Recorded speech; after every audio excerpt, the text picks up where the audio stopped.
Let us heal our earth together. Welcome to the brand new world. We're the children of our Mother Earth.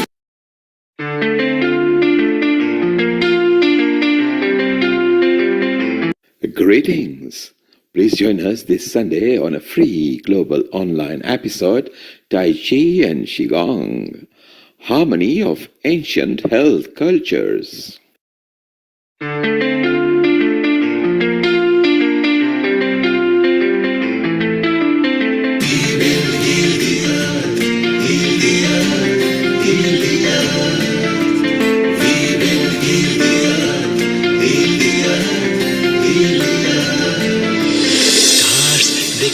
Stories which are brighter than yesterday.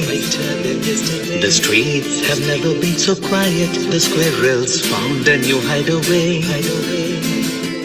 Tomorrow will never be the same. There is so much hope in our hearts.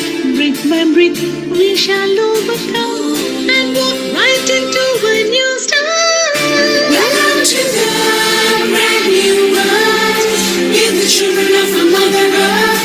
Reach out your hands. Let us heal our earth together. Welcome to the brand new world. We're the children of our Mother Earth.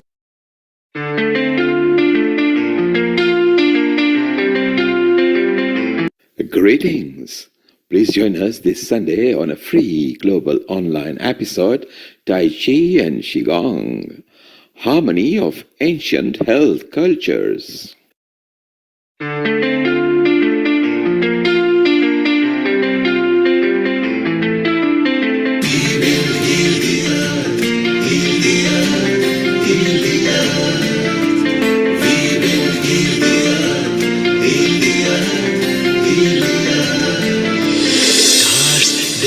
Stories which are brighter than yesterday. The streets have never been so quiet. The squirrels found a new hideaway. Tomorrow will never be the same. There is so much hope in our hearts. Brick by brick we shall overcome and walk right into a new start. Welcome to the brand new world. We're the children of our Mother Earth. Reach out your hands. Let us heal our earth together. Welcome to the brand new world. We're the children of our Mother Earth.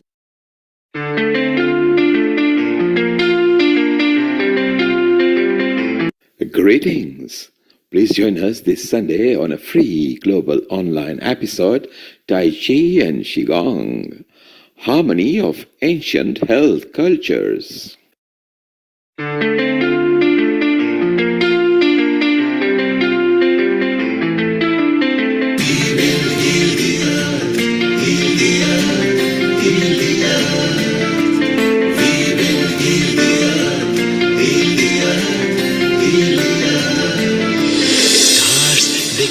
Stories which are brighter than yesterday.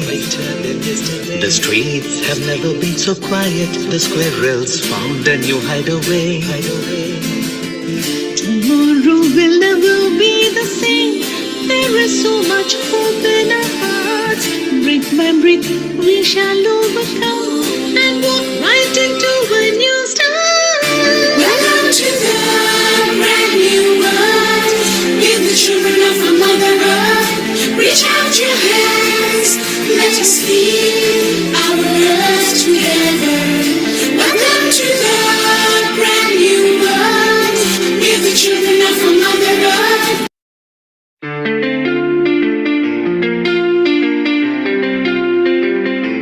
Greetings.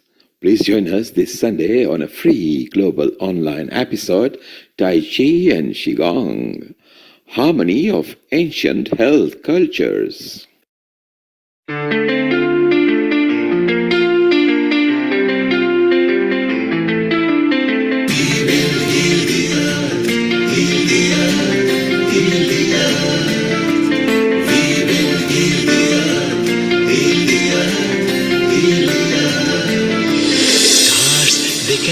stories which are brighter than yesterday.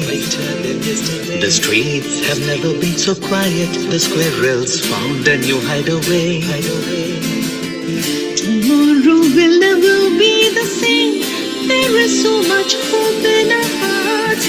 Brick by brick, we shall overcome and walk right into a new start.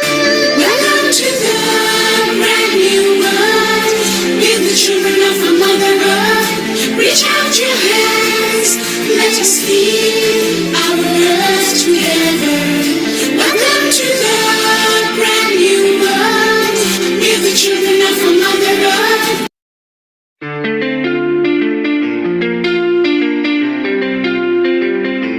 Greetings. Please join us this Sunday on a free global online episode, Tai Chi and Qigong, Harmony of Ancient Health Cultures.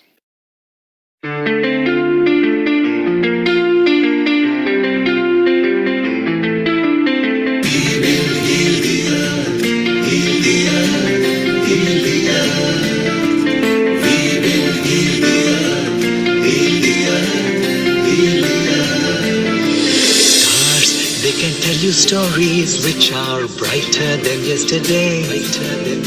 The streets have never been so quiet. The squirrels found a new hideaway. Tomorrow will never be the same. There is so much hope in our hearts. Brick by brick, we shall overcome and walk right into a new start. Welcome to the brand new world. With the children of our Mother Earth. Reach out your hands. Let us feed our earth together. Welcome to the brand new world. With the children of our Mother Earth.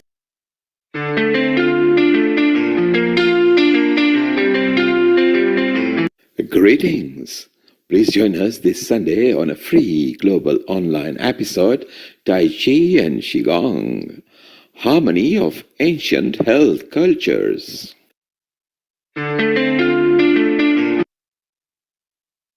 10, 9, 8, 7, 6, 5, 4, 3, 2, 1. Global Namaste. Good morning, good afternoon, good evening to all the viewers of Healing Our Earth. I am your host, Amrita, welcoming you to this episode of Tai Chi and Qigong. Today's episode is on harmonizing and knowing about those ancient healing remedies and the prevalence of these worldwide, which has also been a greater part for harmonizing this world in terms of health, as well as spreading happiness and harmony worldwide. And to talk about this, we are having our experts as well as professionals and enthusiasts in the field of Tai Chi and Qigong. And we look forward to have a great interactive session of today with a lot of insights on knowing what it is. And if you are new in this field to know more about it, please watch today's episode and follow us at www.healingourEarth.com. Before we start, let's have Gayatri Mantra. Join your hands, close your eyes, taking a deep breath inside. Om Om Bhurbhuvah Swaha Tatsaviturvarenyam Bhargo Devasya Dhimahi Dhiyo Yo Na Prachodayam. Om Bhurbhuvah Swaha Tatsaviturvarenyam Bhargo Devasya Dhimahi Dhiyo Yo Na Prachodayam. Om Bhurbhuvah Swaha Tatsaviturvarenyam Bhargo Devasya Dhimahi Dhiyo Yo Na Prachodayam. Om Shanti Shanti Shanti.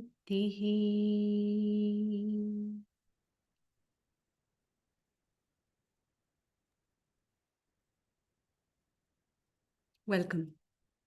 Today's episode on Tai Chi and Qigong, harmonizing the ancient healing cultures and traditions, is being produced by our episode producer, Keith Shah. And we also welcome our founder and director, Neil Kumar, with our technical director, Nishit Kotak. Global Namaste to all of you and a very good afternoon. Global Namaste. It's been a wonderful start to have all three of you at the platform where we all share this common verge of harmonizing this world through different integrated approach. And in doing that, a lot of other inputs are required in which people from their diverse backgrounds and their expertise in the field of Tai Chi and Qigong have done an immense work in their field to spread this message of harmony. And Amrita, a global namaste to you, Keith, Nishit, and everybody present over here. Greetings. And what a wonderful array of contributors we have got today. Keith has been working very hard, and we like supporting Tai Chi and Qigong and the yin and yang merger of the yoga and Ayurveda and Tai Chi and Qigong and Chinese medicine and the Indian ancient medicines. So it's a wonderful episode. And Amrita, before we just go ahead, and Nishit will be shortly off watching cricket, which even Keith likes. Maybe it's time to wish Nishit a happy birthday is coming soon. So Amrita, you're going to sing for him. Yeah, happy birthday, Nishit Bhai. Our technical director, without whom these episodes are virtually incomplete, behind the back, as well as one of the backbones of this episode that is we are running continuously since so many years. Happy birthday to you. Happy birthday to you. Happy birthday, dear Nishit Bhai. Happy birthday to you. From all the viewers as well as the Healing Our Earth family, we wish you in advance a very happy birthday. That is truly awesome. Thank you. And Keith, since you are a senior over here, maybe you can bless him as well. You, of course, know Nishit quite well by now because you've been there with years with us. I am in awe of his technical capabilities, and long may be a survivor because I can't deal without him. And I really wish you a happy birthday today. And if you're watching the cricket, don't watch England. So today is an exciting Thank you match. very much. It's India versus Pakistan, and it's going to be so exciting today. And in fact, it is already exciting. The match is already going on, and we'll tell the results later. It's buzzing down there. So, Kate, tell us what's going to unfold in a moment or two. Oh, I think I'll ask Amrita just to open up the session, if I may. She has some wonderful words up just written. Yes, sure. So Keith Sharp, as well as all the people who know him, is a very versatile personality. And apart from that, he's a very highly skilled artisan with a world-class business holding professional. He had been an engineer, but then with an inspiration to lead the Tai Chi and Qigong, he's a founder of Tai Chi and Qigong Alliance in UK, as well as also an outreach coordinator of Global Transformation Project. And this Global Transformation Project is one of those leads where Keith Sharp has been intensely working to bring to the world and to every individual the knowledge of Tai Chi and Qigong. I think the words are less to talk about it. The more can be elaborated by he himself. Thank you. Over to you, Keith. Thank you. And Thank you, before Kit, Amrita. before you speak, Nishit, Yes. so you, like every human being, have a birthday as well, eh? And we're not going to tell people what your age is, but you're quite young. And what message have you got for us for this episode today? Well, welcome everybody. Quite young is very generous of you. My mom calls me senior citizen now, so it's a relative term. But it's an absolute pleasure to be here today as we explore the wisdom of two ancient practices, Tai Chi and Qigong, that have been around and transforming lives for, I suppose, centuries. So these are gentle yet powerful arts that are more than just physical exercises. As I understand them, they are pathways to balance, inner peace, and holistic well-being. So in today's session, I'm excited to see how we uncover the philosophy behind it, the science, and the practical applications of these ancient health systems. So I'm looking forward to hearing from our panel of experts on today's session, the practitioners, thought leaders who've dedicated their lives to integrating movement, breath, and mindfulness into daily living. So I'm saying let's begin this journey into the art of energy flow, strength, and serenity. And I'd love to start by asking one question. And the question is very simple. For those who are new to these practices, how would you define Tai Chi and Qigong in simple terms? Over to you, Keith, and you can carry on. I think I'd prefer to leave this until you float in the actual video that's there with the question and answers, because I've tried my best to simplify in my own mind on the basis that many people still don't understand what it is. And for those that do, I apologize for any insults or changes to their mind. Okay, thank you very much. Okay, so let me start, if I may then. And on our first activity, we have known Amalia Wai-Ching for some time. I had the pleasure of meeting her a couple of years ago. Diminutive, yes. Amazing, yes. And I welcome her from Bali today, although her home, I understand, is in Singapore most of the time. But I'm going to pass you straight over to the Reverend Dr. Amalia Wai-Ching Lee for our first wonderful session. Thank you, Amalia. Thank you so much, Keith, and Amrita, and Neil, and Nishit. Happy birthday too. And I am really pleased to be here to open the session because I feel as if I was the catalyst for Qigong to be introduced to healing our earth first, and then introducing Sharon Rose, the director-producer of Quantum Chi.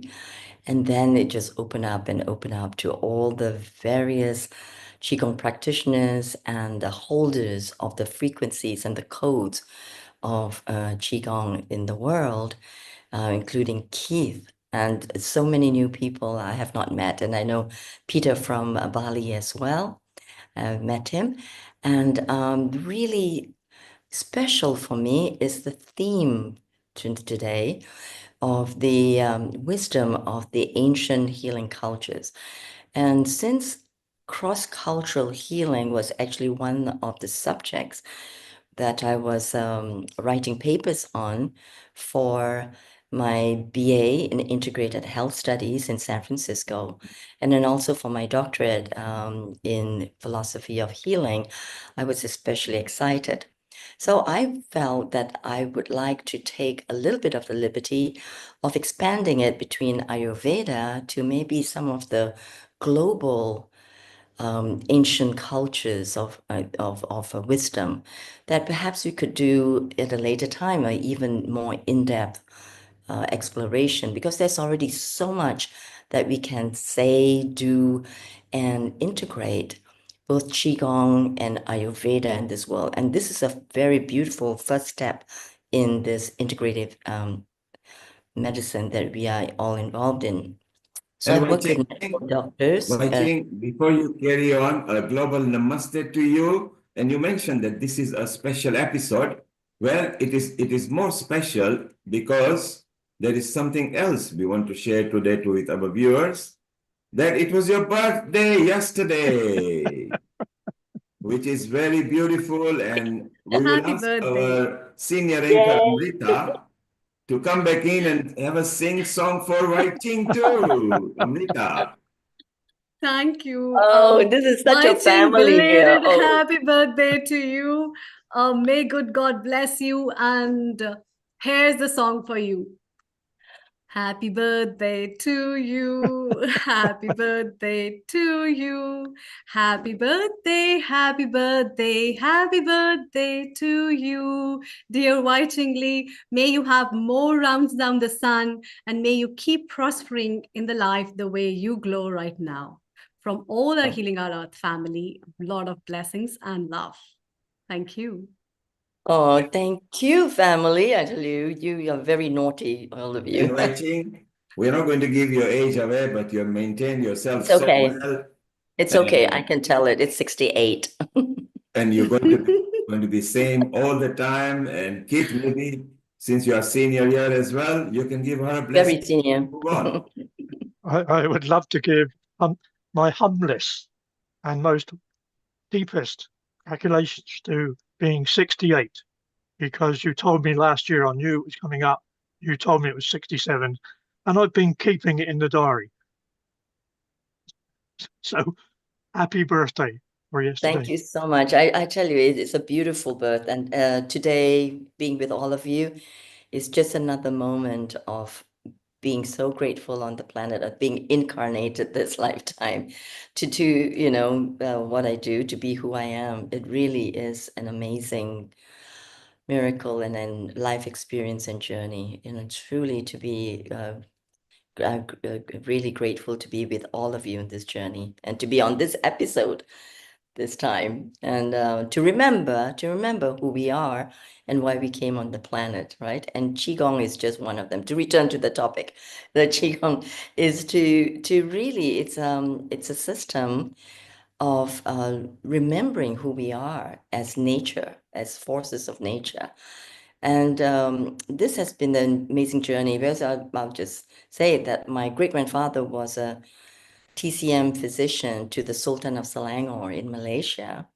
And on my mom's side, we have all the shamanists who did the skincare, the rice powder according to the cycles of the moon. And so a little bit shamanic, and also did their cooking with the herbs from the market, from the garden. And of course, they were magical potions of Chinese traditional herbal elixirs to make sure that we are strong and that we restore and build ourselves up after illness, or actually just to restore. And sometimes at home, we have 2 different soups, herbal soups during dinner, because one for the men and one for the women. So we were already practicing personalized medicine at that time. And at this time, I'm working with medical doctors in integrative medicine to as part of interdisciplinary medicine to really integrate our ancient wisdom into sacred science. So my work has been actually to integrate the two, and it's been a very interesting journey because we get to experience the best of both worlds. And in this evening's, it's 10 o'clock, presentation, if I may, just perhaps offer like a spectrum of the different cultures of the world, the ancient cultures, and the healing techniques and their healing theory, cosmology, which actually all leads back to energy, taksu, chi, prana. And so that's the basis of it. And then how they express themselves into the plant kingdom, into the mineral kingdom, into the elements of water and fire, and how we integrate all of that into our daily lives. And then now with the study that I have done is that it's how Qigong is quantum science. And that's led me to actually before that to call it Infinity Quantum Qigong. So if I may, it's a little bit complicated, but I just make it very simple. And there's so much depth to go into with the following presenters, and just allow me just to give a sort of a cursory spectrum of the container of what we might be talking about, and to ask some questions about where we can go with this beautiful fusion and how each system is intrinsic in itself, that with its particular characteristics to the geographical area, to the culture, to the climate, and to the belief system of that land. And then also how these ideas have spanned through all these geographical areas through travel. For example, through the Silk Route, moving from China to India and then onto the European continent, and how these have been mingled, let's say in the Nalanda University in in the middle of the Silk Route, where there was 7 stories, it seems, of university, and where all the academic subjects were studied, including astronomy, astrology, herbal medicine, and definitely energy medicine. And also we question, what is holism when it is also so detailed? For example, what I learned in Tibetan healing is that there is a system of taking down, of course, one's own birth date and time and place, just like also in the Ayurvedic system, and actually truly in Chinese system as well, and the other cultures. And then formulating the medicine according to that time. And then they have to face a certain position or direction, and then take the medicine with flower pills or mineral pills at that particular time, while acupuncture needles were activating their chi body, and while oils were slathered on at the same time, according to the time of birth. And so, and how far do we want to study each and every single system? I mean, it's absolutely fascinating if we can do that. And there's already so much correspondences as well as differences that we can celebrate. And so if I may just go into some slides, and maybe we can just even start to think about how these can be integrated into allopathic medicine, which we are all wanting to do. And there's a great demand right now for this knowledge and wisdom to be shared, both by medical doctors and naturopathic doctors, because of recent times and how we actually have to tap into our kitchen larder for medicine, for turmeric, for ginger, cinnamon, all the antivirals that's been used for all this time, and some of the artemisia that's used in Chinese medicine. And apart from that, the energetic aspects of how to breathe and how to really bring it into our meridians to be suffused into the cells and then into the emotional body by balancing our endocrine glands, right? The pineal pituitary gland, the thyroid, the thymus, adrenal glands, and then really work through the emotional body into the mental body, and then allowing ourselves to expand in the chi body to build up our immune system. These studies are more relevant than ever before. So if I may just share and illustrate, if I may do this, share. And I look forward to having a conversation with everyone as we're creating more and more salons and conferences on this. And I was noted as from the World Council for Health, and we held actually a conference on natural, indigenous, and innovative medicine. So really look forward to diving a little bit deeper. So here we have the harmony of ancient health cultures. Let me see, I can just, yes, do that a little bit more. And so with the Ancient Future Academy that I'm setting up, and as a principal of Earth Heart Holistic Advisory, we're looking at collating also all this information for the creation of a new fusion system that's practical and viable and readily accessible to everyday person at home. So the keys to the ancient wisdom it's not so distant in the past. So human beings are repository of knowledge, codes, frequencies, accumulation of experiences. And how we continue to weave this enculturation for modern living is that there are many realities to one earth and not just one way of being. And this diversity is really the richness of being human. And we are now gleaning what we can. But we are still human, and we have subtle and dense anatomies of a human being in various forms too. So here, if I may start this with a bioenergetic model of our multidimensional being to perhaps set the tone for Qigong and Ayurveda. So we are a human physical substrate, right, made of organs and muscles and bones. And we are also the circulatory, pulmonary, sympathetic, parasympathetic, nervous, and lymphatic system.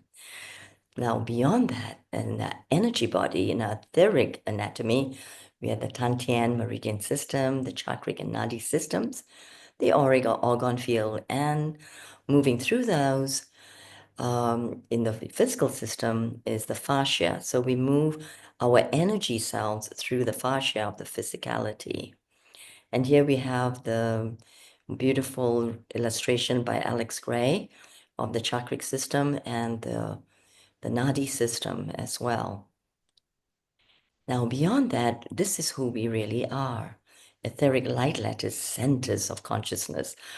And so this is what some energy healers like myself, we see as we work with the energy body and weave together the spirals and the figure eights and the net of the web of life that we are. And so this finally is the soul matrix configuration in a series of spirals and figure eights. It's so exciting that we can study the similarities between traditional Chinese medicine, Ayurveda, and let's look at Unani, which is the Persian way of healing. And we can also go up to Tibetan, and we link with Chinese, and then the Mongolian, and we come down to other parts of Asia, Japanese, Korean, Aboriginal, Australian, Native American. So it's just a broad stroke. And what are the philosophical and energetic therapeutic principles in common? So, of course, in TCM, we have the Qi, the vital energy flow, yin-yang balance, 5 elements, Ayurveda, the 3 doshas. So, doshas, Vata, Pitta, Kapha, and 5 elements, not the dosas, right? And also then there's Unani, the Greek-Persian model, the 4 humors, and then the Mizaz, which is the temperament. Well, again, looking at the emotional aspects, which is also very important to weave in, rather than always talking about the physical conditions. And Southeast Asian, we have Taksu, which is energy in Indonesia, and of course, herbals of Jamu as well. And we'll work a little bit more deeper into the similarities. So Tibetan medicine, Sowa is based on the 3 nyapas, and Japanese Ki, a practice of Kampo, is based on herbal formulas. We actually did put together quite a very good collection of Kampo therapies during the last few years.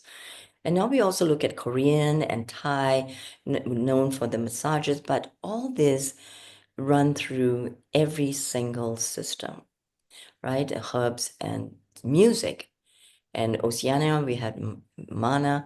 And the Europeans also, there's not much that's integrated at this time, but we also have to look at that in the way that there's rune, stone, divination, and then the honoring of the natural forces, the heat and cold treatments like saunas. These are well known, but if we look at all the other systems, we actually share a common thread there.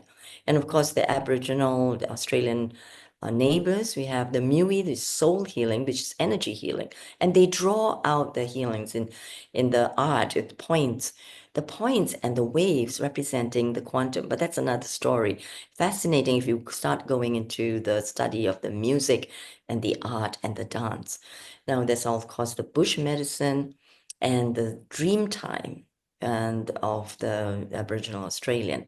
Now, Native American already well known that we call the Colin, the Great Spirit, like Shen or Wakantanka, and the totem animals that are honored, and the use of hallucinogenics like peyote, and of course in Southern America there's ayahuasca and many others, and also herbal medicines used in everyday life. And then there's the sweating, just like in contra baths, that in Chinese it's not known, but it's yin-yang baths, hot and cold. So what are the foundational tapestries of these ancient cultures is that they are really nature-based. So there's the belief in cosmic influences on the human energy body, and there's the reverence for the elements like waters through the spas, baths, ablutions, and in all the cultures, with hammams, with onsen, and then there's the fire element, the sauna, the moxibustion, and sweat lodges as well. And then, of course, plant medicine and divination, music and sonic output, drumming, acoustic rattles and bells, and vocalization, the mantra, which was the Gayatri mantra that was so beautifully sung by Amrita. And that brought in a whole energy resonance to the start of this exchange of our thoughts and our feelings and information, as well as wisdom. So this sets the tone for the healing. And there's also the phenomena of light languages and singing soul songs, akin to the 6 healing sounds of the Chinese model. So how do we actually look at these correspondences and start to notate how to integrate? Is it meant to be fully integrated, or are they meant to be separate systems, holistic unto their own self? So really, that should be the ideal. And there's room for integration and exploration as well. So back to the concept of chi and prana, they also link in with our trance and transcendental state, which leads to dance, the movement of our bodies in the rhythm of our chi, just like spontaneous qigong, sifan qi. And it's how we move the prana in kundalini movement up the spine, that all this is very natural in our state of evolution as human beings. And then our connection to the celestial planets and sun, moon, stars as well, and this kind of honoring and recognition that we are nature itself. So keeping that in mind, we then think about Qigong or Daoyin as shamanic, and all the practices as because we honor nature first of all, and that's before Qigong there was the Daoyin or the Wu Dao, which then recognized that us as intermediaries of spirit and human world, the celestial and terrestrial energies of who we are. So then came the development of Neigong, the internal practice of the alchemy of transmutation within the self, and then how it expresses itself in movement externally in Wei-Gong. And of course, the very first expression of this energy is Sifan Gong, which then is the spontaneous movement of energies and swaying and shaking and vocalization. Sometimes I feel that this is not given enough attention. Most people are involved in the form of Qigong and the kind of codification of the system. So I feel that this spontaneous way of tapping into our energies is really the most natural, and sung, or letting go and surrendering to it, is one of the key aspects of energies. So we look at how the energies are translated to atmospheric qi, primordial jing, that is our physical self, that's of course stored in the kidneys, as it is oftentimes expressed in the theory of the healing, and then the spirit of Shen, which is the most rarefied form of mortal energy. So we also need to look at the yin yang and how yin yang is not absolute. This is a very important part of healing, which is the perspective that can change. It's not absolute, and it transforms all the time. And it can be seen as wave-like or particles. So yin could be wave-like and it's unmanifested, and yang energy as particles and as manifested. And if we look a little bit further with long-distance healing or transmission of energy for healing in Qigong and in pranic healing, we see there's the theory of quantum entanglement that comes in, which is the intentional transmission of energy without touch, and where one cell would resonate with the other from a distance, and then in tandem comes to a harmonious whole, which leads to miracle healings in pranic healing and Qigong healing. So here is a schematic of the movement of Qi, and you can see that here that it is all not absolute, and there's constant movement. And in the center, we have the S-curve, and straight down, if we take this a line through it, it becomes the center line, our center line. And this movement is our governing vessel, our conception vessel, and the center line. And they're always in movement, in activity, and shifting according to the perspectives that we take. And there's always a little bit of yin and yang in the other. And if we look at that, we are actually spiraling vortices of energy within also the DNA. This is actually our DNA spiraling within us all the time. And they also spiral in wheels of consciousness as the chakras and the three treasures, the sunbow, the upper, middle, and lower dantians. And then we look as they extend outwards, it forms what is known as the toroidal field, which is the above and below the head and the feet, below the feet and extending. So in this schematic of Chinese cosmology and the quantum field, we look at what the Tao is or what it's not. It is also part of what is Wu Qi, which is illimitable and nothingness at the same time, full potential and no potential, total vacuum. And this is where we draw all the aspects of ourselves from when it comes through down the rarefied fields to Tai Chi, and then find the supreme energy, and then to yin yang, where we divide into the masculine, feminine, to polarities of the planet, and then to Bagua, the movement of the energies through the physical realms, and how that is divided into hexagrams and the 8 trigrams, with the Book of Changes as a divination tool on how these changes affect our mortal life. And then when we look at the hexagrams, we see the codes of the universe, binary codes of the computer language. You can see them, the complete lines and then the broken lines. And this was so interesting for me in 1990 because I started seeing them in my mind's eye, in my vision, and I could feel it in my own cells changing. And this is how I healed myself from potential ovarian cancer.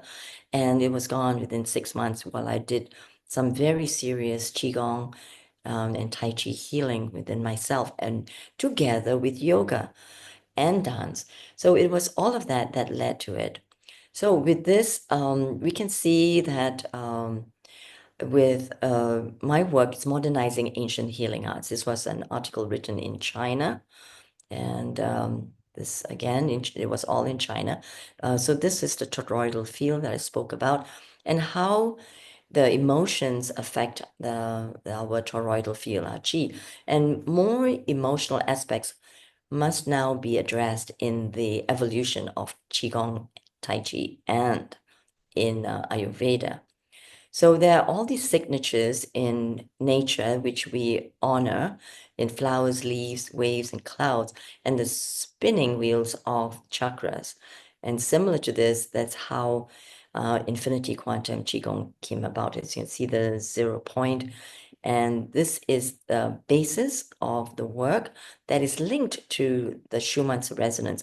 This weekend, apparently, the Schumann's resonance is off the charts. So people who are not practicing one kind of body-mind practice or another will find it difficult to actually what they call ground. They have more difficulties in their emotional body and to handling stress. So because our entire system is linked to the gravity of the earth. So if we can resonate with the resonance, then we can be more in sync with the evolution of the planet itself, and also with the waters of the planet, because we are 90% actually in our brain as well, water. And if we can be more mindful, bring in more of these mindful practices, which I'm sure would be elaborated later on, with the breath, with the direction of qi through the meridians or the nadis, and then expanding it out to create the field, then we can all the more settle ourselves into the evolution of ourselves and also the planet. So we want to look at the authentic intelligence of our human bodies, ourselves, our consciousness, and with the cosmic forces as well as the earthly forces, that there's so much information in the rocks, in the trees, in the flowers, and in each other, the people, that if we can balance authentic intelligence with artificial intelligence coming in, there is an opportunity to archive all this wisdom, both human and technical. So I invite you to actually look at our 3-day event, the Indigenous Natural and Innovative Medicine.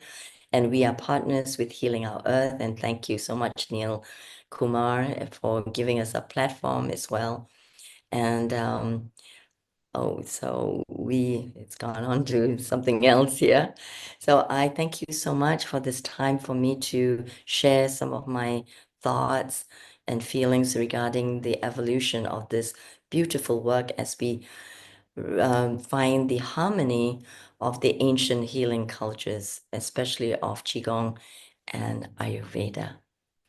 So I salute all of you for being here and being part of that journey.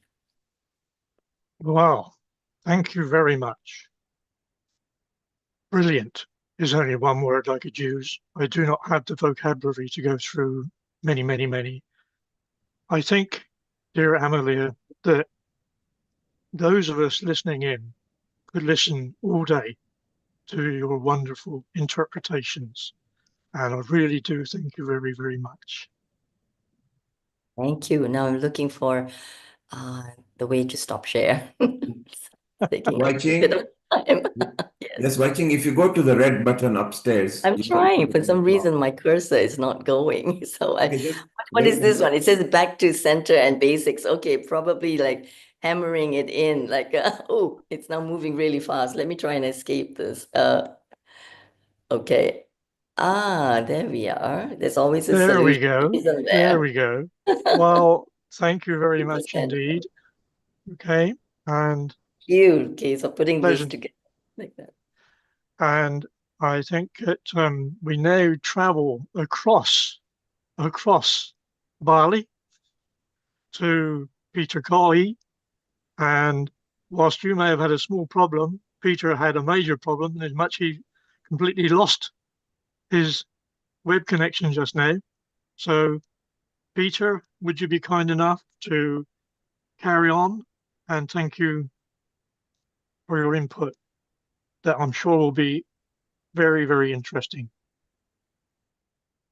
First of all, thank you very much. Can you hear me? If you can hear my audio? Yes? Yes.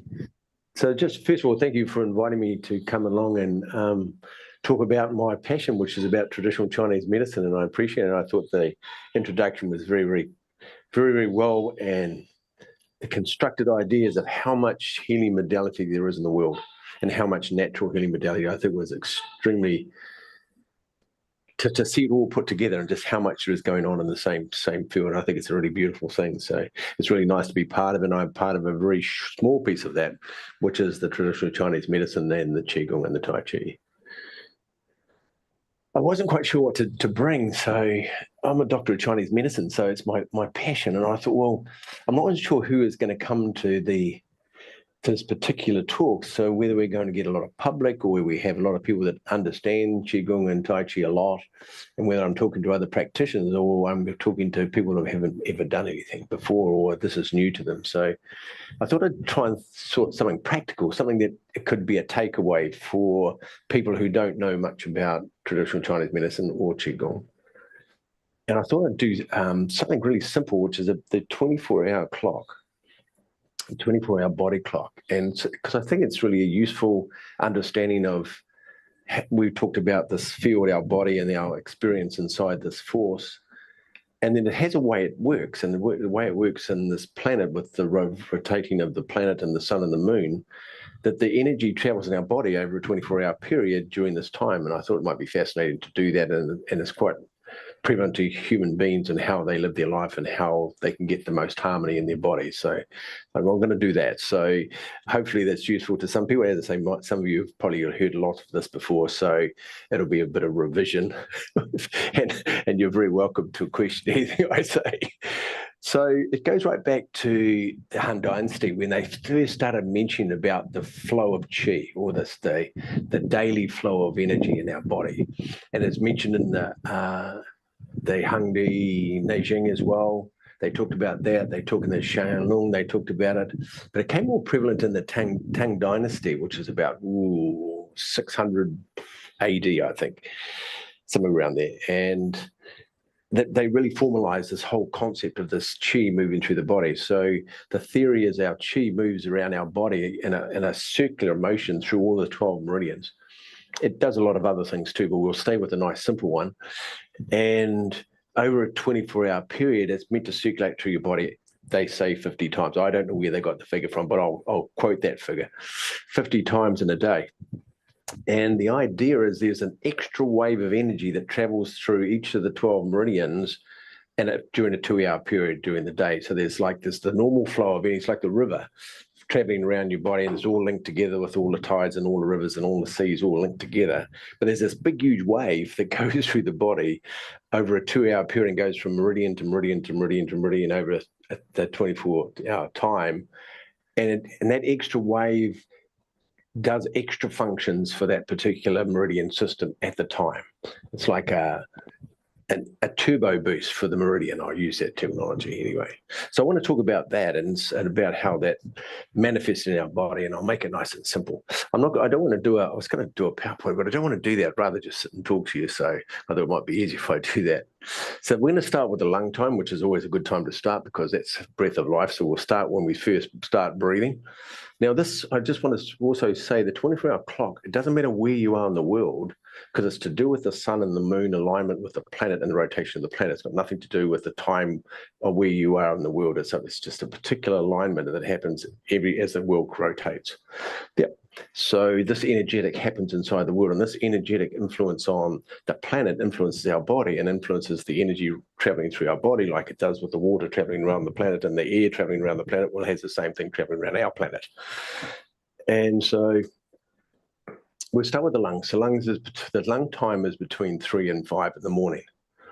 So of course, the best time to do your breath work or do your practice, your breathing practice, would of course would be to 3 and 5 in the morning. But most people go, oh, I don't really get out of bed at 3 o'clock in the morning. But we'll talk a little bit about when you go to bed at night, and you might see that 5 o'clock in the morning doing some Qigong practice with the breath isn't so bad when you understand how the rest of it all sits together. And so we'll start with that. During that lung time, the lungs, they detoxify the lung cells itself. There's a whole detoxification thing that happens during that time. The lungs also distribute the energy to the kidneys, also to the spleen. They help with blood production during this time as well. So there's a lot happening during that 2-hour period between 3 and 5 inside the body. And the body also detoxes itself before we wake up for our day and we start breathing different, because when we're asleep, we're breathing really quietly. So we're using not a lot of lung chi to do this. And the lung energy is used inside the body to help with the detoxification while we're sleeping. Yeah. From the 3 it goes to 5 till 7 in the morning. Yep. Which is the large intestine time. And so it travels from one meridian straight into the next one. And so, of course, large intestine time would be the epitome of good time to have your morning constitution, which is what most people do anyway at the morning, because it's like the night cleaners come in early and then you empty the rubbish tins when you wake up in the morning, sort of, basically. And it's the last time that the body absorbs fluid out of the large intestine. It's the last time when they take clear fluid out of the large intestine.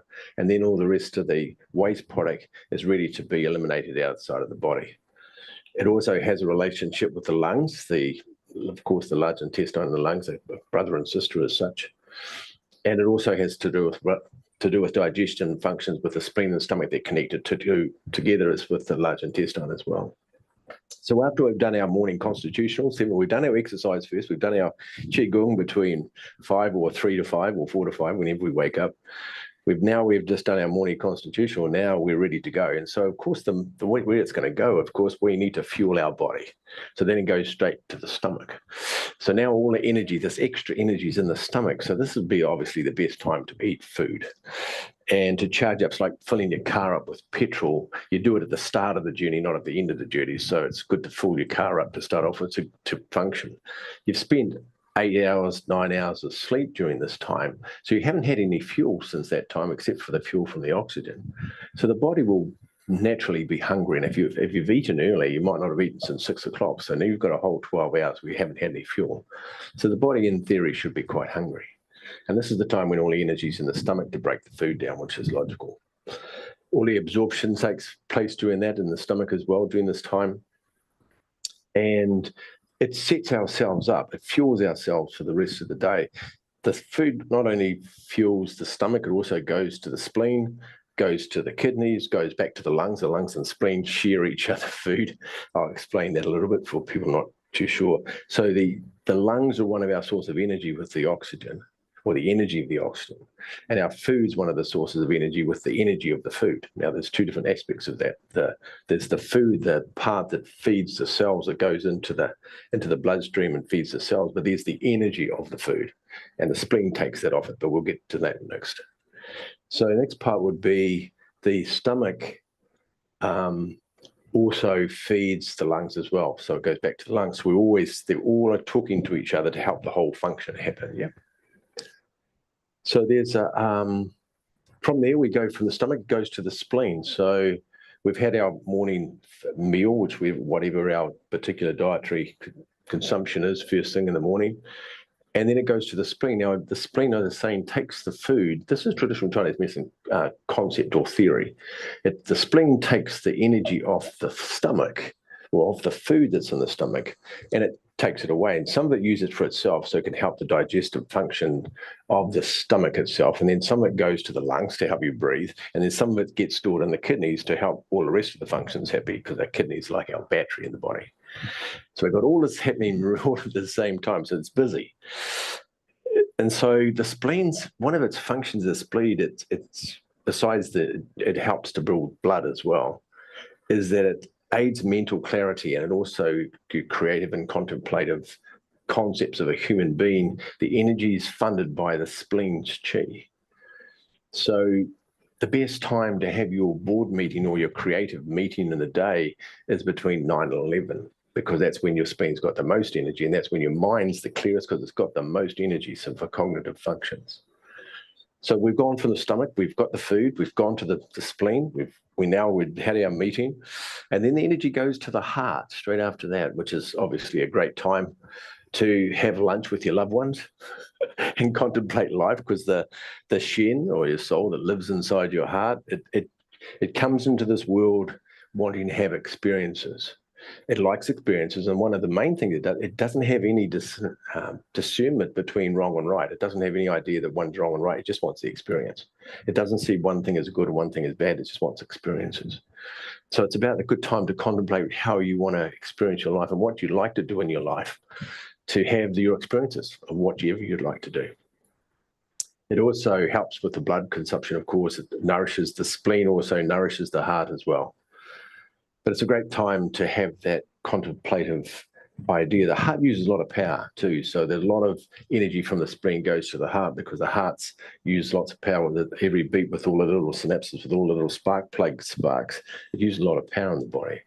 So, and I think 6 out of the 8 extraordinary vessels all fund the heart's energy too. So it's got a lot of links to the battery pack inside our body. From 1 o'clock, so that's 11 to 1, so that's right through lunchtime. So it's a good time to have lunch with your loved ones, as I said. So straight after that, it goes to the small intestine. So that's a logical step, because of the food you've had for breakfast as such, by the time it leaves your stomach, depending on what you have, it can take a few hours to get out of your stomach into the large intestine. And it's interesting that the way it's set up, that the large intestine could not only have your breakfast in this time, the small intestine has your breakfast, because by the time you have your breakfast 3-4 hours later, it's in your small intestine. Then if you have your lunch between and the heart time, now you could have 2 lots of meals in your small intestine at the same time. And that's why the spleen has all the power at that time to help the digestion of 2 meals. That's the theory. I just think it's miraculous how this is set up, that this actually works in a particular way that helps the function of a human body inside this physical form, to get this physical form to work really well. And if we follow these natural ways that it was set up, everything works really cleanly. Everything works efficiently. It stops a lot of the disease and dysfunction of the body if it's set up like that. But this is not easy to do, because lots of people in the world don't live in this sort of time zone, and they don't live with these dietary constraints, or do they have meals regularly, or do they do what I'm talking about. But what I'm suggesting to people is to try it. For people who are watching, if you've never tried the 24-hour clock idea of food and how it moves through the body and how the energy moves through the body, try it. You might find that it regulates a lot of things in your life by maintaining this. So after the small intestine, all the digestive functions happen in the small intestine. Well, the small intestine is also about mental clarity as well. The small intestine has a lot to do with the heart, and it's good for discernment, good for decision making. It all happens from the energy of the small intestine. From the small intestine, it goes to the bladder, which is the 3 to 5 in the afternoon. And without knowing, most of us will probably go to the men's room and to the women's room during this time, because it's a time when the bladder is full of fluid. It's the last time it absorbs the last part of its fluid from it as well. And so it purifies all the water and takes out all the toxins, separates all the pure from impure, and the body flushes it out during that time, which is also from that time. It's also taking the fluid from the breakfast and taking the fluid from the lunch, taking all the clear fluids, all the good energy fluids from it, and all the waste. By the time it gets to 3 or 5 o'clock in the afternoon, it's ready to get rid of all the water it doesn't want. Yeah, pretty much. I hope I'm not talking too fast. I'm a Kiwi, so we speak really fast. And I know I've only got 40 minutes, and this is an hour. This is an hour presentation. I'm going to try to cut it out in 40 minutes. So I'm doing my best. I'm sorry if I speak too fast. I always tell my students, I said, I'm a Kiwi, and Kiwis have this tendency to mumble. So when we talk, we mumble, and when we get excited, we mumble faster. So I like to apologize if I'm mumbling too fast. Yeah. So we're to 5 till 7. Now, 5 to 7 is the kidney time. And as I said before, the kidneys is like our battery in the body. And it charges us out. Remember, it gets energy from the food, from the spleen, and it also gets energy from the lungs when we breathe. So it's quite happy about that. But it also funds all the function of everything else at the same time. It's like the battery that gives everybody else its energy. It regulates the fluids. It has lots of functions, regulates the fluids. It talks about the hydration levels inside the body. It monitors that during this time. It has it does emotional well-being during this time as well. It balances the yin and yang during this time. It's a big player in our whole body. It also has function in cleansing the blood during this time as well. So if we're going to do physical activities, like if you wanted to go for a swim or go to the gym or do some physical activities with your body, it's a great time because you have most energy in your kidneys, which is where your power is, during that time. And I remember, I have a story about this. I remember working a long time ago. I worked in an old folks home. And I couldn't get over, I was teaching the class and I couldn't understand why Marge was chasing Harry around in the old folks home. And I said to the carers, I said, what's this about all the people? I said, oh, they're always like this time of the day. They're all frisky. And I understood why, because they're all kidneys are full. So they've got to live life force running around the side of them at that time of the day. It's funny. And I have a son, I have a young son as well. And I think, well, we're trying to put him to bed at 7:30 or 7 o'clock, and that's the time he's got the most energy. It's difficult, and I understand why it is now. So we finish with the kidney time, and then we move into the pericardium. Now, the pericardium dispels toxin in the blood, and it also protects the heart. And so in Chinese medicine, our mind sleeps in the heart at night time. It's an interesting concept. It's like our hard drive, and this is like our desktop, and when we shut our desktop down, it all goes into your hard drive. In the morning, wakes up and all your senses come back open and all your desktop opens. That's a basic way of seeing it, but it's similar. So it prepares itself for sleep, and it prepares the heart for sleep. It's a good time to unwind and relax because it's getting ready for sleep. Because in Chinese medicine, the premium time to be in bed is 9 o'clock at night. And I'll talk a little bit about that in a second when we get to that, which is the next one. And so it's preparing itself for that. It unwinds itself, it de-stresses itself, it takes the pressure off the heart. It remembers everything that it's learned during the day, and it helps the heart recall the experiences it had during the day during this time. Then we go into the Sanjiao, or the triple warmer, Sanjiao. Now, the Sanjiao is interesting because it doesn't actually have an organ as such. It has divisions inside the body, the upper and the middle and the lower jiao. And during this time, it balances the heat inside the body. It cleanses the connection between all the different jiaos at the same time during that. And it's the least time where there's any metabolic action or activities in the body. It's the least time there's anything happening in the body. It's the quietest time. It's believed that that's why it's the most crucial time to go to sleep, to go to bed at 9 o'clock. And they believe that between 9 and 10 is equivalent of 2 hours sleep, and 10 to 11 is worth another 2 hours sleep. And so now you're getting 4 hours sleep, or quality sleep, deep sleep, in a 2-hour period, only if you do one thing you've got to do before this, and that's you have to eat early. Because you have to go to bed at 9 with an empty stomach, because if you've eaten at 8 o'clock, you go to bed at 9, you're still digesting food at 11, so you need to go to bed earlier. So then you have your lunch or dinner at 5, 6, or before 6. So by the time you get to 9, there's no food in your stomach, so the body can just shut down, and then the body goes in deep sleep. And they've done studies on this about how much deep sleep you get during that time, as long as you haven't eaten, as long as you don't have food inside your system. So those are premium sleep hours, and I'm not doing that now because it's late now, and I'm looking forward to going to bed. But we'll go back to that. So normally I go to bed early because I like to go to bed early because I like the dream state. I like being in the other world, which is fun, which we were just talking before about. And so straight after the Sanjiao time is the gallbladder time. Straight from that goes from the 11 to 1, the gallbladder time. Now, the gallbladder is a very small organ. It does its cleansing process during this time, but the first part of the gallbladder 2-hour period, it doesn't do a lot. It stores bile made by the lungs, and it does that at the second half of it from 12 to 1 generally. I mean, they've recorded this. But the first part, it just cleanses itself out, does its detoxification.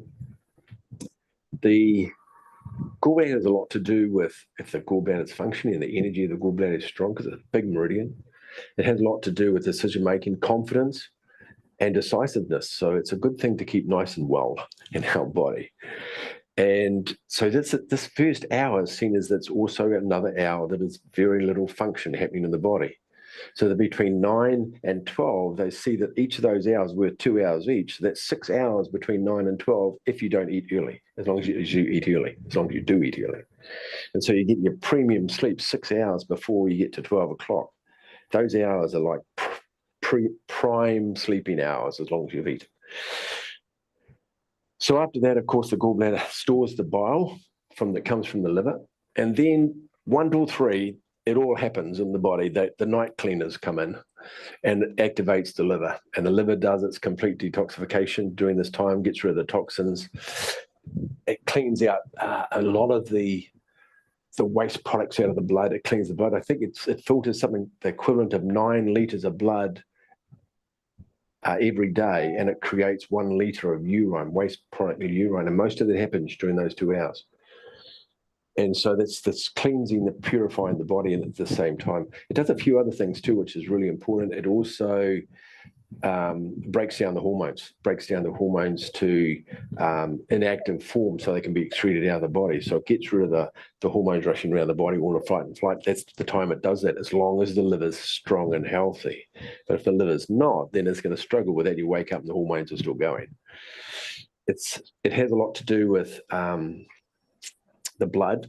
It had a lot to do with the blood. It also expels toxins out of the blood, but it also has to do with blood production as well. So what's my time? I'm like, oh, gee, I've done well. So if I rush through doing very well. It's a huge subject. So I've narrowed it down and made just the highlights to that. And I thought it might be useful to people to hear how our body acts in a day. So my key to this understanding of this, because now we're back to the lung time again, is if you have 6 hours between 9 and 12 and you sleep till 3 in the afternoon, you've had the equivalent of 9 hours sleep when you're 3 o'clock in the morning. And if you go to bed at 9, you'll find you'll start waking up early because you're having this premium sleep time. As long as your liver, of course, is functioning well and it won't wake you up during the liver time. So we have this beautiful functioning that happens on the liver time, and you wake up and you feel fresh. You wake up and I refuse to be tired. I don't like being tired. I always wake up and want to be full of energy so I can do my practice and get on with my day and have my experience of life, whatever it is going to be for the day. And so I follow this clock quite regimentally, and it's made a huge change. And I've encouraged a lot of people to try this. And the feedback from it, I said, you have to do this for the rest of your life. Just try it for 3 weeks or 4 weeks and see how you feel. Go to bed early, wake up early in the morning. Because in the morning's a beautiful time because everybody else is asleep. It's so quiet and so peaceful, and it's just such a lovely day. And I always say to people, don't answer your emails at 9 at night time on a tired mind or write things. Get up in the morning when you're on a fresh mind and answer emails in the morning, and do when you've got a fresh mind. It's a way better idea. And go to bed at 9. And if the more you sleep you have, the deep sleep, and the more your body restores itself during the sleep time, then the more time you spend in your dream state in that other world where you have the other experiences of life, which I really love. And I think if you're tired, you don't spend so much time in the dream state because the body's still too busy recovering, too busy detoxifying itself. Anyway, hopefully that's useful to the people who don't know much about traditional Chinese medicine. It's an introduction. It's a very large subject, what I've just talked about, but I hopefully got enough information from it. I didn't put a PowerPoint up, but if you want any information, I'm not sure how to contact Keith, and I can send you a document about all of that, what I've said today, and you can get that from you very well, and I'll send it out to you, or send it to Keith and he can send it to you. I don't mind. So hopefully that's useful. But Peter, cheers. Peter, wonderful timing. I've had 2 corrections because you mentioned 40 minutes. So I've had to actually say, no, everything's under control. I love it. That's great. So I'm really, really pleased with that, because you did ask me, what should I talk about? I said, I'm leaving it to people like yourself, the experts. And I think everybody learned something from that. And it followed on very nicely from Amalia. And I have a question from our friend, Rajiv Gupta. And let's just spend a couple of seconds before I introduce Gordon Ross. So Rajiv, what would you like to know? Yeah, it's very interesting. I just wanted to know that this all flow that you describe in particular period of time, this all in the Western world is changed now. So is there any way to optimize it, and how would that work in practice? Can you just, I missed a bit of that before you said optimize it. What was the question before then? I didn't quite Your catch it. energy, so your energy or chi, what we call now, people are becoming sedentary.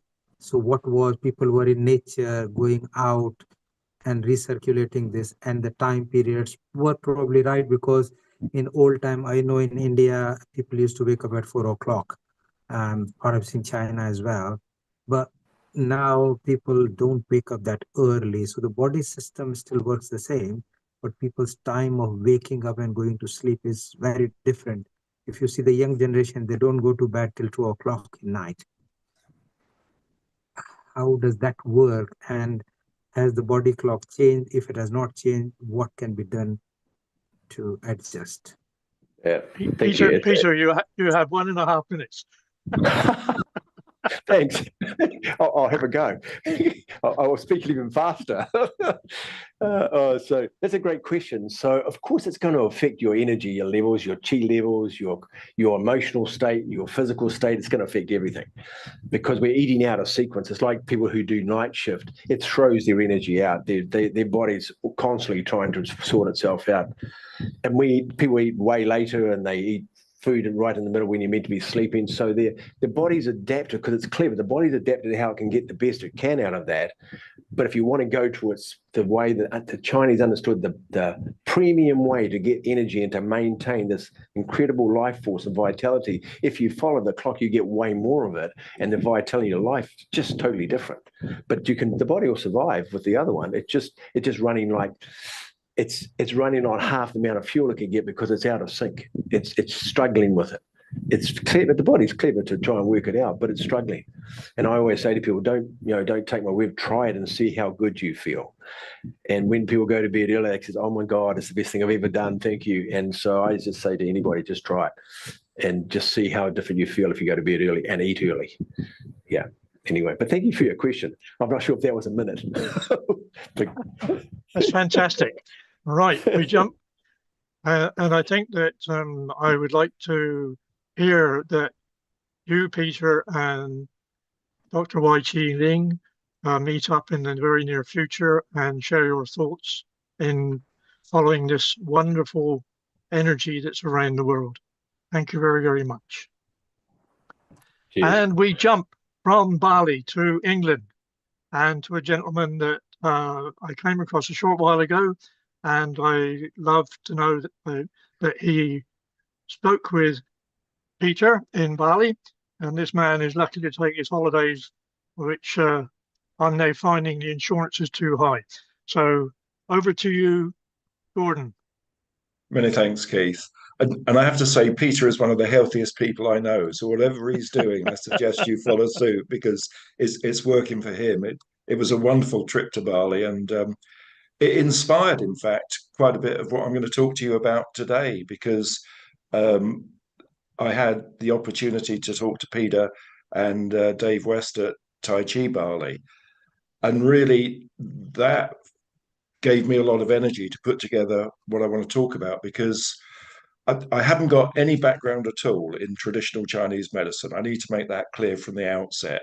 So my background is a doctorate in social psychology. So I'm coming at it from a different perspective. And yes, Tai Chi and Qigong are ancient wellness cultures, but they haven't made the same breakthrough that yoga and Pilates has made. We're way behind. I think we have to ask, why is that? Because they're just as beneficial, maybe if not more so. Thank you very much. And in a sense, Fusion was set up a year ago, almost exactly to the day, to actually look at what we can do with some of these wonderful routines to get wellness and good health.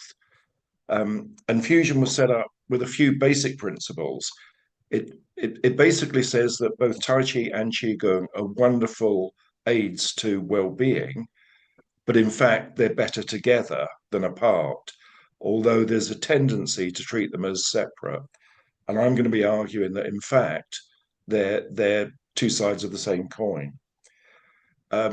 Another belief is that actually they're difficult to learn. It's not something that comes naturally to students, and students need to spend a lot of time, 1 to 3 years typically, getting the foundations right. And they're difficult to learn but good to practice, and that's an issue that I think we need to address. And another belief system I have is it's better to do a few things well than many things less well. So that gives you a little insight into what I'll be talking about. As I say, it was set up a year ago. The website went live today, and the YouTube social channel went live today as well. So I got up early, as Peter suggested, and I'm going to share my screen. So with a bit of luck, if this works, except I can't, or maybe I need, okay. So this is a short PowerPoint presentation that will be on the website, and you can have a look at it. So as I say, Fusion's been going on 12 months and 1 week. And I'm going to start with the conclusions, because I think you don't want to wait to the end to hear what I've got to deduce from all of this. So here's the conclusions at the outset. In some ways, Tai Chi and Qigong have stopped evolving. They haven't evolved at all in the last 50 years. We're still doing exactly the same things we did 50 years ago. And so maybe we need to ask the question, what do we need to do to improve things? Certainly, very few people now, in my experience, practice daily. Most of it is weekly. So we're going to have slower progress than we would do otherwise. And in some senses, when I look at competitive Qigong and Tai Chi, in a sense, it's diverted the search away from peace to perfection, which I think is a pity, because I think far more people are looking for peace and not perfection. So no one discipline by itself delivers full benefits. The two presentations we've just heard show enormous depth and opportunity. And certainly for Tai Chi and Qigong, I think they're better together. Because at the end of the day, as a psychologist, we only have one mind and one body. And as the doctor said, most of us, 90% is water. So we're going to be influenced by the celestial objects. We're going to be influenced by the Earth spinning. We might not be very aware of it, but if we're 90% water, we're going to be as influenced as the sea tides are. So what I'm suggesting is we need a holistic approach, which echoes the first presentation we heard. And I'm going to suggest that there's an awful lot of really good stuff in the classical thinking on Tai Chi in particular, but it's been limited to 1 or 2 dimensional thinking. And with a background in Infocube and 3D interfaces, I think a simple 3D framework can evolve the classics. And certainly what used to be that you got the qualities of Tai Chi after 10 years or 20 years of practice, daily practice, I think can now be taught in a matter of months with the right approach to teaching. So here's just an overview of why I think fusion is different. This is something from my own teaching experience. There's a huge range of activities out there. We haven't included on this slide the yoga, the Pilates, all the other things that are available. This is just from the Tai Chi and Qigong world. And the blue arrows indicate what I do in my teaching. But there are other things as well. I don't do Shibashi, I don't do Bagua, I don't do much Yamchong. But they're all disciplines that all have a quality with them. And when you teach students over a long period of time, in detail, these specific opportunities, resources, then after a while, I think that something special happens in terms of the tranquility, the peace, the well-being, mental and physical, and that is more than the sum of the parts. So by having a separation of Qigong and Tai Chi, we're actually making life difficult for our students. If we can overcome the historic fractions that have split these things apart and take a more inclusive approach to doing a structured routine along these lines, I think the benefits are not only faster and greater once people put the investment in. So doing some mind body centering is really important, doing things to move things forward. So if you take the one-dimensional elements of the classic texts in Tai Chi and the qualities that people get when they do regular Tai Chi and Qigong, these are all things that will be very familiar to experienced practitioners. But they're one-dimensional, and we can certainly make them two-dimensional if we wanted to. So we've all heard about sinking, Chen, expanding, Sung, letting go, Ju, listening, Kai, lengthening, Ding, releasing upwards. And those are qualities that students will get after many years of practice. But I think if you move beyond the one-dimensional thinking and start to think in two dimensions, then you can see that you get a plane of activity in terms of, say, Sung, say, grounding. We heard about the central axis, the spiraling aspect. If you take the assumption that we're all moving all of the time, then it's not surprising the energy is spiraling. The natural state is our bodies are full of energy and moving. And so it's using that as the foundation. Breathing, incredibly important in all the exercises that certainly I teach. And there are some things we can do to improve that. So by thinking of planes of activity, I think it will move the conversation forward. By thinking of planes of grounding, are you grounding more? Are you grounding less? Are you breathing more deeply? Are you breathing differently? Are you coordinating the breathing and the movement? So by moving beyond the one-dimensional thinking to two-dimensional thinking, and Peter and I had a lovely session in a restaurant near him talking this through, and it was a great brainstorm, and I think we helped each other, because basically you can see these planes of activity. Lengthening and Kai and Song are not polarity opposites. They're part of a dimension to do with letting go and lengthening.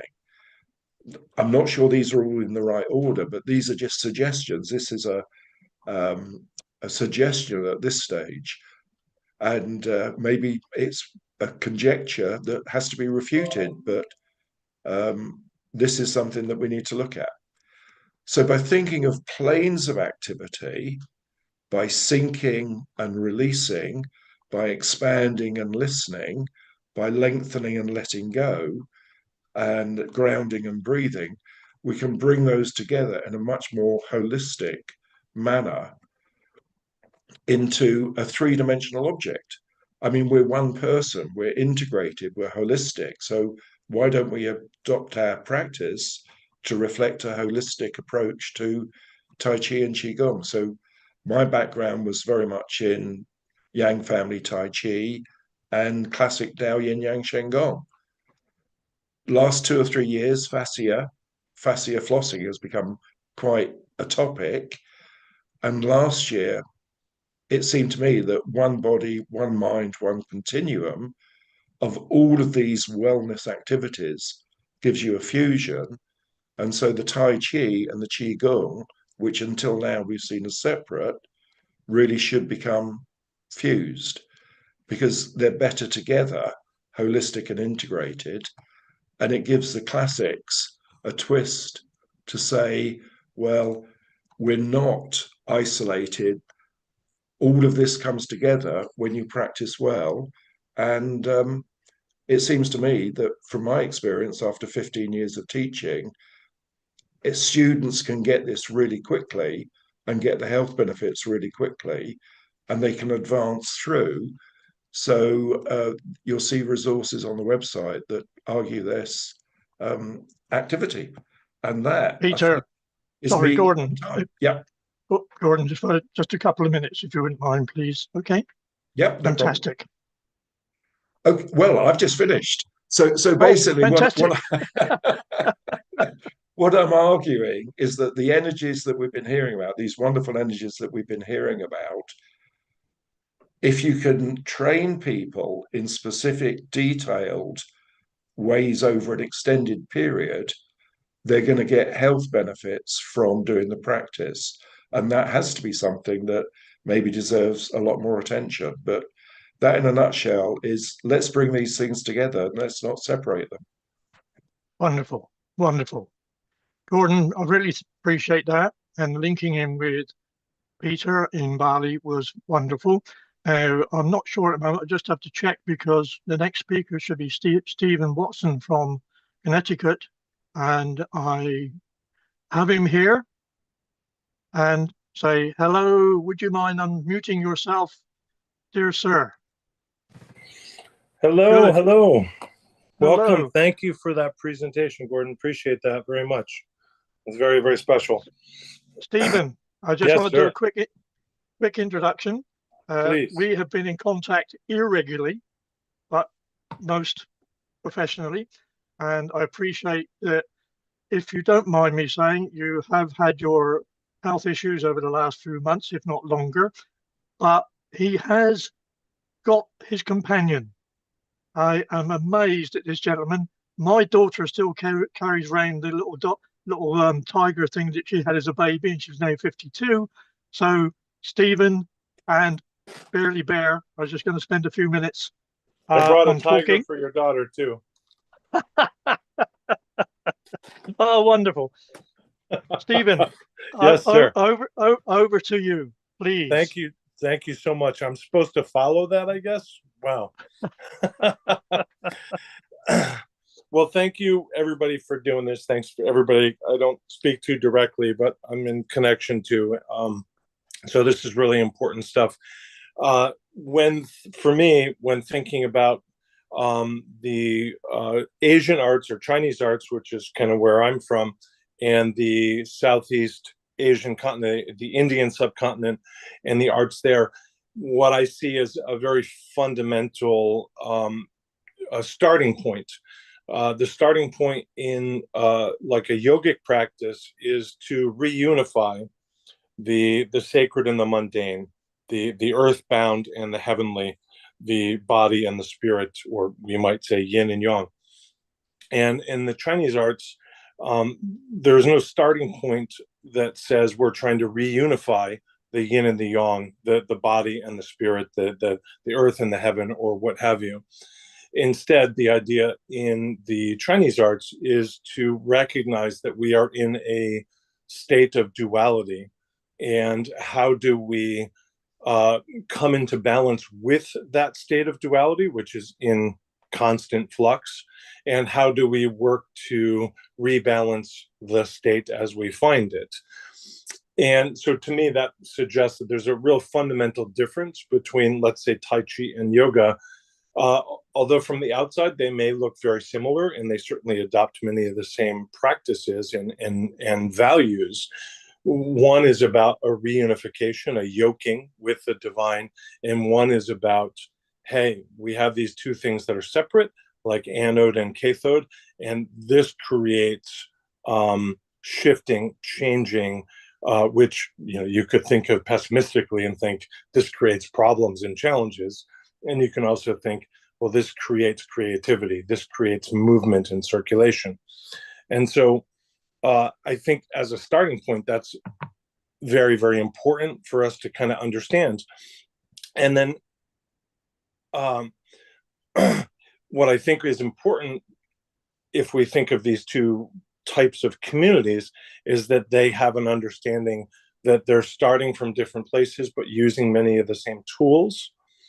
And how do they come together.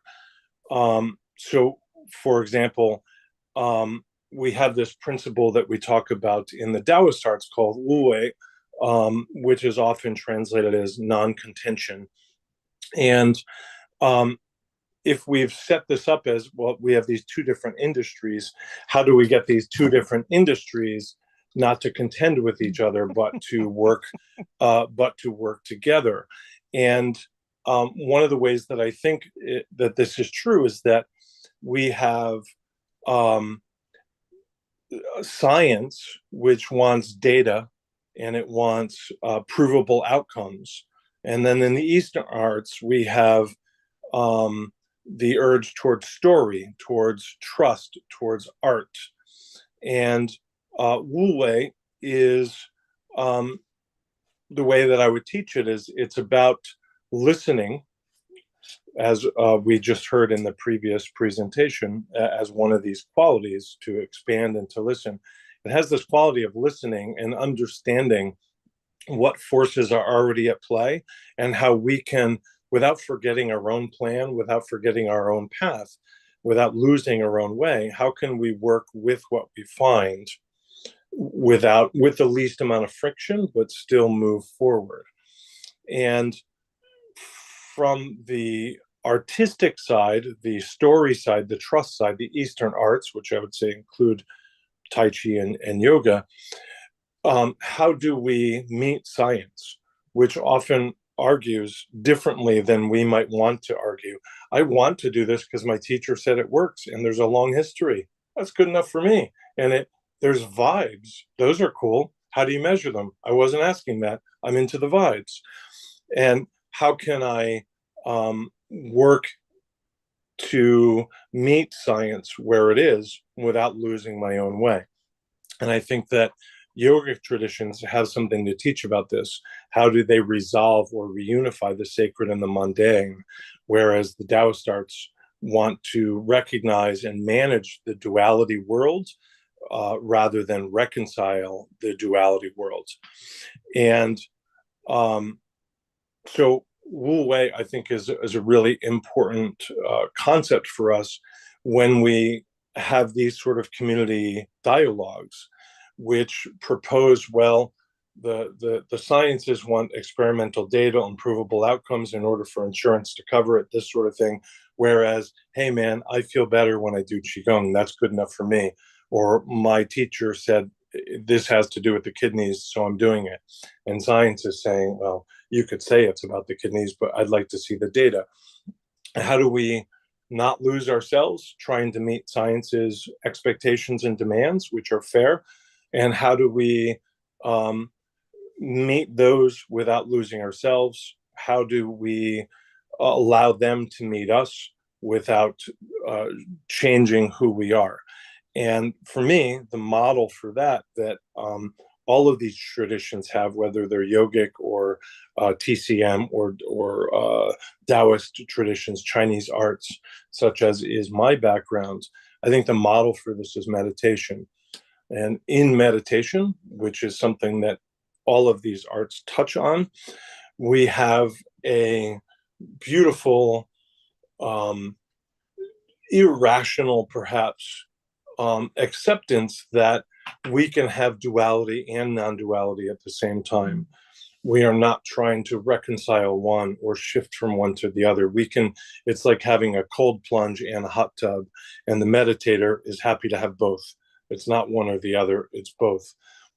And I think where we can meet in meditation, which is to say, I return to oneness in meditation, or I recognize that I have a singular experience of stillness, but the body is a moving being.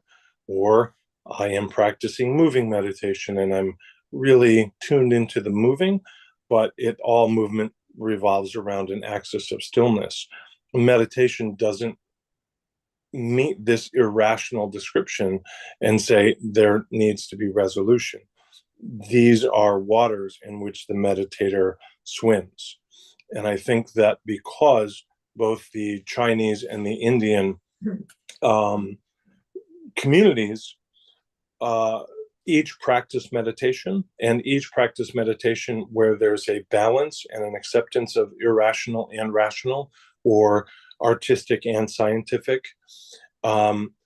I think that's the Venn diagram of the two practices, and to the extent that our meditation can show us the way towards non-contention in our interaction, where we don't lose ourselves and we gain another. That is my argument. Meditate more. If we're going to understand each other rather than just speak our own voice, then we have an opportunity to really communicate with one another, really grow, not just support our ego in the argument for what we do. It's very easy. I could get on this talk and just say, let me tell you why my style of Qigong is the answer, or something like that. And that doesn't further the argument. And if it doesn't further the argument, it doesn't further the species. If it doesn't further the species, it's not going to further the earth. If you want to meditate with me, you can follow that. Keith, how did I do on time? I have a puppet show ready. Okay, right, let's do the Tom and Jerry show then. But you have at least 5 minutes or so thereabouts. Okay, if you wish to carry on, which I'd be. Yeah, are there any questions? Any questions you want me to address? Well, let me ask the people that are on the session if there's anybody here want to ask a quick question of Stephen. Yeah, I tried to do that a little quickly to help you not to. That's all right. Lose the thread of the whole thing. We've had a Kiwi on and he speaks too fast anyway. Anybody with a quick question? All right. Okay. Stephen. Oh, yes. Sorry. Yeah, I'd have a quick one, Keith. I mean, Stephen, what would be an example of you meditating and getting those sorts of stillness qualities? I mean, can you just give us what your daily routine might look like? Would it be 5 minutes or 5 hours? Sure. Yeah. So my daily routine is about 2.5 of standing, 2.5 hours of standing meditation. And so the standing, one of the references that we have is that the experience unfolds, moves, blossoms, shifts, circulates, whatever the language happens to be. But the witness to that experience is still. If the witness is not still, the experience is not in focus, right? But if I try and turn the lens on the witness, I can't find the witness, right? It would be like looking in a mirror and it's clear, oh, there's somebody there. If you turn around, you can't see that person, right? So we infer the witness that is stillness. But if the witness that is stillness is comes into foveal vision, then something else is stillness, and now that is apt to be moving.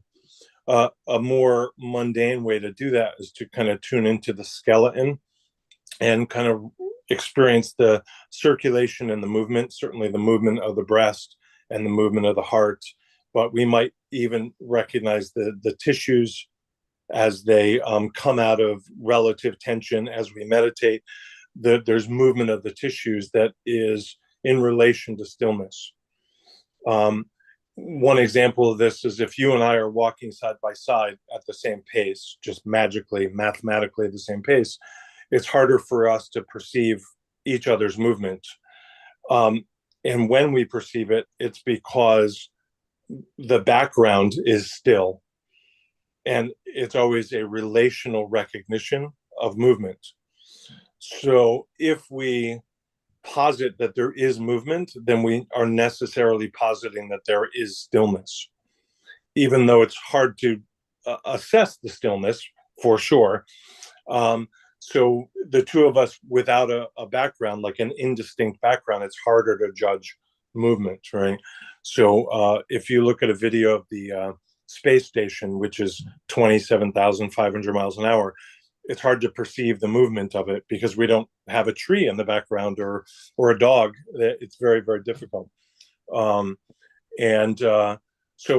I like to use sort of the skeleton in relation. The beauty of this kind of yin yang or shu shu or stillness and movement or mundane and sacred is that it's fractal. So whatever you ultimately recognize as still, you can then, per the yin yang, you can see that, well, some element of that is moving and some is still. And if I want to look deeper and deeper, I keep seeing a yin yang no matter what I do. Which this one turns, so I can't really show you the yin yang. Anyway, Stephen, and similarly, if I come out, it's also yin yang, right? Stephen, we Yes. have two hands Thank you very raised. much. Okay, two hands. One is from a friend of mine who actually owns up as living in Wales, and it's Frank. All right. Afternoon, Hi, Frank. You can just Hi, quickly Bill. I answer see you question. too. Hi, Bill, as Yeah. well. Yeah, hi, Stephen. When you're talking about movement within meditation, would you class that microcosmic orbits, chi movement while meditating would be movement? Correct. So that Zoltian, that microcosm or macrocosmic orbit, is a type of movement, right? Yep. But let's say you're practicing your microcosmic orbit in the anteroom of your workout hall, because there's another class going on and they're doing sword form or something. It's very clear to everybody that you're still and they're moving. Yep. But if we just look at you, we could say, well, your sort of physical mass is relatively without momentum. Yep. But of course, you're doing something very active. Yes. So you might say, oh my God, that was so energizing. And we're like, dude, you were just sitting down, right? Yep. So yeah, here's the interesting thing about movement, right? Or stillness or yin and yang. No application of the term yin and yang ever sufficiently applies to the thing that you believe it applies to. Yeah. To describe something as yin or yang is only to describe relativistically. So if I call you still, it just means that I'm moving more than you. Yeah. And if I go into a coma, then I would call you active, even though you're meditating. But calling you still or calling you movement only tells you something about me, right? That's why I think you're handsome, because look at me, right? It's relativity. It's relativity. Exactly Okay. right. Exactly right. Thank you. Thank you, Look Frank. at how blessed And, I am. I get to have a complete newbie to Tai Chi. What is it? Bill Douglas. Okay, tell us, Bill Douglas. Have you ever tried Tai Chi? I'm bringing in the big gun, Stephen. Hey, I love you, Bill. So good to see you. Hey, Stephen. Good to see you too. Hey, Keith. Hi, Bill. Yeah, I did try Tai Chi. It's the coolest thing. Took me a while to stick with it, though. Yeah, just a couple of moments and that'd be fine. Stephen, You got a question, Bill? Well, I wanted to ask you something. Have you ever messed with the Muse headband? There may be other things that do that too, but I found that to be just an excellent thing, because it was like, when I was I do Neigong energy, kind of like Vipassana yoga.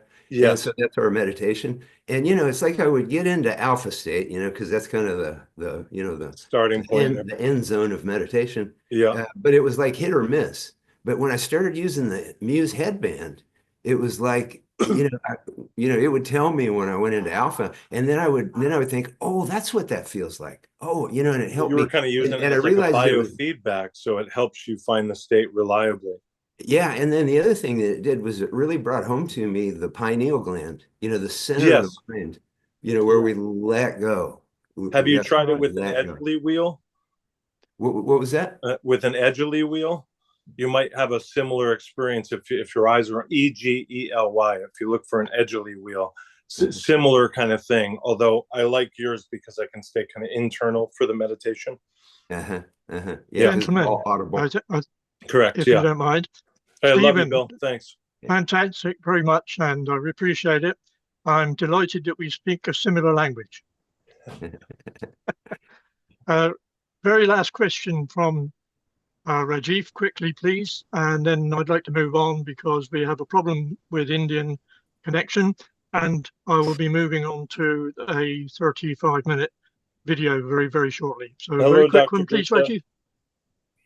I'm a medical doctor from the Western medicine or modern medicine, and I find it interesting, but on the other hand, I would be keen to know really how does it fit with the modern medicine or Western medicine or the allopathy medicine, whatever you call it, and which conditions actually it will help apart from a general wellness perspective.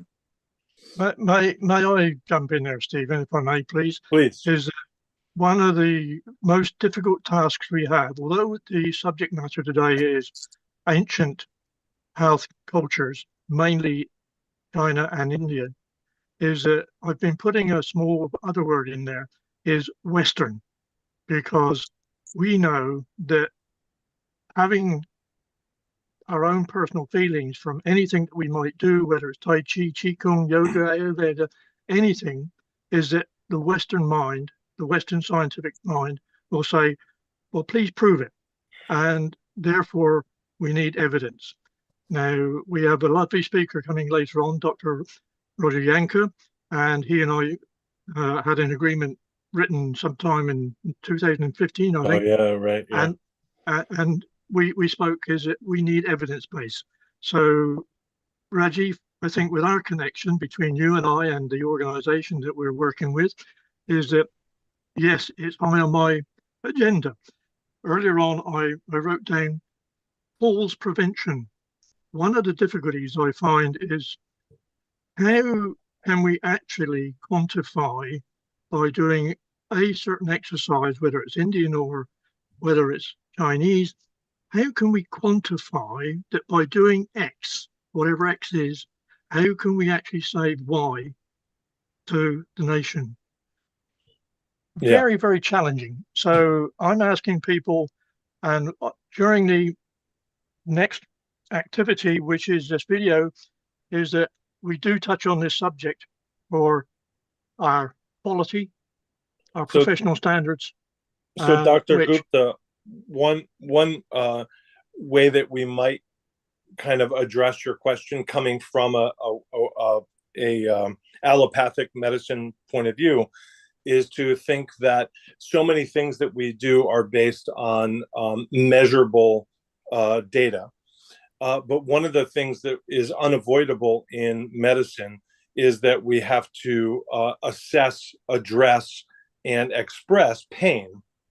But we don't have a reliable way to understand the data about pain. So, of course, we end up self-reporting pain and, scale of 1 to 10, this sort of thing. And yet science or Western medicine recognizes that can't be ignored just because it's not easily measured. And I think that the methods by which Western medicine is beginning to address pain management, let's call it, I think very similar kind of pathways are going to be how we start to talk about things like qi or meditation or vital stillness states, that sort of thing. And I think that language and facility with language will develop through the sort of the valuing of pain as a not just data point, but let's call it a data field that's intrinsic to Western medicine. Thank you very much. Gentlemen, I'm going to move on now, and we're just going to have a video which I hope you feel is not too low level, because it moves from pure, well, some questions that I raised, and I'm pleased to let you just watch the video. Mark's great, Phil and Mark. Okay, let's go. At CIMSPA, and I'm joined by a brilliant panel, and we're delighted to be sharing some information with you today. So what we're going to be looking at is talking about the opportunities and really highlighting the benefit for the Healing Our Earth international community to engage with CIMSPA and some of the broader benefits that can provide. This session is roughly being half an hour long, and as already mentioned, I've got a panel of experts to really bring this to life. So I'm just going to introduce our panel just now. So firstly, I'm delighted to be joined by Keith Sharp. Hello, Keith. How are you doing? I'm pretty good, thanks. Yep, not too bad. Great, and Keith is an independent facilitator in this space. So Keith, I don't know if you want to bring that to life a little bit more. I will, as much as just I'm I'm based in Southampton, and I've been dealing with CIMSPA now since 2017, and the aims and visions remain the same. I run or founded the Tai Chi and Qigong Alliance UK, of which I'm really the only member now, and my aims are to have the government at the end of the day recognising suitable forms of Tai Chi and Qigong for the health of the nation. Oh, well, it's brilliant to have you with us, and we'll certainly be hearing a little bit more from you very shortly. We've also got Mark Peters, and great to have you with us, Mark. Mark is a Tai Chi and Qigong, I'm always very nervous pronouncing these, so please bear with me, specialist and also business owner and partner, training provider partner of CIMSPA. Hello, Mark. Yeah, hello, Philip. Yeah, that's exactly it. I'm a Tai Chi and Qigong specialist. I've been training for 40 plus years, teaching for 30 years. I'm a CIMSPA training partner, provider for Tai Chi and Qigong, and I'm the owner and director of Midlands Tai Chi Rehab. And as the name implies, I'm based in Birmingham in the Midlands. Brilliant. Well, again, great to have you with us today, and we'll be coming back to you shortly. And finally, by no means least, I'm also joined by Colin Huffen, who is the Associate Director here at CIMSPA of Policy and Professional Services. Hi, Colin. Hi, Phil. Good to see you. I've never been described as an expert before, so I hope I live up to that today. So yeah, I've worked at CIMSPA for about 8 years now. I'm responsible for development of policy and standards and everything else that underpins the organisation. I've been working with Keith and Mark for, I can't remember how long, but quite a long time in terms of making sure that we're recognising and supporting the Tai Chi community as well.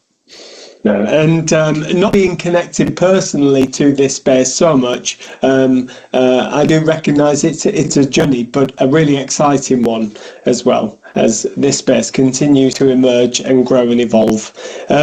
So we're going to get stuck straight into the discussion. I'm Keith, I'm going to come to you first, if that's okay. What are the popular translations of Tai Chi and Qigong? Well, we have, we've got to go back a little bit into the mid-1800s when a gentleman called Thomas Francis Wade translated from the Mandarin to English. And also followed up at the end of that century was a guy called Herbert Allen Giles, both of whom were British scholars. And so we have a confliction a little bit in as much as that in the Western world, we use Tai Chi, T-A-I-C-H-I, but Qigong, which is really energy cultivation that I term, is spelled in the way that the Chinese regard, which the need to Tai Chi, usually termed as supreme ultimate, and I go with my which is called Tai Chi Chuan. So it's really to do with that. And the health well. Okay. So that's good for me. Okay. Absolutely. Keith. Why are there different spellings? That just trends that I think that Tai Chi has been recognized as a major term for many years, but there seems to be a lack of understanding of Qigong, whether it's spelled the Wei Giles way or whether it's spelled the Pinyin way. And what we know is that Pinyin is from the Chinese government, but Qigong, spelled whichever way, is considered to be 3,000 and 4,000 years old and is the backbone.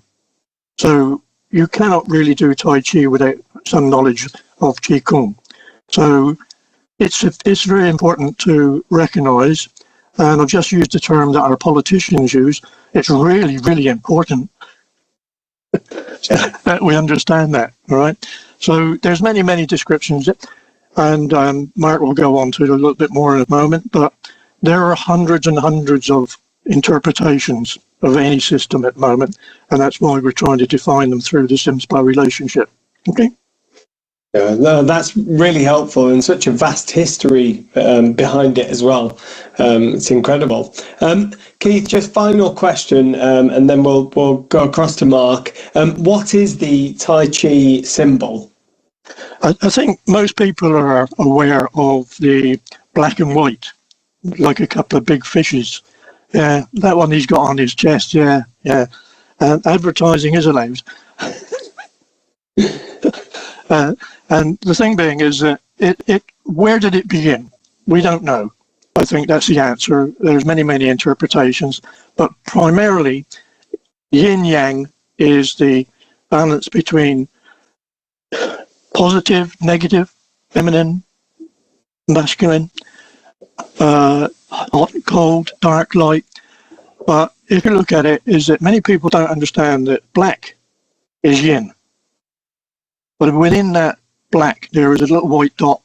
So it's got a balance of yang in it. Similarly with white is yang and has a little black dot in it. And it actually follows the cycle of the 24 hours. It's normally recognized as yin-yang symbol, but it only becomes the Tai Chi symbol when it is encircled completely.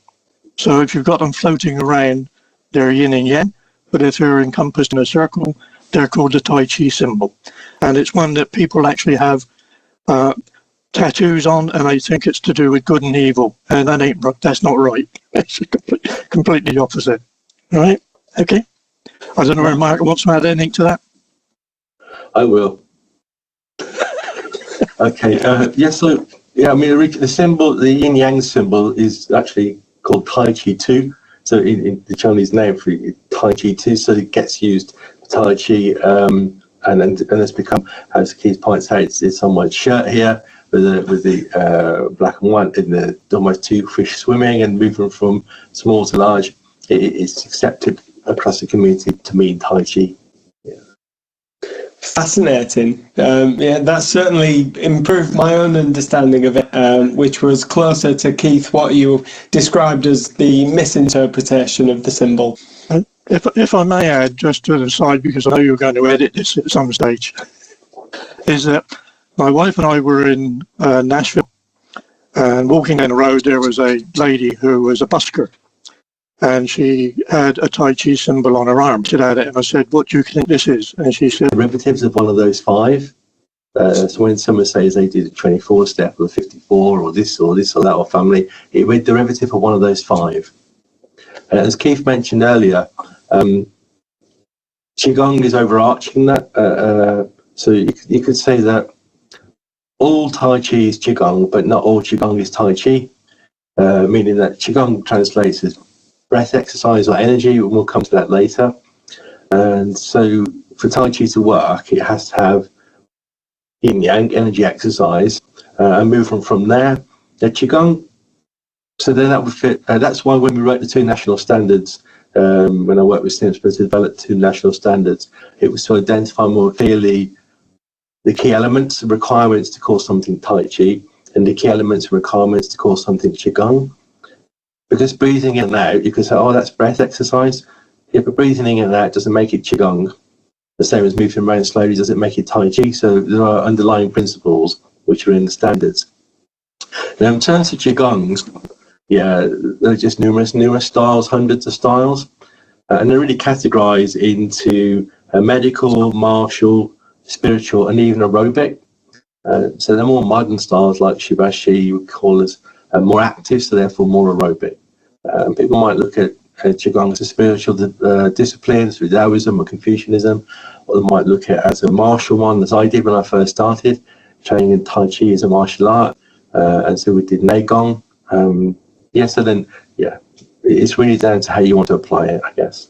It's really interesting, and it sounds a little bit like the way language has evolved and developed. And I just wonder, whilst it's not on our kind of scripted questions, whether there was much in the way of correlation between those five key forms of it and the even sort of more granular and colloquial type interpretations of that, whether I've not asked that question particularly well, but I wonder whether there was any correlation in where a particular style is prevalent, because we're talking about a global discipline. Yes, absolutely. And Tai Chi is generally originated in northern China, so it's the northern style of martial arts. So as a martial art, it's much closer, more like wrestling. So it's more of a grappling art. But then as it spread across regions and then across countries, it's nuanced by particular people, their own interpretations or their own influences. Chen is quite explosive, and then Yang became more circular, and then became softer as they moved to Shanghai and started teaching more family, made it much more gentle. And then Sun style incorporated Bagua and Xingyi. So yeah, it became nuanced, much like language. And you can see each style of Tai Chi has a different flavor. And there's an old saying, I think it's attributed to Yang Qing Fu, which is not all Tai Chi is real Tai Chi. Real Tai Chi has a different flavor. And that really does emphasize what you're looking for in the qualities. Yeah, no, that's brilliant. Thank you, Mark. And why should the government and the population at large use Tai Qigong? Because Tai Chi and Qigong, realistically, although I originally trained it as a martial art, now I would call it self-defense for life. So it's in effect musculoskeletal rehabilitation. It's designed on the effective and correct functional use of your body and mind. In terms of the government's use of it, it's so low cost and so low risk. If you did a risk assessment, short of lying down, there isn't anything less risky than Tai Chi. And everybody could do it, and no special equipment is needed. And there isn't, and you can pretty much type into the internet any medical condition and Tai Chi, and there's a research paper on it. So it's highly researched, highly evidenced, easily accessible. National organisations like Tai Chi Union for Great Britain, CIMSPA, are bringing that all together so people can access it anywhere. Well, in a world where we're often crippled by risk factors, that's a pretty compelling sell, completely. Colin, I'm going to come to you. I was just going to jump on the back of that, if that's okay, before we go to my question. Yeah, I mean, obviously I've been working with Keith and Mark for some time, but obviously one of the things that we know is going on in society is people are increasingly becoming more unwell than they were before. So we know that the number of people with long-term health conditions is increasing and is going to continue to increase. And with that, obviously, comes a whole host of burden on healthcare services, health and social care services as well. So around our preventative medicine agenda, the opportunities that Tai Chi brings for people in terms of preventing those long-term illnesses or managing those long-term illnesses is unreal. It's absolutely amazing. And what we tend to do, I might get struck off for this, but we tend to push people towards gym-based activity. So in a lot of referral schemes, we will say, well, I'm feeling unwell. Doctor says, okay, well, you need to do some exercise. And they'll go, well, here's a ticket to go to X, Y, and Z facility. And as we know, many people don't want that. They want either activity in their own home or in their community or in a place that's more welcoming to them, feels like they've got similar types of people to engage with and work with and take part in physical activity with. And really Tai Chi is that opportunity for lots of people. And I think it's a massively underutilised opportunity that we all should be getting behind and making sure that we are signposting to these people that these activities that are unbelievable in terms of improving people's health as well. Yeah, I can pick up on that again. I'll discuss research a little bit later. If I pick up an example that Colin just mentioned, I had a contract for 4 years pre-COVID working with people with COPD, so chronic obstructive pulmonary disease, to various respiratory conditions. And until we were involved teaching Tai Chi, they were all told to do circuits. So they would do sit to stand, walking, treadmill, a bike, and so on. And then we were asked to come and help, and so we introduced them to Qigong. And there were people in their 70s said, I can't go on a treadmill, I walk slowly 4 miles an hour, and it starts at 4, so I can't do that. And said, okay. And as soon as the consultants left, we just carried on doing Qigong and got them all active. And we found the heart rate was increasing, but they weren't desaturating, they weren't losing oxygen. And so people want to take part more actively because everybody can do it. And then it became an effective alternative to gyms and circuits. And ultimately, the NHS is about choice in theory. It's having the choice of finding the most active method, inclusive method. And we even did one of the projects working with the Dartmouth Cube score, and that measured people's social interaction as well as physical activity. And that showed a massive improvement in reduction in anxiety, social improvement, social interaction, as well as increased fitness, all because we did an exercise that they could actually take part in. It really is fascinating, and a whole new world to me just thinking about this, because from what you're describing, it's something that's incredibly accessible to all manner of different population groups and individuals. Very low risk, very low stress, but actually benefit wise, very significant. Yes. No, that's great. Thank you very much. And Colin, I'm just going to come back to you around the profession and really the opportunity to work in this space. Should Tai Chi and Qigong for health and well-being be a profession, and how do we achieve it? Yeah, absolutely. And I think I would talk on behalf of the Tai Chi community that I've worked with and say that they are. So everyone that I've come across acts professionally and is a professional and provides professional services in a way that we would all expect to receive them as well. So I think the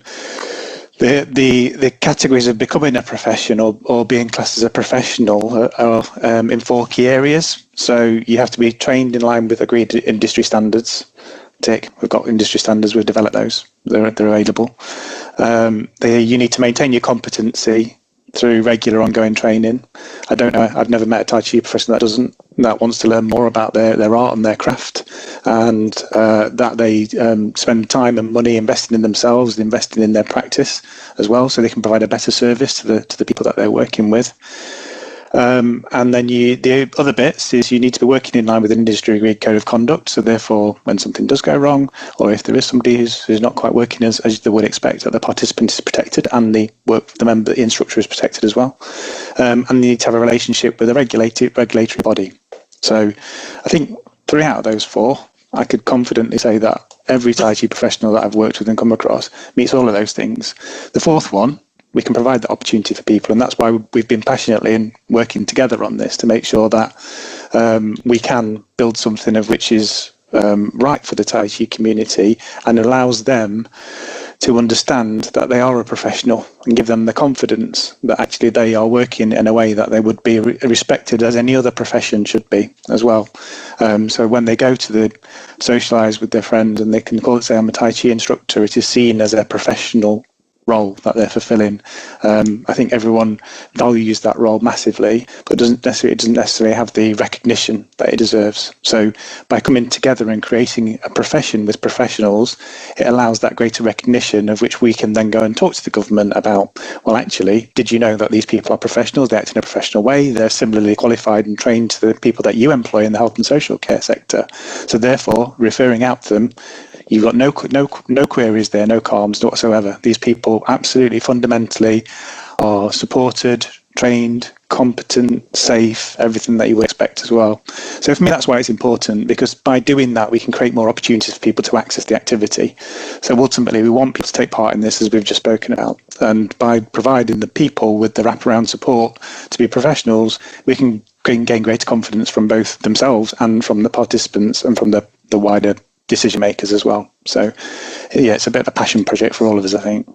Yeah, I think if I can just add something there, is that a couple of weeks ago I took part in an organisation called International Tai Chi Instructors Association, and it is by those people that have devoted 40, 50 years, like Mark, to their activity.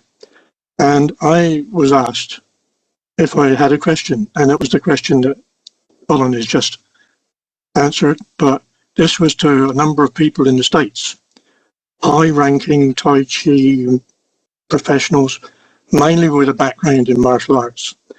And there was only 13 on the Zoom, but 6 of them immediately had to accept that, yes, it is a profession. One of them was an acupuncturist. And I said, well, you charge for it. You have to belong to the acupuncturist society or whatever. But what was incredible was none of them had any succession management. It was unbelievable that people in their 70s and 80s, one was 88 and he's only 3 years older than me. And he said, well, we've never done that. I said, well, how do you think Tai Chi is going to survive? It has to be professional. It has to have the CPDs. So I'm just waiting for the feedback on that. And I think what Colin said is incredibly important, getting a message across, and the work that Mark has done, and another gentleman, Mark Price, was working with Colin to get the professional standards, is an enormous step forward. But the number of critics are out there. No, my system is better than yours and all that good stuff. No. And there's a joke on Facebook at the moment about Mr. Trump, and I don't talk politics, but it said a picture of him in nappies and said, my nappies are bigger than yours. I thought, yeah, that just makes sense. Well, I was just going to ask Keith whether the 88-year-old chap in the States you were talking to was Joe Biden. No, I'm pleased he wasn't. Colin, you spoke about the importance of recognising this as a profession, and obviously both you and I work for CIMSPA, but I imagine there will be people watching this who perhaps have never heard of CIMSPA or come across. So I just wondered if you could just talk about who CIMSPA are and our role in all of this.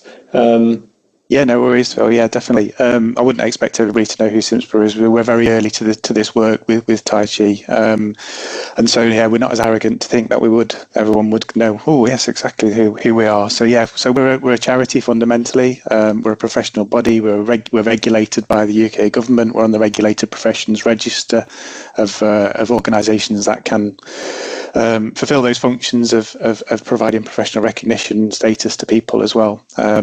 So we want to make sure that the sector is all professionals working in the sport and physical activity sector are recognised and valued, and it's an inclusive sector that everyone wants to be part of as well. So that's I hate quoting vision statements, but that's our vision statement. But I think it really does sum up what we're trying to achieve here in terms of we often miss out on things as a sector because we aren't necessarily seen as recognised and as valued as some of the other sectors. So some government investment that may go into construction, engineering, science, technology, maths, things like that doesn't necessarily work for our sector, or we aren't included within those conversations. So we're all tirelessly working to make sure that we are included in those conversations, that we are seen as a profession which can have a massive influence and impact on people's lives, of which we do. So we know that, obviously, as I spoke about in the last answer, we've got people with increasing health needs, and inactivity is the 4th biggest killer in the UK. So if they put half the amount of money that they put into some of the other interventions that end up in death, then we would be in a good place as a sector, and we would see greater investment coming through to create more professionals and create more professions as well. So yeah, that's our role fundamentally, and that's why I think Keith and Mark have been very keen to work with us to make sure that we've got this representative voice for every Tai Chi professional alongside all the other professionals in the sport and physical activity sector. So therefore we can say, look, hang on a minute, we're over here, we're doing a great job, we're working it as you would expect us to, of which, being that regulatory body, we can then go and have those conversations with the relevant organisations to say, look, there's no reason that you shouldn't invest in this area, because actually it is acting as it should, and you would expect it to as well, and look at what we can do if you do as well. So we do lots of that work. We're part of something called the National Sector Partners Group in the UK, alongside a whole host of other similar organisations who go and talk to government about why physical activity is important and why they should be invested in preventative medicine and physical activity as well. And by us having a bigger collective voice, it opens more doors for us to talk to more people around providing greater access and providing greater investment into this area, because they will see a return. And governments are all about returns, aren't they? So especially at the moment, so we can physically prove to them that actually you will invest in this area, you will see a reduction in cost in other areas, but we can do that because we have the infrastructure and the personnel as a collective group of organisations that we can present them with data that Phil provides for me, a set of insight as well. So we're in a really good position on that kind of things, and basically what we want to do is provide opportunities to have a relationship, for people to have a relationship with us, to enable us to do more of that type of work. So that's the purpose, or the raison d'etre, I suppose, of CIMSPA. Yeah, and that joined up approach is really important. And, I know I can speak on behalf of my colleagues at CIMSPA in that we're really excited to engage more with the Tai Chi and Qigong community. Mark, I'll come to you if that's okay. I'm very aware time is pressing. So should we concentrate purely on the scientific evidence or more the experience and quality of Tai Chi, Qigong? Well, they're not really mutually exclusive. That's the thing, isn't it? They're not mutually exclusive. So the experiential experience, I suppose, anecdotal experience is massive. People like myself have been doing it for so long now that the anecdotal experience is massive to show its benefits and understanding and applying. But the scientific evidence backs that up. And when it comes in, more important is working with organisations like the NHS and through the support of CIMSPA. Scientific evidence backs up the anecdotal evidence, and it's really essential. And it also puts paid to some of the myths that people say, Tai Chi is good for your blood pressure, or Qigong is good for your blood pressure, but they never know how or why. They'll just say it, and when you ask them, well, actually, we've done some research, and it tells you about the impact on systolic and diastolic figures. We can look at blood cell elasticity. So the scientific research supports the anecdotal research. And if in doubt, check the science would be the rule. I'm an engineer by background, and we always want to say three things really. What's it for? How does it work? And how can we improve it? So all engineers are the same. What's it for? How does it work? And how can we improve it? And science gives you the opportunity to systematically evidence and research something. So that's a scientific model. How does it work? What's it for? Let's double check it and triple check it, and then show yes, that's absolutely true. But they really support each other. And it wouldn't be science without anecdotes to start with. Very well put. Keith, I'm going to come back to you. How can we identify and source funding for prevention? It's a real challenge in as much as not only is Mark from an engineering background, I am as well. And so the word prevention is natural to our backgrounds. We wouldn't send a ship, tank, infantry, or anybody else to do some more activity, and then that investment is released, and then those participants try and find somebody who has the appropriate recognition, and then they're not there. Then actually the system doesn't work, does it? So we need to make sure that if we are going to keep knocking on the door and we get some success, that actually when those people go and try and find that activity, that the commissioners of that activity know that all the relevant things are in place. So the instructor who's delivering that activity does have the right qualifications, is ongoing CPD, has the right competency, etc. So that's why it's important from that perspective. That might not mean a lot to some people who really don't need to work in that way or want to work in that way. So there are obviously hopefully other benefits of partnering with us as well. So one of the main ones is if you're looking for employment within the sport and physical activity sector, then we have hundreds and hundreds of employers who will specify that the requirement to be a member of CIMSPA is part of the job. So if you're going to instruct in a physical facility, then they're probably going to ask you for that anyway. So that hopefully for myself on this. So Keith, who are the real sort of target groups and populations that would benefit from Tai Chi and Qigong? Mark and I started working together in 2016, and we've enjoyed a relationship which has been both informative and helpful between us. Both being engineers means that we can understand one another, whereas we have a number of people who, shall we say, degrade those of us who have trained as artisans. I have run classes, same as Mark, and you can say, well, the community, particularly those in areas of not social deprivation, but in areas not so well off, is that they need funding. So I started this with thinking about the over 65s in the UK, of which there are 12 million. And from a marketing perspective, which I had the enjoyment of being involved in through my career, is that you don't need many of those to make up a fantastic group of people who benefit. The benefits, I think, we need to quantify. And I draw back to the document. It's a PowerPoint slide that I did some years ago, which tries to identify specifics. And one of the specifics is falls prevention. And people are talking about falls prevention. Yes, we know that it does it. You only need to trip on a flagstone. So getting the over 65s, maybe over 50s now, into a situation that says, if you do Qigong or Tai Chi from these approved professional standards people, is that you can reduce this and you can actually quantify it. How much could you actually quantify it by? Well, return on investment of 2 to 5 is not bad. But the other one is really in the UK, and I talk from records that are on open data, is that how do we get people to recommend Tai Chi and Qigong from the national health point of view? And Mark and I have a slightly different view on this, but that's immaterial because it's the same driving force, is that there are 60,000 physiotherapists either employed directly by the NHS or working independently. Having them with a little bit of knowledge, they can do what they call now is pathfinding, social prescription, whatever.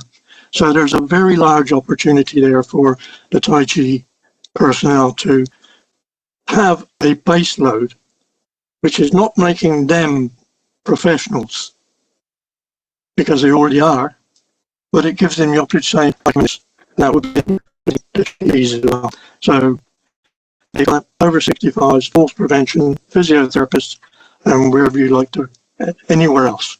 Good. Yeah, but it certainly sounds like the benefits are broader than those groups mentioned as well, as we continue to better understand just how vastly beneficial it is. So thank you for that. I'm really conscious that we have run over. I do apologise. We sort of slightly anticipated beforehand, but just, I suppose, before we do end this session, any final comments to end and leave our viewers with before we wrap up? All right. I think it would be nice if we were to identify, and I think this might be something you cut out at the end, Phil, in as much as that I would ask that the major decisions, such as press releases on a national basis, getting ICBs involved. I think I put forward, and I think Colin, I think they mentioned this before, is that let's have a target, all right, of, let's say we increase our membership of Tai Chi and Qigong Union people over this 12 months, well, no, 10 months, 11 months, of, let's say 50 people. Mark and I, sorry about this, Mark, we could probably identify 150 people who could be considered to be quality teachers of Tai Chi and Qigong, who then we could actually say, well, why don't we send out a little marketing document from CIMSPA? They join us for the following reasons. All right. So maybe you can look at that at a separate time. Okay. Thank you, Keith. Colin, Mark, any final comments to leave with? No, nothing to add. Just thank you for inviting me to be part of the conversation. Exactly the same. Thank you. Yeah, indeed. Confirmed. Thank you. Yeah, no, thank you very much. And we look forward to hopefully connecting with you very soon. Well, the only thing I will say is that the 4-hour session on the 20th. Wow. Firstly, to those wonderful people all around the world, I do apologize for the rather poor synchronization. That video started to last around about 45, 46 minutes, and I endeavored with my amateur activities to make it rather less. It came down to 39. So the messages are there, but I hope you can understand. We're still having problems, I understand, with our friend Professor Sharma in India. I don't see his name down anywhere. So we're going to cross the oceans again to our friend in Kansas, Bill Douglas. And Bill is the founder of World Tai Chi and Qigong Day, which is at the end of April, the last Saturday. And I think that Bill has done this for several years, and we celebrated or made a tribute last April, for 25 years. Incredible. So I just want to note that Bill is promoting the Global Transformation Project, and his desire is not to get involved with standards, certification. He wants to grow that organically. I'm fully in support of what he wants to do, but also working in parallel with those that are insisting on certification. So Bill, I'm delighted to see you again. You too, Keith. And I look forward to listening to you for the next session. Thank you very much. All right. Thank you so much. One thing I want to lead off with is this book, The Gospel of Science, second edition. And I'm not trying to sell it. I'm trying to give it away. And so on World Tai Chi Day all day, you'll be able to get this, the Kindle ebook version for free. And then also on the following Saturday, May the 3rd. And so everything that I'm going to be talking about, all the science is meticulously endnoted in here. So you'll be able to go to the web page if you get the book, and you'll be able to see the source data, the studies, the articles that all this science came from. And that's really important to get out to the mind-body community. So I thought I'd start this with a quote, and I think it was Bertrand Russell, but I could be wrong. And he said that truth is always simple, but humanity will stampede all over simple truth to get to something more complicated. And what this journey, this has been like getting close to a 50-year journey of Tai Chi and Qigong, and also just mind-body practices in general, because like, I know I'm not the only person, but over these decades practicing Tai Chi and Qigong, I've become aware of yoga and mindfulness and different meditation techniques.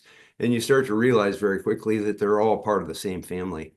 And what the data shows is that what they all have in common is they're able to bring the brain waves into the alpha brainwave state. And then when we practice it on a regular basis, we tend to operate more in a gamma wave consciousness, which is a higher level of consciousness, which the science seems to show what it does is it plugs us into the internet of existence so that we're open to greater insights and information. And so what all this science in the Gospel of Science, second edition, leads to is the irrefutable realization that most of the world's problems could be solved by educating public education students, kindergarten through 12th grade, in mind-body practices. And so my research into the science, it started in my classes because I had doctors in my classes that were healing and getting off of different kinds of drugs and recovering from injuries and stuff. And so then they started handing me medical research. This is before Google, or before I knew about it. And the stack just got bigger and bigger. And so one thing to realize, one thing that's so important for the mind-body community to realize, all of us, Tai Chi, Qigong, yoga, mindfulness, meditation, is the science is already in on this stuff. The idea that we have to have a certain amount more science before we realize that we should be educating public education children in mind-body practices, that's just not real. The reason that it seems like it's real is because our mass media, and in the United States, our government to a large extent as well, the regulatory agencies, they just willfully ignore this because they're pharmaceutical driven. And so let's just look at just one thing that we're all painfully familiar with, the COVID event. What the science showed was that the frontline healthcare workers who had high T cell counts, they were much less likely to contract COVID. And if they contracted it, they were much less likely to suffer severe symptoms from it. Now, what the data shows is that mind-body practices profoundly increase T cell counts on a large scale. And so we could be teaching school children all over the planet how to keep their T cell counts elevated, because they stay pretty elevated up to about age 7. That's when we lose touch with the alpha meditative state. As children, we're just naturally in an alpha meditative state most of the time. That's what the brain scientists explain to us. And so we could be teaching kids how to stay in touch with this, just very natural state of being, and dramatically boosting global immunity. One of the studies that I cite in the book was a university study, and they taught the swimmers on the university swim team how to do Qigong. And the Qigong group, compared to the control group of swimmers, had 85% less respiratory infections.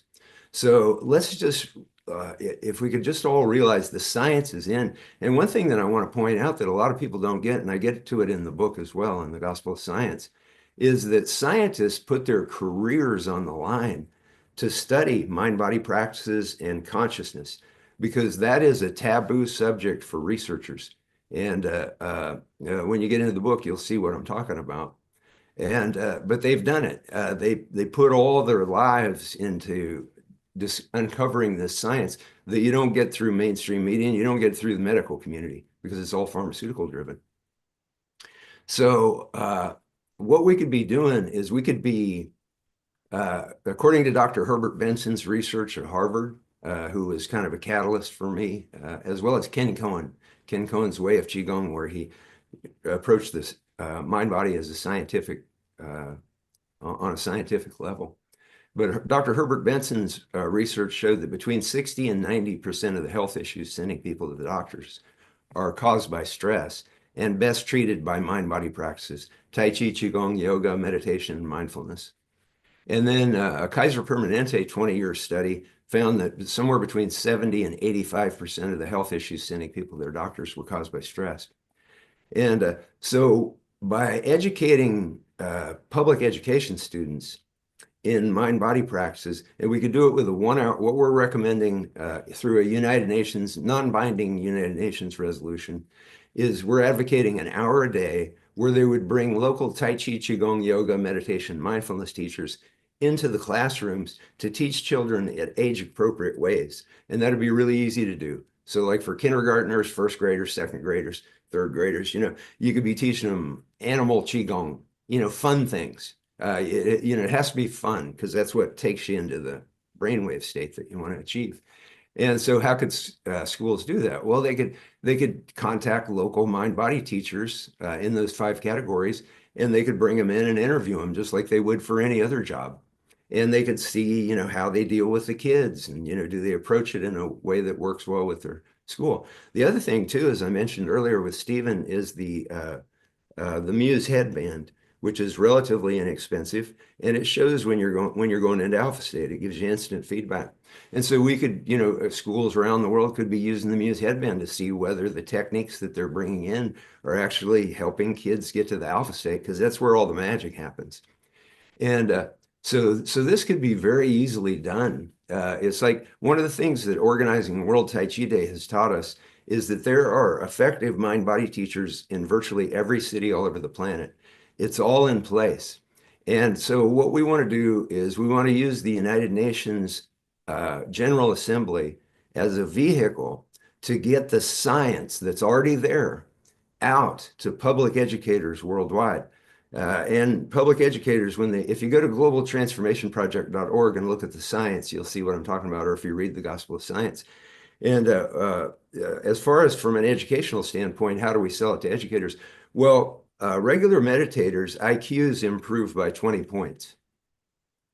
any teacher in the world who could look at a study like that and go, oh, we don't want our students to have 20-point higher IQs. I don't think you're going to find any rational teacher that's going to think that way. And then at the same time, while that's happening, they're improving their GRE reading skills, their math proficiency skills, their verbal fluency skills. All this is documented. It's in the Gospel of Science, and it's endnoted, so you can become aware of this. Mind-body, the mind-body community, we have to get educated on the science that already exists, that's not being given to people through the mass media and through the government institutions. And in my hospital classes, the biggest challenge that I have with patients or students coming into my classes is that they won't believe that these things will do what they do, what science has shown they will do what they do, because they haven't seen it on their news station.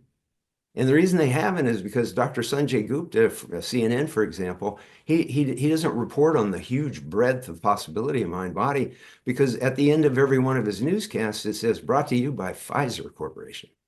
And there's money to be made. There's massive money to be made off this dysfunctional education system, health system, and also prison system. In the United States, we imprison more of our people than any country on the planet Earth. And our violent crime rates are actually at 40-year lows. And I get into all this in the book because that's actually related to the spread of mind-body practices around the planet. But we have this high imprisonment rate. And when I taught at Folsom Prison, and that's what really got me started on looking into the consciousness of mind-body practices and the quantum physics and the chaos mathematics that shows how this changes the consciousness of the whole planet. And at Folsom Prison, they had a Tai Chi Cha program for 2 years.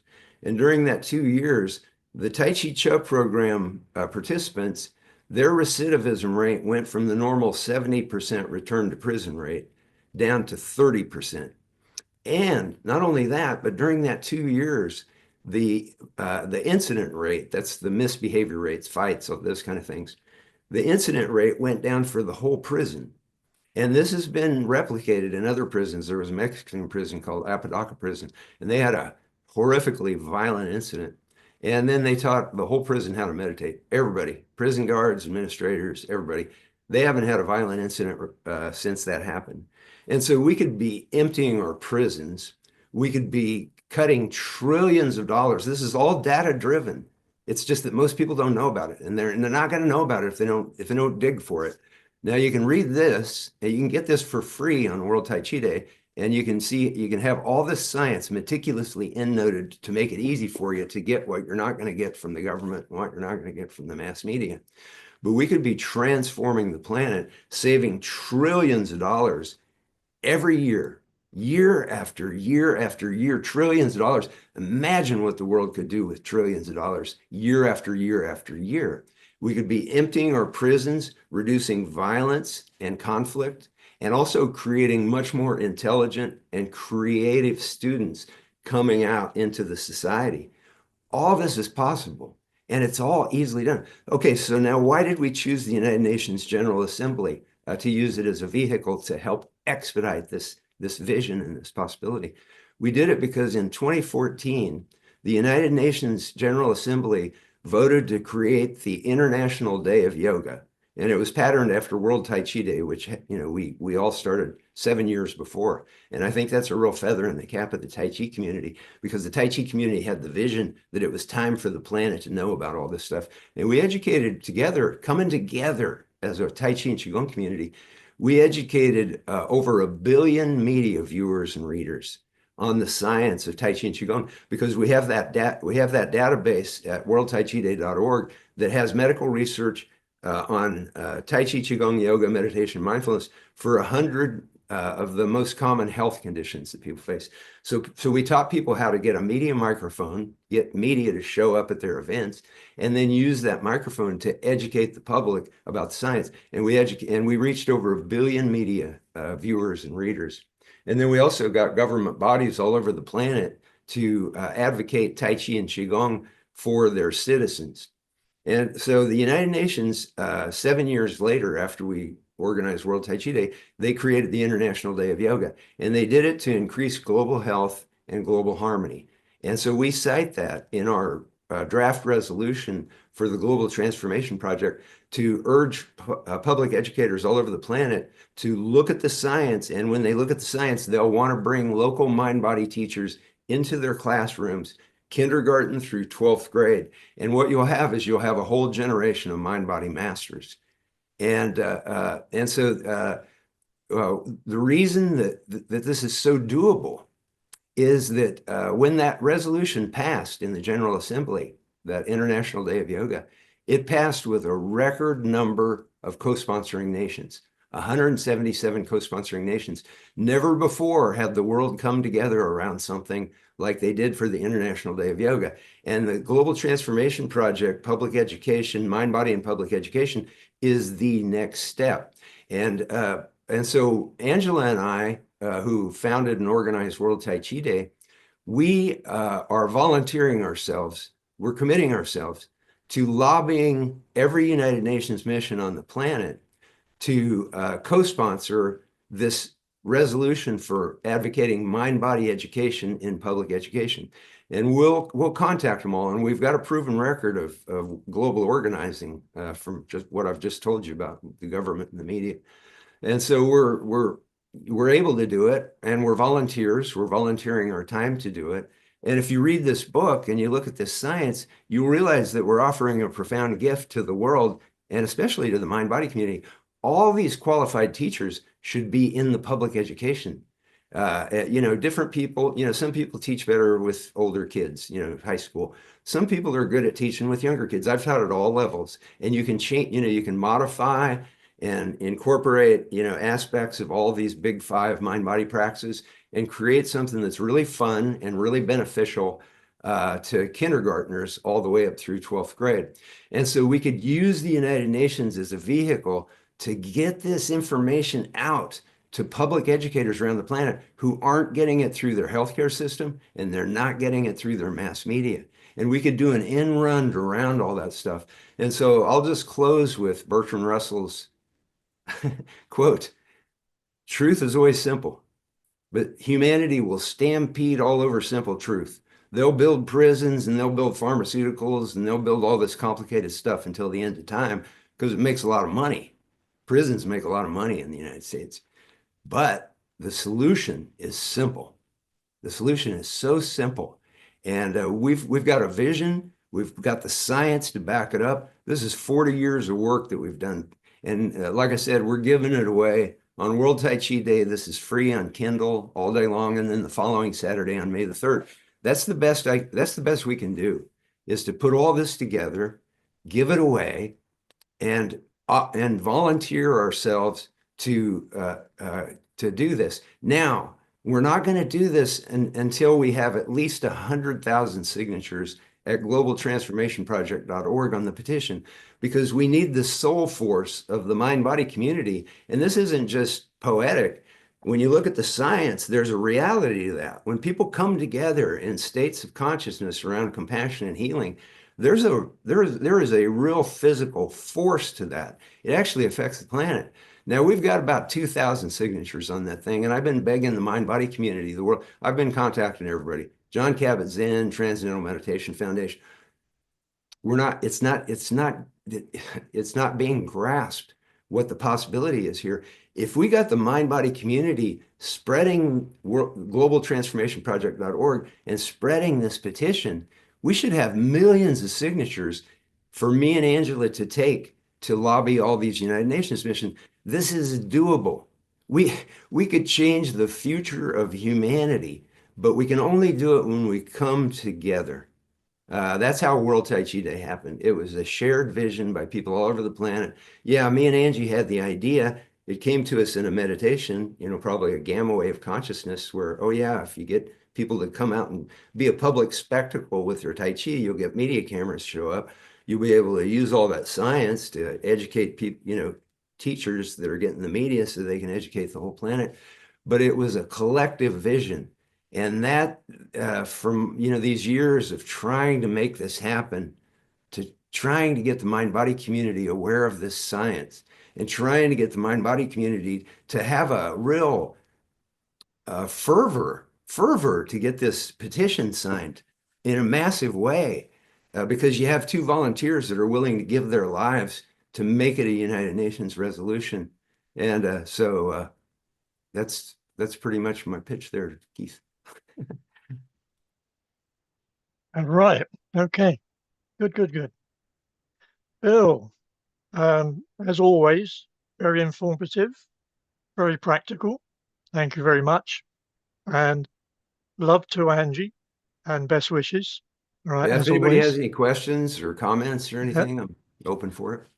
Well, I think that I haven't seen anybody at the moment, but I've just seen that our lovely lady from Colorado is on, Sharon Rose. And firstly, I'd like to thank Sharon for that wonderful video which you sent out. It makes my efforts look like a 5-year-old.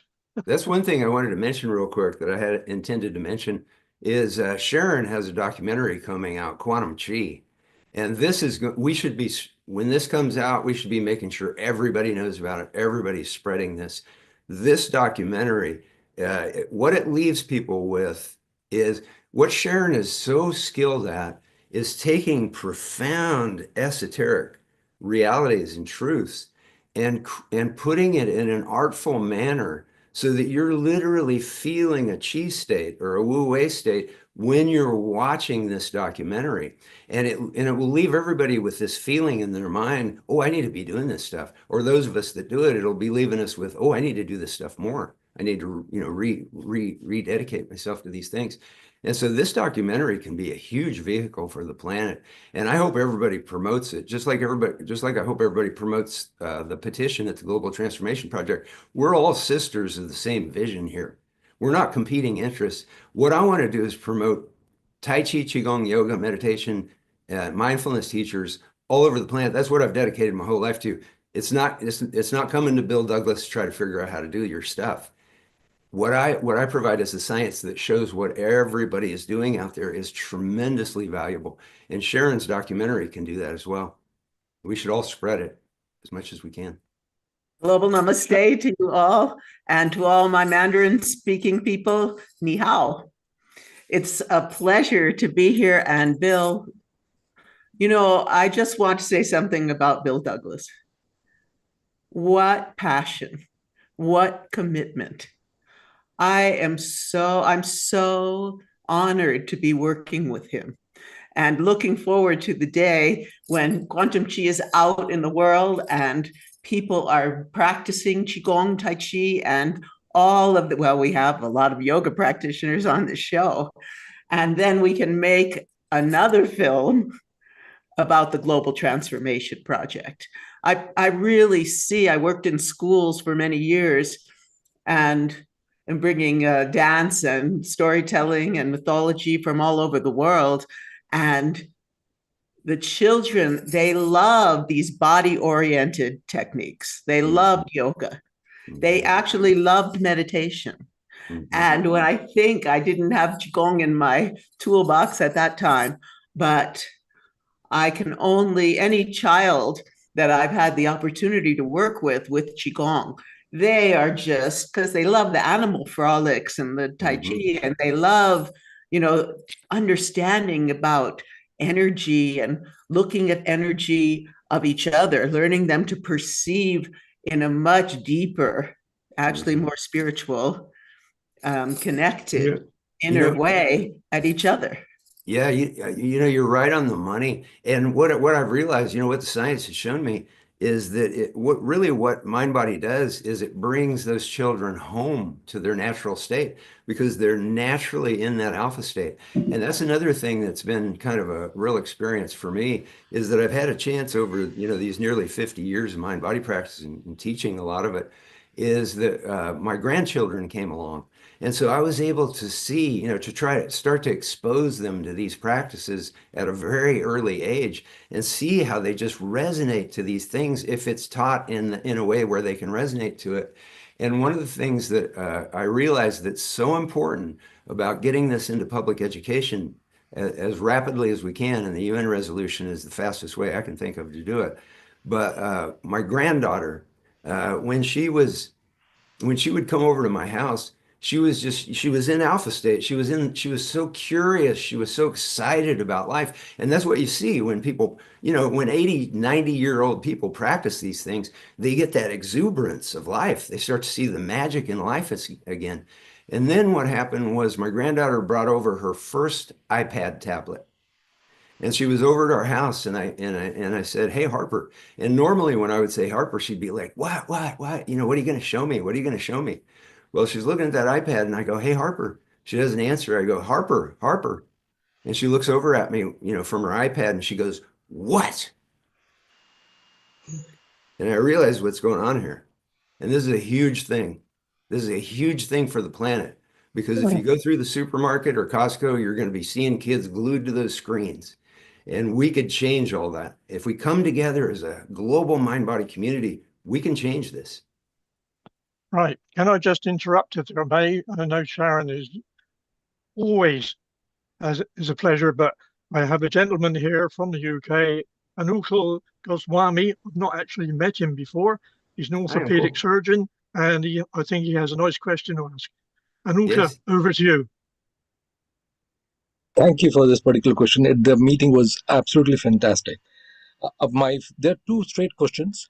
One is I've heard William Douglas before as well, and I'm absolutely fascinated by his talk. More importantly, as a spinal surgeon, I come across many patients at the end of all the line of treatment, and the pain has never gotten better, and they're referred to pain clinics. They undergo some sort of psychological assessment, some sort of pain assessment by the pain consultant, and some rehabilitation physically. But in reality, after about a year or a year and a half, they say, well, nothing happened. I'm just the same person. They just took me around and finished it.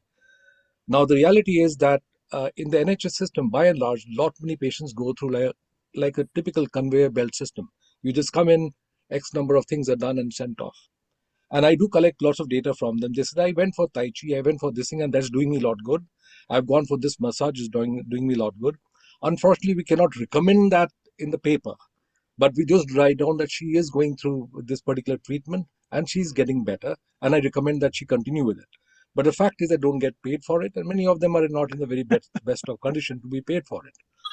So my questions are two. First of all, to Keith particularly, because I think there's a big scope for us to reach the NHS and say that we need this kind of support, because many patients are getting help by this kind of treatment.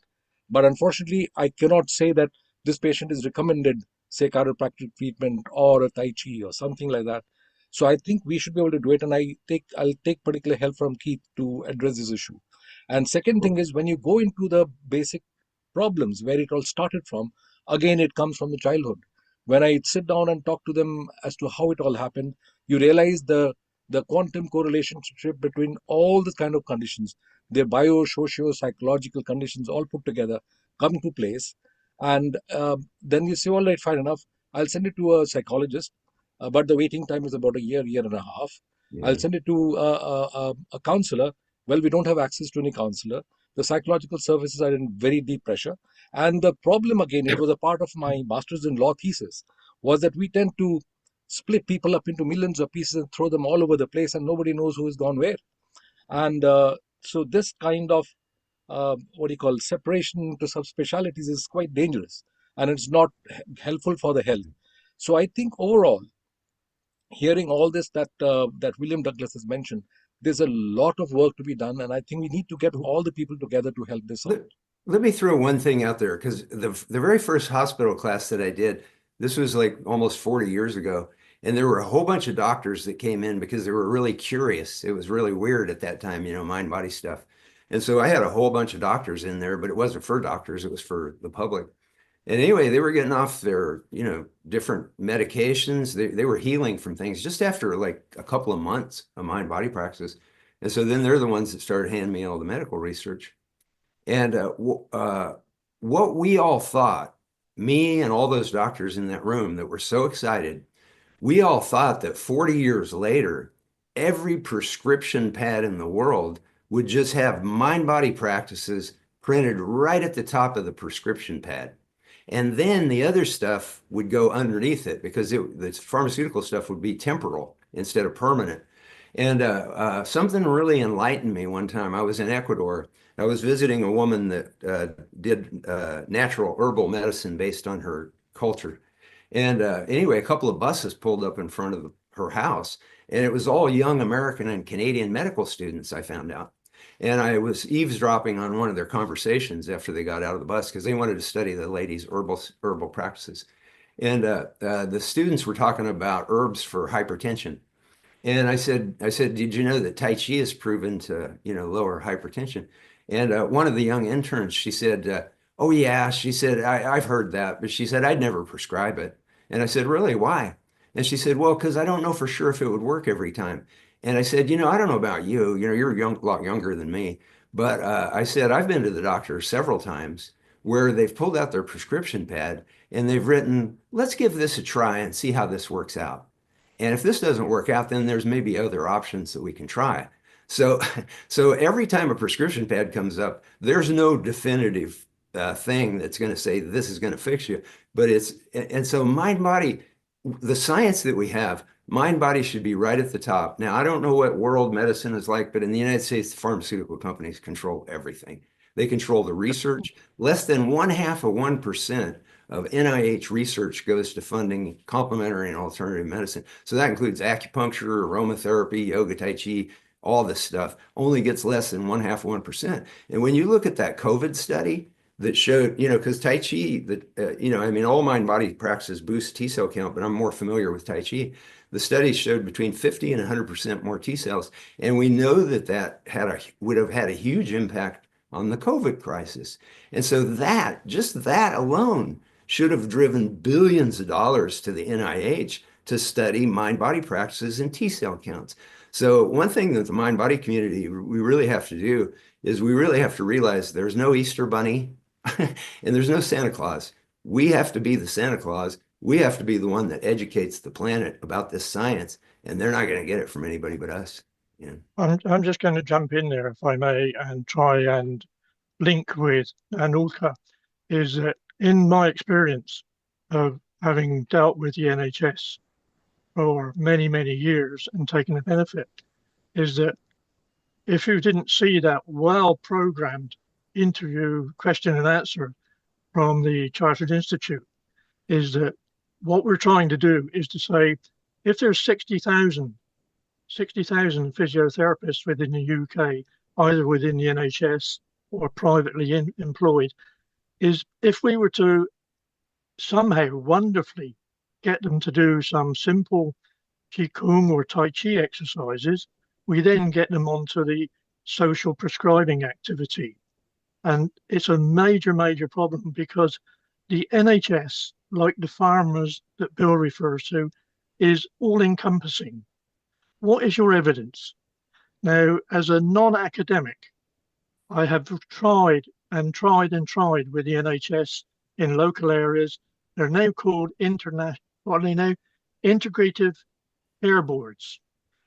When I get in touch with them, it's like, oh, you're speaking a foreign language. They don't want to know. One of the people that are now advocating prevention had no idea of what we were trying to do in the early 2000s.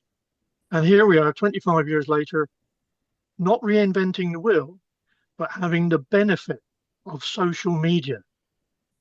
This is not new. Bill's been doing it for many, many years, but we need to gather together to make sure that we're convincing these people who apparently don't understand, and we just have to keep going. This is part of my role in trying to encourage the links between Tai Chi, Qigong, yoga, Ayurveda, Japanese, and all those that were mentioned earlier. But Bill, I'm going to move on now, and because I'm delighted to see there is a lady here with her colored hair, lives about about 2 hours away from me, Clara, who has been working very closely with Sharon. And I always apologize to these two because they talk on a different level to me. Clara has a great podcast, by the way. Everybody should tune I in know. to Clara's podcast. I phoned Clara once, many, many years ago, and said, are you into Qigong? She said, yes. So we ended up, she interviewed me, and I had behind me a load of books which were not very well shelved. And she said, I think we need something behind you. So I went and got a sheet off the bed and made it a white background. Now I have this wonderful technology which allows me to put a background up of the sea. So, and also, and I'm sorry if we're just putting you on, but I need to actually introduce my next guest, unless Amrita's going to say something. And I want to introduce Dr. Roger Jahnke from California, a gentleman that I've known since 2006. And in 2015, we signed a small understanding that we would work together, share information. And I believe, like most people, we are harmonizing, we are linking, we are collaborating, and it's fantastic. So Dr. Roger Jahnke, somebody that I shared a lunch with in 2012, and he said to me, what is it you can do for me? And I sat there and I was chewing on whatever it was I chewing. I said, I'm not sure I've got anything to offer to you. When we signed the little agreement between us, I said, I know the answer now. What is it we can do for the community? What is it we can do for the populations who cannot afford or cannot be involved in Tai Chi and Qigong? So Dr. Roger Jahnke, I introduce you as a good friend, and I know that there are links with others. So it's over to you. I just like to say real quick, Roger is a great Qigong teacher and a great author. So I highly encourage everybody to research Dr. Roger Jahnke.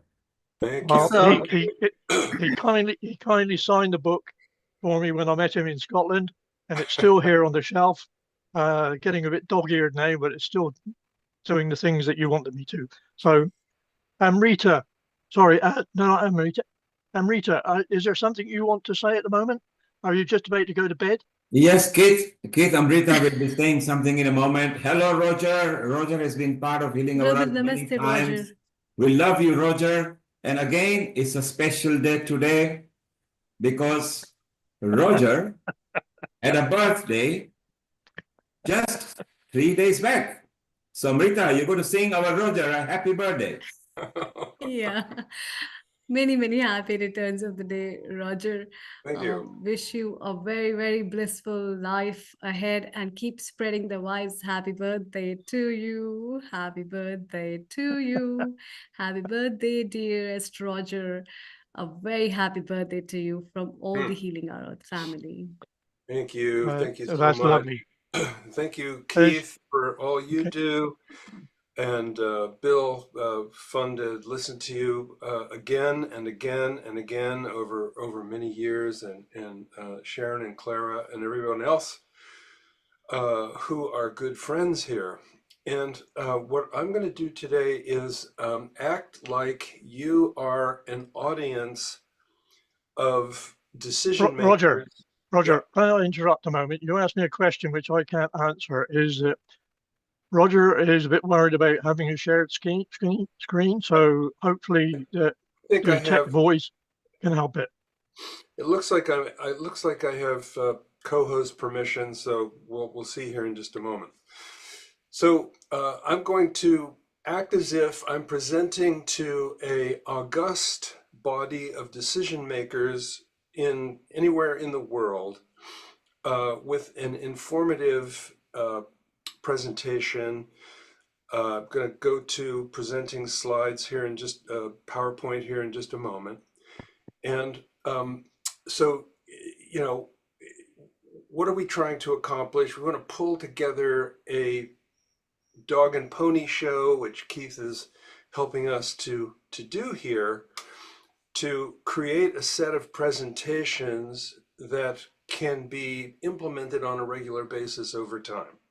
So I'm thinking of this as a practice session for a time when we have a more policy maker type audience. And so here we go. I'm just going to go to share my screen, and we'll just race off into all of this. So I actually gave this presentation, have given this presentation numerous times in numerous conferences and so forth. And so, yeah, here we go. In fact, the first time that I ever gave this presentation was in 2006. It's been updated quite a bit since then, of course.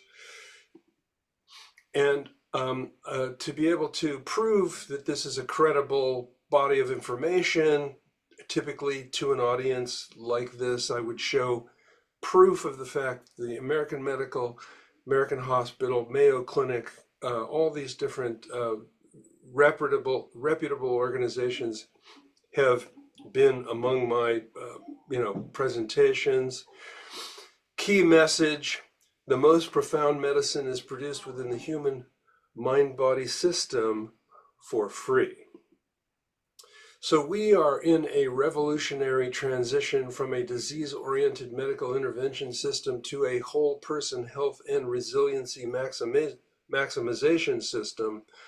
I've got a lot of slides here, so I'm going to just keep ripping through, and then we can have at some point we can have shall we say, a debriefing meeting where we consider the possibility for how we can continue to do this kind of presentation to large policy-making audiences.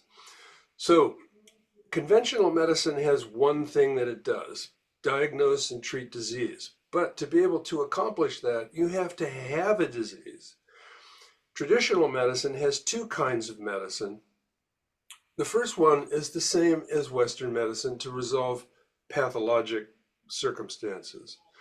The second one, though, which is really the primary one, is in China, it's called maximizing the righteous qi.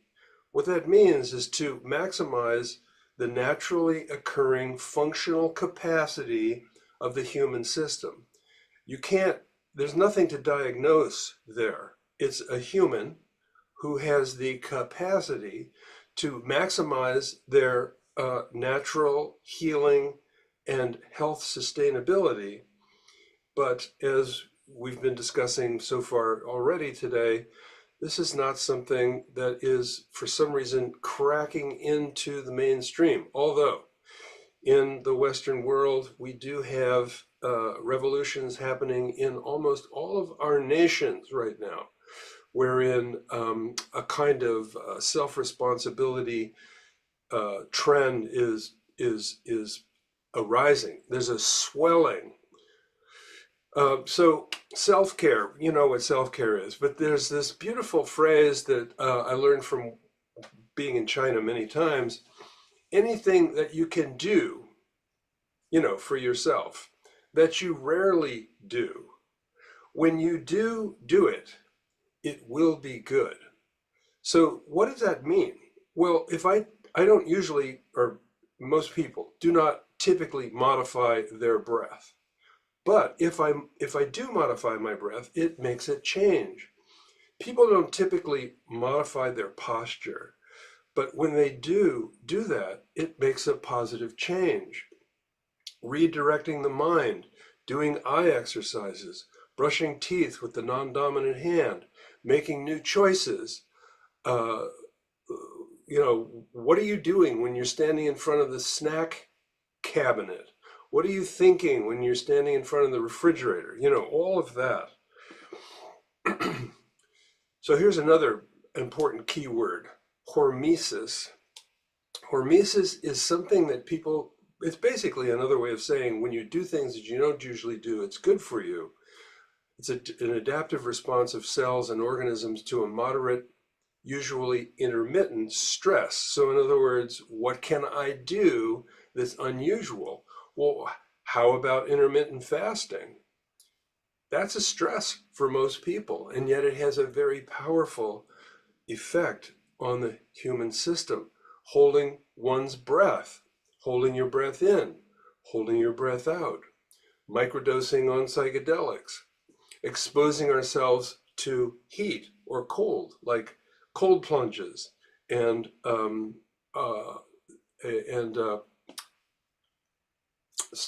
hot spas.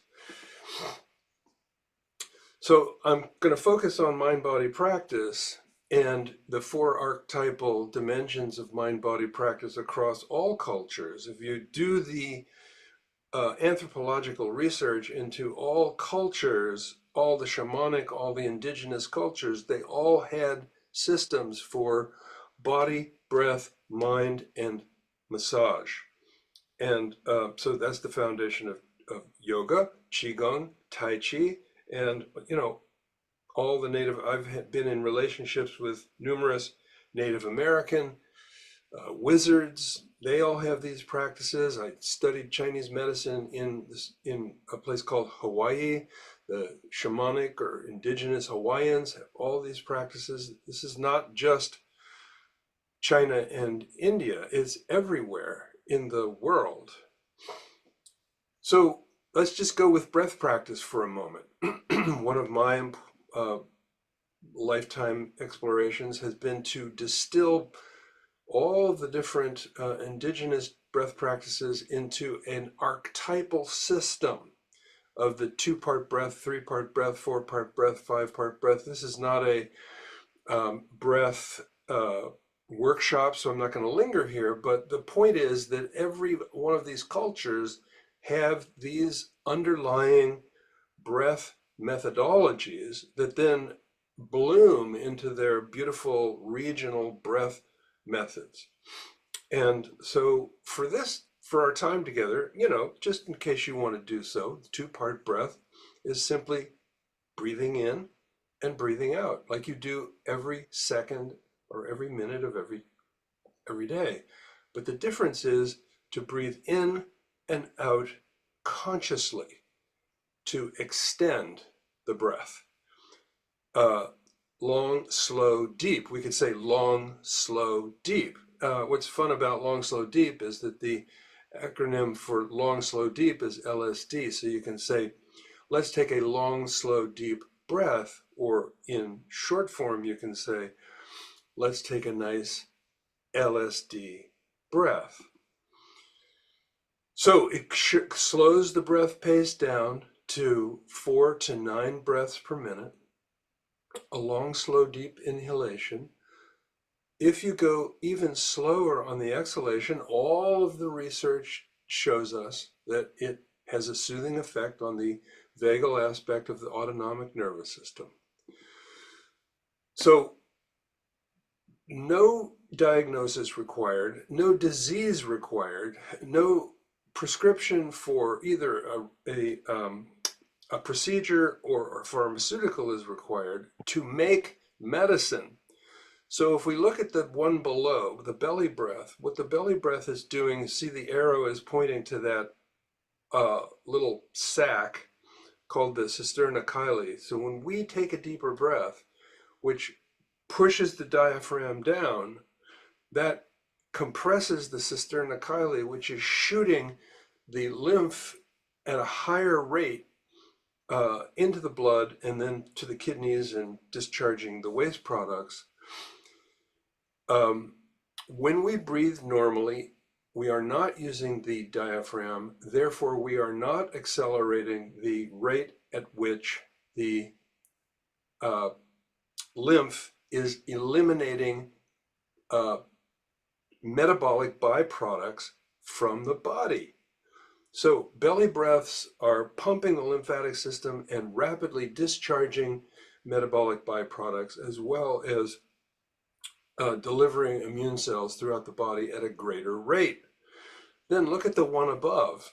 There's 2 mechanisms in the chest cavity that cause the release of neurotransmitters, which are the naturally healing neurotransmitters. One of them is called the stretch receptors. That's the one on the left. When you're breathing normally, you are not stretching the stretch receptors to the extent to which they need to be stretched to be able to trigger the release of the acetylcholine-based neurotransmitters from the nervous system. If you go to the picture on the right, that's a part of the cardiac function. It's called baroreceptors. When you take a deep breath, do it now. Take a deep breath. It builds pressure in the rib cage and exerts an influence on the baroreceptors, which then release acetylcholine-based neurotransmitters from the autonomic nervous system, which then increase the capacity for self-healing processes within the human body. There's so much more that I could say about this, but I want to be conscious about time. So, if there's a recording of this, maybe you can go back and take a look at the effect of carbon dioxide and nitric oxide. It's a long explanation, so I won't linger there. So in the Chinese version, how we think of this as making medicine within the body. Sorry, somehow the slides got a little weird here. How these practices of making medicine within our own being without a diagnosis, so that it's not medicine necessarily to heal disease, it's also medicine to maximize and sustain functional capacity. And so there are elixirs produced within us for the body. There are elixirs produced within our being for our mental, emotional self. And there are elixirs that are associated with our transcendental nature. And, we could ask the question, is the spiritual elixir to be able to heal the spirit? Or is the spirit and awareness of the spirit an elixir in its own right, and maybe even the most powerful elixir that exists in the world? You know this, but I'll just review for a moment. When we talk about the history of Qigong, we typically use the number 5,000 years. But actually, that's just when writing began. The shamanic tradition in all these cultures goes back hundreds and hundreds of thousand years, even millions of years. And so it's possible and very likely, according to anthropologists, that something like Qigong has been utilized in China for 10,000 years or even more. Same with yoga. Did the people in India really wait till 5,000 years ago to create yoga? I mean, that's a joke. That's ridiculous. It probably more like 50,000 years. Okay, so let's just go to some practical applications. The dollar signs mean more or less dollars. So when you get to the top of the pyramid of shall we say utilization frequency, the frequency of the necessity of the top of the pyramid is low. That's why it's smaller, but it costs so much more. Then go to the bottom. Notice that the frequency at the bottom is large, but the cost is low. And so this whole idea of proliferating knowledge about how powerful humans are to the human race, it's just like a no-brainer. Now, we do get to ask this question: is it meant to be? So we live in space-time on a planet. Who knows? This is kind of a negative thought, but you just have to think these things on occasion. Who knows that we're supposed to be as beautifully well and enabled as we can imagine that we could be? Like, now I'm talking karma, destiny. I'm not arguing for the fact that, we should just remain stupid here as humans. Obviously, the people on the line were all in the choir. And as Bill was saying, we've been working on this my first yoga class was 1963. I've been working on this since 1963. So here's the emergent new system. what happens is that the person comes in to a personal process of self-inquiry. And if they need to go to conventional medicine, then they go over there to get consultation and diagnosis, but then they should be coming back to personal practice. And then if they need to or want to, they can go off into the whole health system, acupuncture, chiropractic, osteopathic, etc.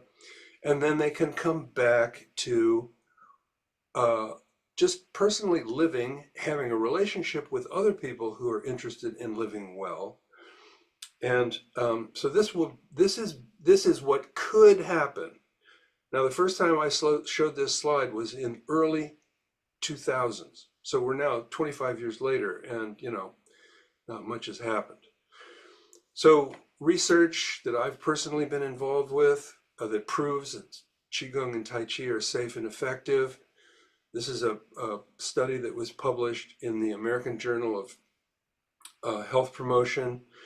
It found these 9 outcomes for safety and efficacy of Qigong and Tai Chi. But this is even more interesting. So our study that we did, which looked into data from 1990 to 2010, that's a period of 20 years, there were an average of 3 studies per year. In the next 5 years, there were 30 studies per year. So from 1990 to 2010, an average of 3 studies, randomized controlled trials per year. In the next 5 years, 30 studies per year.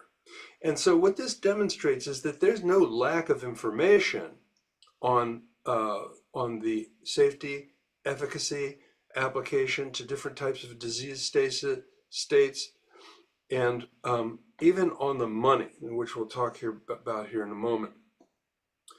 Back in 2005, I was honored to be able to participate in creating a policy group called the National Expert Meeting on Qigong and Tai Chi, which produced a consensus report.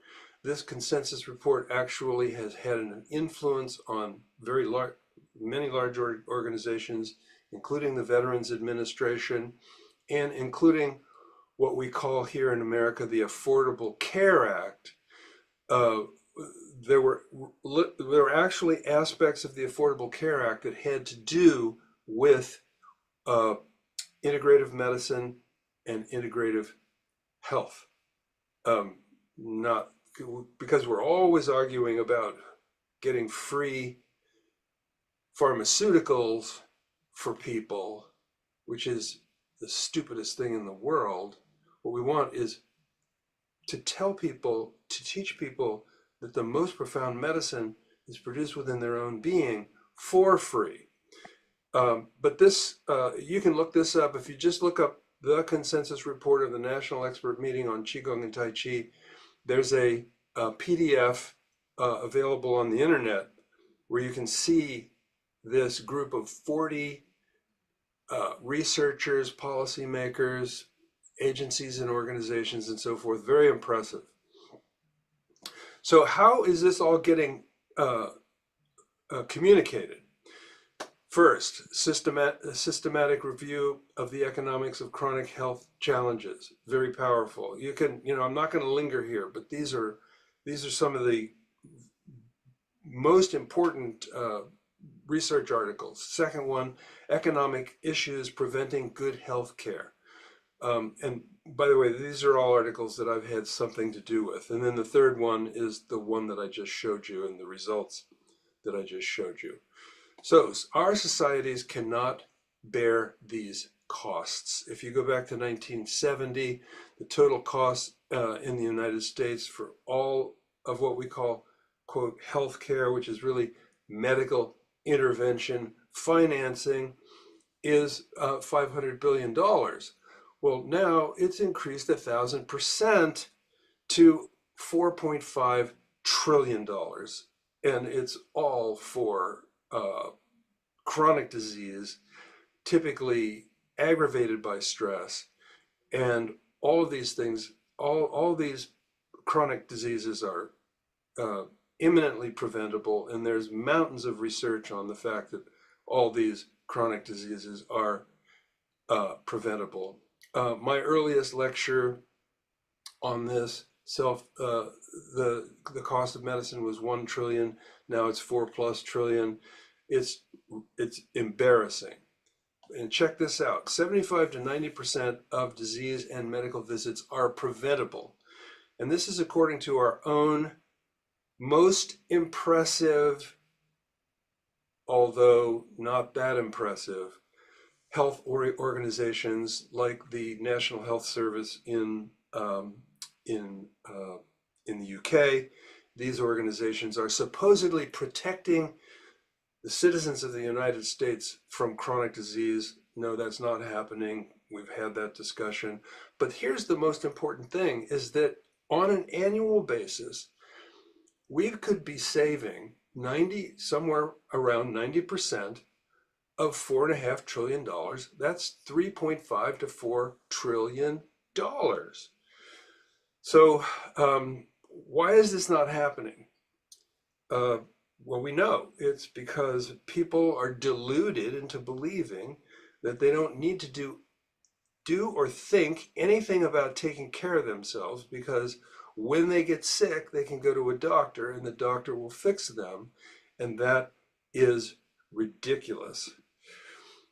So how are we going to do this? Train thousands to teach millions how to heal themselves for free. This is what all of us on this line have been doing probably for the most of our lives. Recall that the most profound medicine is produced within the human system for free. Here are the exemplars. This is just from my own work with these things. So the CDC has quite a bit of information about Qigong and Tai Chi. The Veterans Administration has quite a bit of information about Qigong and Tai Chi in the United States. All veterans agencies are mandated to bring Tai Chi, literally stated, Tai Chi and yoga into availability for veterans. This is a map that shows all the people that we've trained who are teachers in the United States. It's kind of like there's more than this, but that's a kind of an exemplary look.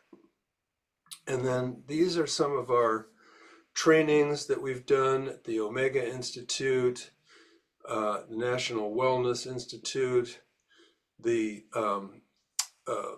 practice leader training for Native American tribes, in particular in Arizona, and veterans in New York. So I'll leave it there. Please feel free to contact me, and I'm sure that Keith is going to get us all a list of the key people or disseminate the information however he wishes. I can send him a PDF of this presentation. Roger, I'm at a loss for words as usual when you're talking, instructing, conveying messages. No need to send the PDF. I think you've already issued it to me once. Probably giving me approval to use it, I think, as well. I just cannot imagine myself being up in front of an audience of the sort of people that you deal with and not having the background skills to explain the meanings behind a few words. I'm delighted to say that in a few minutes, after Bill's had a couple of inputs here, is that as a result of some extra work I did was to contact Dr. Peter Wayne, and he has kindly agreed to join us, which he's now on, I think he's on the web. Hello, Peter. Good of you. Thank you. Remain muted for a moment. I don't like your background. It's too Caribbean. Hey, Peter. Anyway, Hey, Bill, Keith, before you go on, let me just say, I think that you have taken a very important step in the direction of finding the wormhole to make progress. As Bill would say, and I think as Peter would agree, we have all the information we need. Everything about safety and efficacy is done. All the incoming information about the effect of these kinds of self-applied, self-care type methods on health, economics, that information is coming in at an absolutely profound rate. And therefore, I'm hoping that Healing Our Earth and Keith will continue to collaborate to what I called earlier, create a little road show. Fortunately, to go take a road show these days, we don't have to go on the road, which is just build an audience online. And so I've been on lots of podcasts. I'm sure Bill has too, and Peter. And what else are we going to do except for the thing that we love the most, which is our deepest and richest passion, which is our destiny. So if people said to me, aren't you depressed that you've worked on this your whole life and it's not happening? And I say, well, I'm aware of the fact that it's not happening, but what is a life for? I'm giving my life to this, not because somehow somebody talked me into it. It's because that's what I do. That's my dharma. That is my destiny. And Roger, it's like not letting up. So back to you, Keith. Keep it up, dude. Roger, if I could just tail on what you're talking about, one of the things that I wanted to convey to people, because I've never been in this position until I became in this position in my life, and that is, spending 50 years roughly in this mind-body journey. And one of the things that becomes clear to me, as I get older, and see how all this evolves, is that it's really easy for us to miss what it is that we're part of, this thing that you're talking about, Roger, where we surrender ourselves, to that, that flow coming through, the Tao or whatever, and it leads us to wherever we're going. And we don't really, it's easy to kind of miss what it is that's happening. But one of the things I want to bring everybody's attention to is like Keith's work on this is so visionary, like Roger was talking about, but also Roger and Peter Wayne, these folks have changed the planet, because Dr. Jahnke's work with the National Council on Aging, which we had a chance to be a part of, a small part of, but it was Roger did this, and organizing World Tai Chi Day, it showed me that the YMCA senior Tai Chi programs, they expanded hugely after you did what you did, Roger. You had like a huge impact on the nation and on the national and global consciousness through that work. And then Dr. Peter Wayne wrote the Harvard Medical School Guide to Tai Chi. And when that came out, World Tai Chi Day, we were so excited. We wanted everybody to read that. And that was a huge thing to have the Harvard Medical School Guide to Tai Chi come out with the science that it provided. And so it's like we're sitting here amongst people who have literally changed the planet. And you might not get your ticker tape parades, but I'm popping the ticker tape right now because and just to bring our attention to the level of possibility that, because these people have done these huge things, of course, with the whole mind-body community. None of us do anything alone. Yeah. Well, I think that our minds coming together is, Roger, thank you for your kind words. As you know, I'm not a expert in any of the mind-body activities. I try to use what I thought at the end, in many years ago, was an inverted diagram, like a pyramid or a well on its point.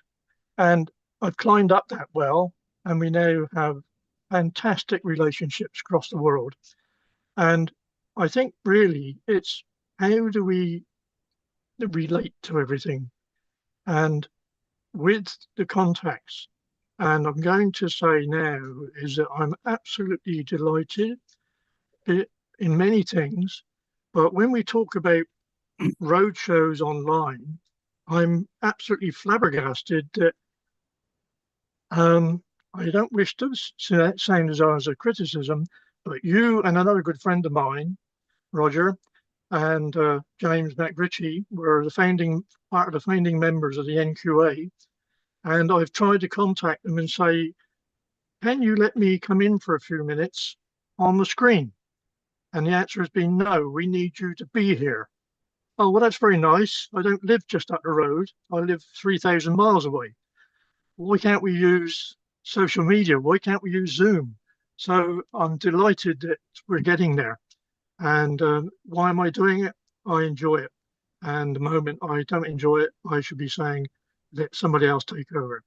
Anyway, I'm disgusted, Dr. Wayne, that you have apparently got a C behind you, not just a still.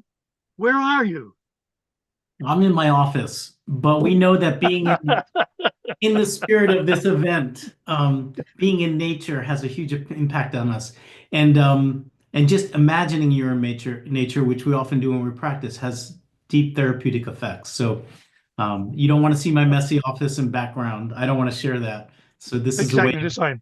Sharing Exactly a the same. little Yeah. Well, those that you don't know, Peter Wayne, is that he is a professor of medicine at the Harvard Medicine School. And he also is an associate professor at the Osher Center for Integrative.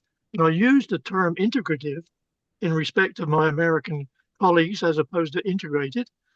So a welcomed late entry because I only contacted Peter a short while ago. He's the author of the book, as we mentioned earlier, the Harvard Book of Tai Chi. It's a must reading alongside those of Bill and Roger. And I think we can spend many, many hours going through it. But Peter, we have a few more minutes than those that you and I discussed. So over to you. Thank you very much. Well, first, I want to say thank you, Keith, for holding this space, and to all the people who organized this really important topic on what I'm sensing as the bridge between our internal health and the health of the environment around us. And nice to see Roger and Bill and some old friends. Roger and I were in China together. I think it's more than 25 years ago, as I date that. And I'm glad that your toothache has healed. He was there during some tooth problems.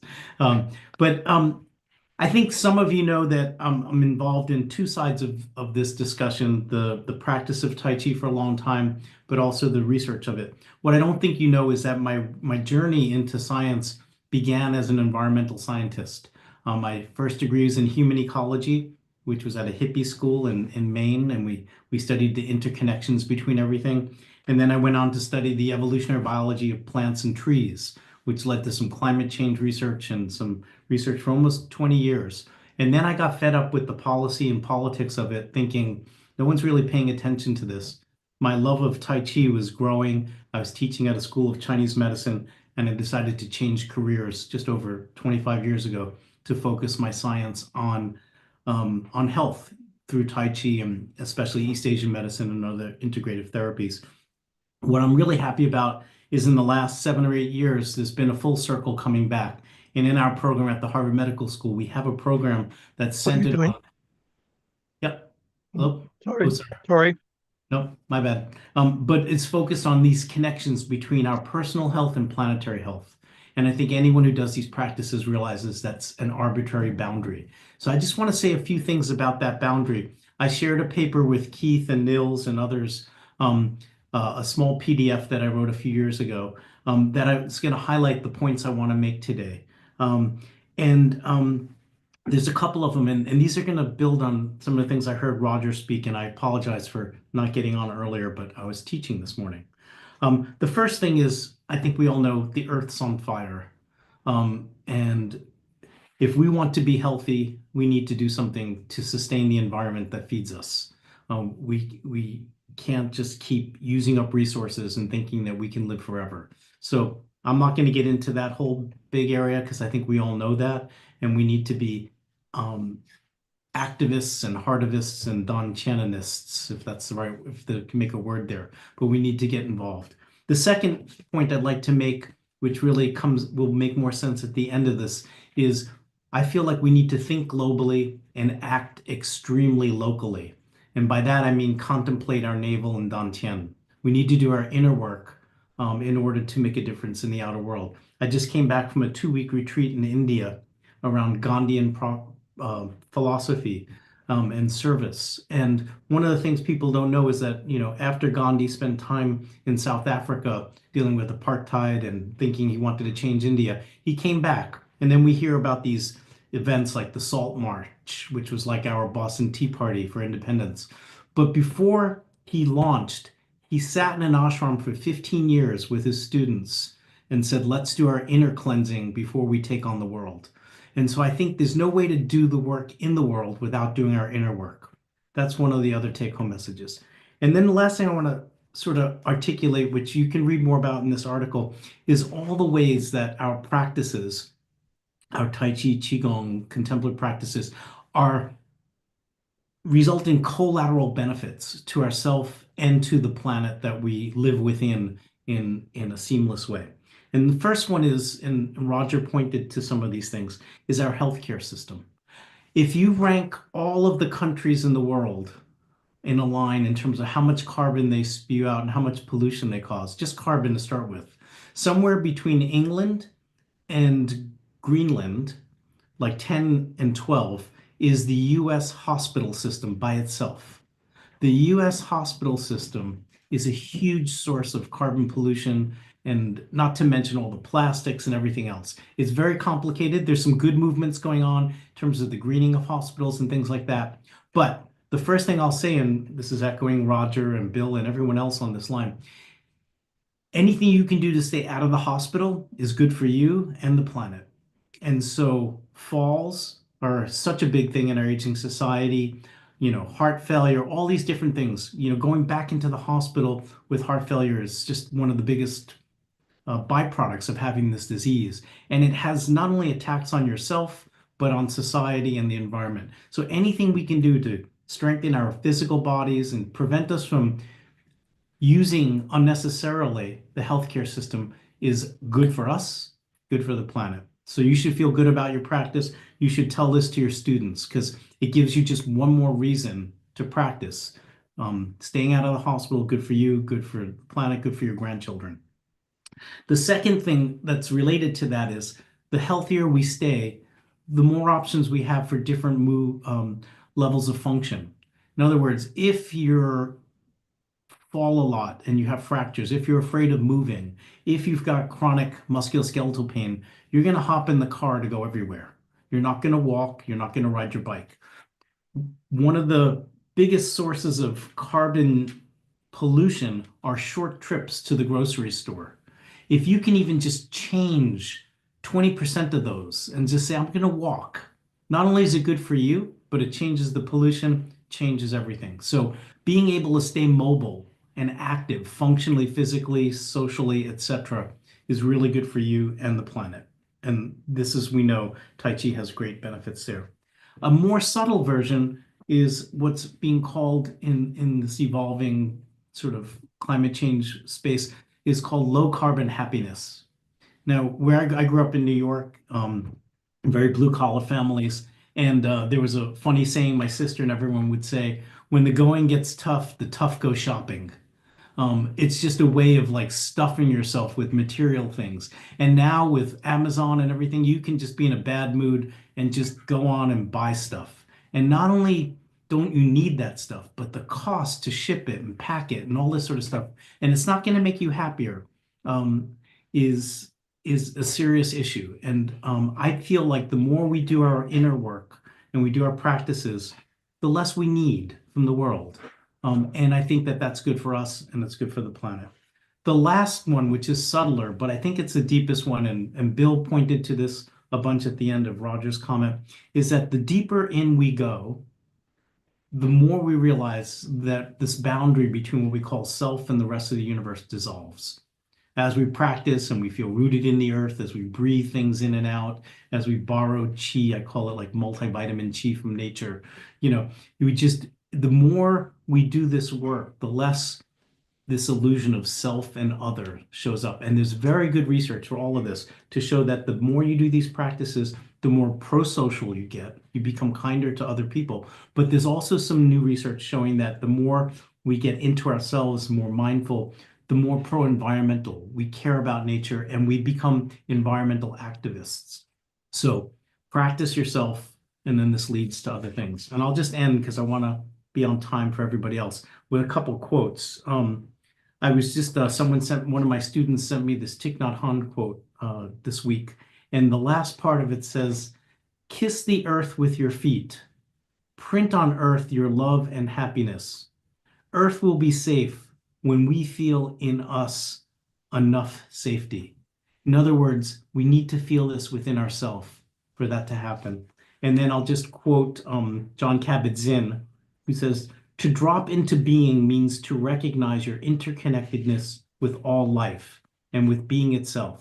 Your very nature is being part of larger and larger spheres of wholeness." So Peter, your practice and how it dissolves out into everything else. I think we're all in this together, and we need to focus on our own work and keep an eye on the bigger picture.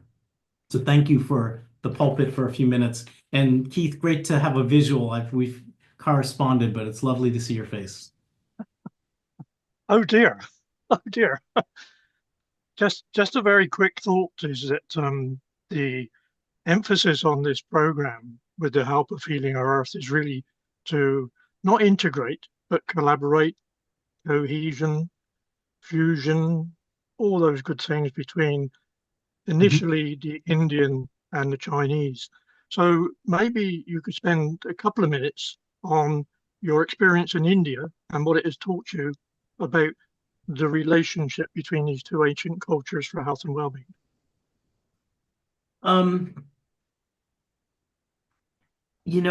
I just have to humbly say, that was my first trip to India. I was sequestered by this group that invited me. I feel like the veil there between different levels of reality are very thin, and you see these very mystical things there. I don't think it's that different in other places. I think all of these ancient traditions have so much wisdom, including the Native American traditions, the Indian traditions, the Asian traditions, and then superimposed on that is all of this crap that modern society has corrupted it with. I think as we go and deal with our own crap in our head and our shoulders and our chests and really drop into what we feel is essential, I think we can hear better these various wisdoms. And so I won't pontificate. I don't know as much about Ayurveda in India, but I do know that in all these cultures, some people went deep, and I think Gandhi was one of them. And I think we can learn from them. Right, I'm going to, Bill, just a second. I'm going to call on Sharon. She's had her hand up a few times. Oh, sorry. A little bit longer. Okay, a little bit longer here. So Sharon, can you add something, please? Dr. Wayne, it is a pleasure. Peter, please. Peter, Yeah. I've heard so much about you, and it's a real pleasure to meet you. You never know whether, Dr. So-and-so, it's going to be all intellectual, but your balance of the intellectual and the experiential is really, really sweet. I'm very grateful for that. And in terms, you all know me, and I have deep, deep experience in India, and also in many, many ancient cultures. And my work has been to bring all of the beauty and the wisdom of these cultures together. When I had been deep in yoga since the 60s, actually, and student of Iyengar, and then, of course, my living with my Guruji, Sitara Devi, queen of Kathak dance. And then about 2016 or 17 is when I encountered Qigong and Tai Chi. And I was so taken, particularly with the self-healing aspects of it. and the blending, and I've been encouraging this everywhere, the merging of the yoga teachings and the Tai Chi Qigong Wushu teachings, the Taoist teachings, can bring such profound understanding of the body and all the mechanisms of the body and how it works, and how to really understand this chi, this Shakti, this energy. So Fantastic. I really advise all of you yoga practitioners, Lakshmi ji, namaste, Okay. to really look into Qigong, particularly, and then move to Tai Chi, to integrate with your yoga practice. Good. Kate, Phil. Kate, just before you carry on, Roger, apologies. We are coming to you, Roger, in a moment. We are extending the program. A lot of people wants to chit chat a lot, and we'll go to William as well. And Pete, maybe before you go, you had a mini meditation as well, so it's okay. Just stay around.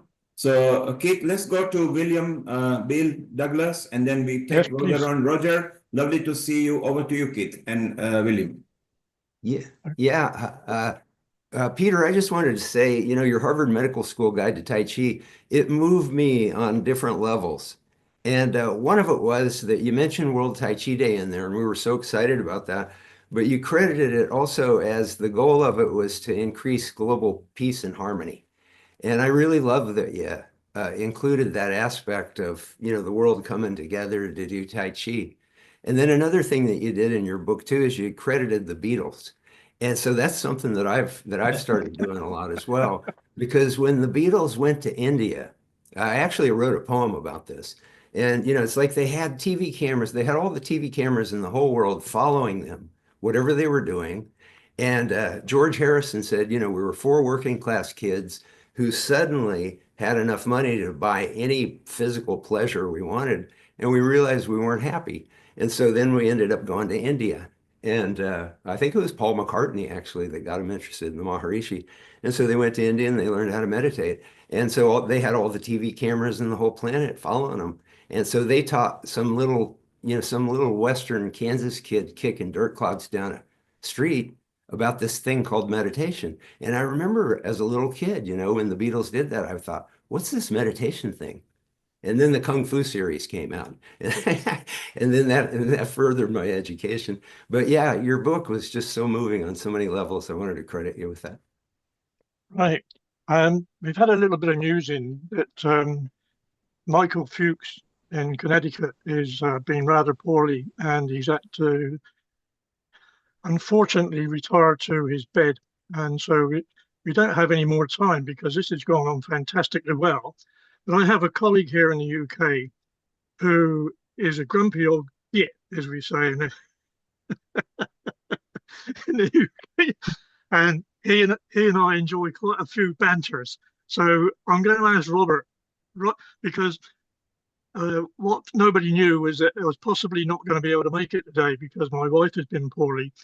But Robert was going to stand in for me for the whole of the 4 hours, and I really, really think that deserves a round of thanks, particularly from me.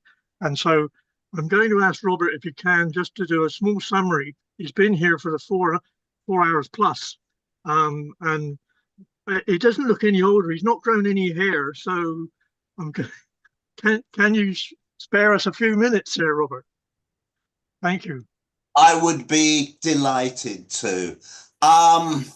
I've been making notes. I mean, I haven't been here for the whole 4 hours because I had to go for a wee about 3 times because I've been drinking large amounts of water. I had a packet of crisps. I think the Americans call them chips, but that's because the Americans are foreigners and I'm British. I have a terrible sense of humor, but I will try. Oh, by the way, while I think about it, Sharon, you have no need to fear. I am highly unlikely to be intellectual in any way whatsoever. I would also like to say, and I've made some notes, that no disrespect is intended to people I don't mention. And I'm not going to talk about the things that I consider to be imprecise. I'm a science geek, so that colors my view of the world. Many years ago, I was playing with this at one point. I've got one of those sit-stand desks, and I had it on stand, and I was playing with my kettlebell. Many years ago, I heard a lovely story of a Tai Chi instructor who, when his students came into the room, he had kettlebells and barbells and all sorts of weight training stuff set up, and they were a bit bemused by this. And he said, "Welcome to the dark side of the Force. Welcome to the dark side of Tai Chi." And I guess a little bit of what I say would be the dark side.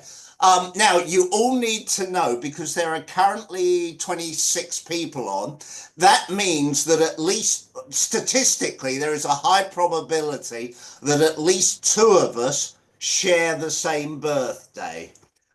My birthday's on the 25th of July, so I don't want you singing happy birthday to me, because I thought it would be better if I got Disney.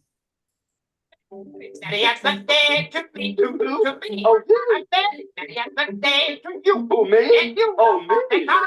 So to all of us whose birthday it isn't, a very happy or merry unbirthday. Now, let's have a look. Gordon, I took some screenshots of a couple of the slides because I was going to comment on them, and then I closed my program down that records the screenshots. So the only thing I'm going to say is the slide with the arrows that showed what you do. I sort of thought, oh, I do a bit of that, but I don't do a bit of that, and I'll do a bit of this, and I think that's actually a very powerful slide. And it could obviously be expanded to include yoga or swimming or cycling or going for a walk or 1,000 other modalities. I think it's useful just to teach those of us that do something that there's always a huge range of other things that are probably equally valid. I mean, I'm always encouraging my students to go swimming. I'm more of a drowner than a swimmer personally, but swimming is probably, as far as I know, the best physical exercise, if you can swim, that you can do. Tai Chi is obviously the best mind-body. I do talks on Tai Chi, and I always ask people, who here does Tai Chi? And you get a few hands raised. And then I say, who here does yoga? And you get a lot more hand raised. And I always say, yoga's nothing like Tai Chi. And that gets a laugh, but there you go. Stephen, Tai Chi and yoga. Yes, there is an overlap. I acknowledge that, but I think it's important for people like ourselves also to be aware that there are some fundamental differences. And if we are teaching Tai Chi or we are teaching yoga, we need to acknowledge those differences to do with the way, in particular, for instance, that muscular activation is approached. Also, and this links to something that Roger said, breathing practices. There are both similarities and sometimes some quite, in my experience, and I must qualify that as obviously it's my experience, there's some quite different aspects to that. Dr. Gupta, linking Tai Chi to modern Western medicine. Oh, yes. I'm a huge fan of that. I am actually doing a 2-hour drop-in session early next month at my local doctor's surgery. I approached them to say, would you like me to present to your staff on Tai Chi? And they said, well, actually, we have social prescribing person. And she contacted me. She says, we get a 2-hour drop-in session. Come and talk to anybody that's there, kind of thing. And my overriding comment on the health benefits of Tai Chi, and it applies to other modalities as well, my overriding comment is that Tai Chi helps people relax. When you relax, you are less stressed. If you are stressed, one of the things that stress does is it negatively impacts your immune system. Therefore, if you are less stressed, your immune system will be working at an improved efficiency compared to what it would be if you were stressed. That is not to say, because I do not personally have knowledge of this, that is not to say Tai Chi will improve the immune system. It will just allow the immune system to be nearer what it should be. Every disease, I would argue, and every recovery from disease is aided by an efficient immune system. Therefore, there is, I think, a pretty good, I nearly swore there, by the way, a couple of you know me and I use terribly colourful language too often, but I would say there is a pretty bloody good argument that says Tai Chi is actually beneficial across the board as far as both preventing health and curing health goes. The video, CIMSPA, Groucho Marx quote is, I refuse, oh, poor old Keith is giggling like a lunatic here. He knows what's coming. Groucho Marx said, I refuse to join any club that would have me as a member. Now, I've been teaching Tai Chi for many, many years. About 16 or so years ago, I took 3 years off and did a full-time degree, which was basically just enjoying myself. I got a BSc in, would you believe it, martial arts and sports psychology from a proper English university.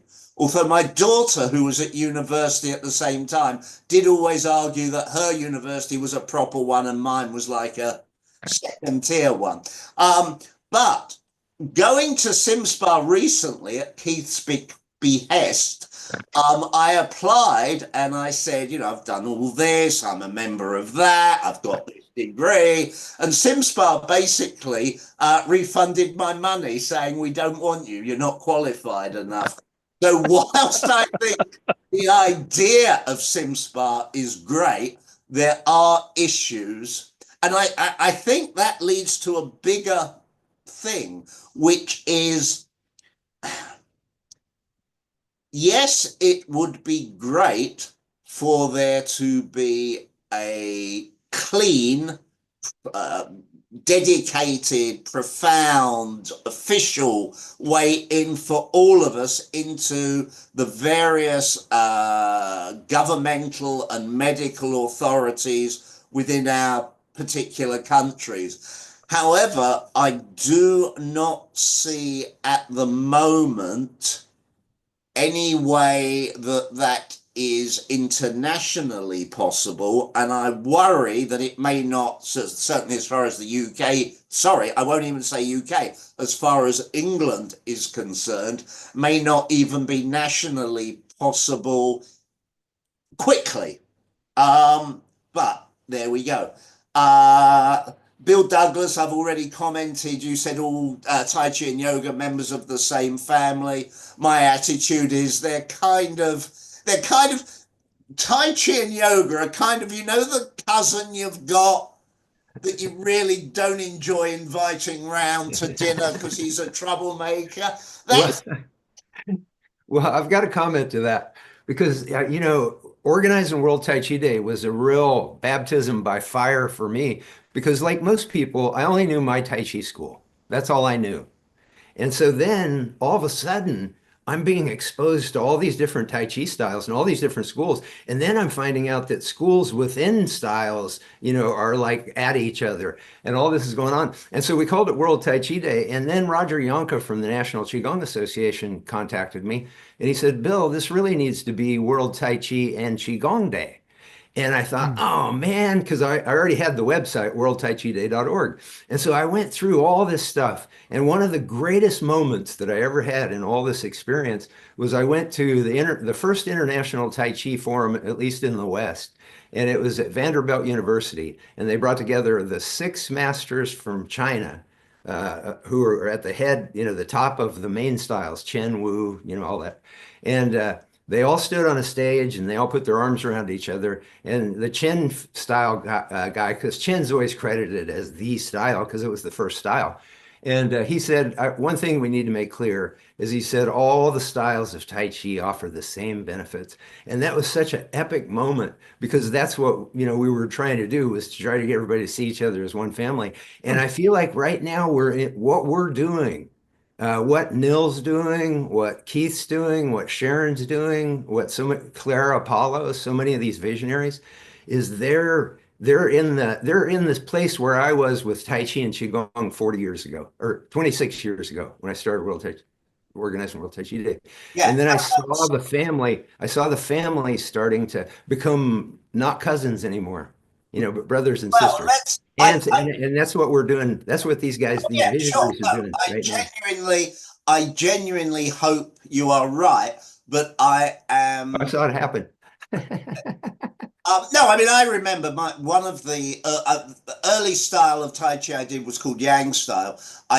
You've heard of. I then did a style called Lee style, Lee style, which you may or may not have heard of. It's not only taught in England, but it's predominantly taught in England. And for many years, that was denigrated and it wasn't looked at as a proper style. I'm pleased to say these days there is less of that style versus style hatred. And I'm currently actually training with the son of my very first Tai Chi teacher, my very first Tai Chi teacher, try saying that after you've been drinking, was a gentleman who then was called Earl Derby. Earl went back to Australia on the death of his father. Earl was a teacher of a gentleman called Chu King Hung, who's quite a famous Yang style teacher. When Earl came back some years later, he had changed his name back to his family name. Sorry, he was Earl Derby because he was an aspiring actor. He changed his name back to, excuse me, Earl Montague, and he founded the World Tai Chi Boxing Association. And for the last 2 months, I've been training via Zoom with his super duper son, Eli, who's a marvelous teacher. But it's like, it's Yang style, but it's not the Yang style I've done when I've done with others. And it's nothing like what I teach. Gentlemen, I just need to keep an eye on the time here. All right. So I think 4 minutes just to finish off. How do you measure minutes? Do you do them in seconds or hours? Well, I know you're an engineer, so I don't know if seconds are a small enough thing. You're stopping me from talking, Keith, aren't you? Right. Roger mentioned nitric oxide. I was exposed to the whole business about nasal breathing and improving the amount of nitric oxide that the body produces a couple of years ago. And that was kind of revolutionary to me. The only thing I was not sure about, I think you said something along the lines of teaching or disseminating information for free. That worries me in the sense that I know a lot of people in the West do not like or do not pay attention to or do not give value to things that are free. I think one of the reasons why, Big Pharma is big is because they charge outrageous amounts of money for things. And so people think, oh, if I'm paying $10,000 or whatever for a series of treatment, it must be good. The other thing, finally, Peter was talking very eloquently about saving the planet. I know people get really stressed about that. So as somebody who hates being stressed, I just want to say, don't get stressed about saving the planet for a couple of really good reasons. One, the planet doesn't need our help. If tomorrow global thermonuclear war breaks out and everything is destroyed and the planet is completely irradiated, the planet will survive. It is humankind that we run the risk of destroying, not the planet. So if you were a dinosaur X number of millions of years ago, you probably wouldn't go around worrying about an asteroid. And so I would say that whilst we should be activists and we should do everything in our power, I think we should also be a little bit of a dinosaur and like just walk around and chew a leaf or eat a smaller dinosaur and do our Tai Chi or yoga and relax. And with that, I will hand back to Kim. And with that, we mute too quickly. Keith, before Neil, you carry on, Keith, before you carry on, we are now in a free session where Sharon will take over with Roger and Clara and William and Rajiv and yourself. But Keith, what a wonderful asset you are to any organization. You meticulously plan, even if it's something new that you have to learn, you learn. You've got people moving around, and as discussed, like how Roger said, where do we go from here? Well, you can do internet roadshow or in person, and London would be very good for next year, which I'm encouraging you to do. So let's bring on London. We get people together and we can do some memorandums, bring some MPs and medias as well. So it'll be so beautiful. Kit, you are a very wonderful person. I don't think you are 86 or 87. You need to give us your passport because your energy is that of a 50-year-old. Well, that's very kind of you. But before so forgive me, Sharon, I'm just going to say a few words that without people's help, things like this 4 hours would not be possible. So I really thank all the people from around the world, from Bali and India, across where we can. I have a number of people in the European area that may be listening in. Thanks to everybody, because it's not just the people on this particular forum, but it's also people we talk to on a weekly or daily basis. And I am so proud of being part of this wonderful organization. I'm so proud of knowing people that I never imagined I would ever come into contact with, such as Roger and Peter, Bill, Sharon, and many, many other people. So I'm going to say thank you very much to everybody for contributing. It's made my life a challenge, and I'm not 86, I'm not 87, but I shall be 85 shortly. So here we go. All the very best to everybody. All right. I'll stay around for a few minutes, but I'm afraid that my indigestion needs sorting out with some decent food. Liz has been down there very patiently resting her bad back. So I have to go down, and I might actually do something like upper cuisine, maybe scrambled egg, something like that. Okay. So thanks very much, Neil, to all the team at Healing Earth, everybody else that's been around me. And I just mentioned one person that has not clicked in with his face, but it's Thomas Pfeiffer from the Czech Republic, who is holding an international activity in September. And with God's will, no, with our will, Bill Douglas will be one of the main presenters at that activity on that occasion. So thank you very much. Thank you. Muchas gracias. You deserve a mini break, certainly. You mentioned Thomas. Thomas has been here all the time. He doesn't speak English fluently. He is from Prague, and the actual integrative personalized medicine episode and the in-person meeting is in June 19th to 21st of June. Thomas, we have had a lot of people who will be there for you. You met them all on Healing Our Earth, and they are going to be there, so it's going to be wonderful. He might join in a moment. So it's wonderful, Keith. Roger, Robert, you've been there from the start. Yes, you are right. You were allowed a loo break because officially that's biologically required. You've been there all the time. And Keith had you on standby. So you're a wonderful soul. Roger, yes. Roger's ideas are very good. Roger is still here. Sharon, bring it on. You wanted to discuss a bit of Qigong, the movie, do a mini meditation as well. William is still here. Rajiv is here. Lakshmi is here. Over to you, Sharon. Bring it on. Let's have, I don't mind extending 30 more minutes for everybody. And Keith, we will not detain you for there, knowing that you were probably not going to be well. How wonderful you delivered today. Once again, Keith Sharp, you are a wonderful asset to everybody. Only 15 years to go for a century. And we hope you hit the century year at Healing Our Earth. Thank you. Thank you very much. Best wishes to everybody. Thank you. Sharon. Thank you very much, Keith and Neil. And is Wai-Ching still with us? She's a bit sleepy now because don't forget, it's gone way past the hour there. It's really nearly coming to 2 o'clock in the morning. 2:11. Oh, there she is. Look.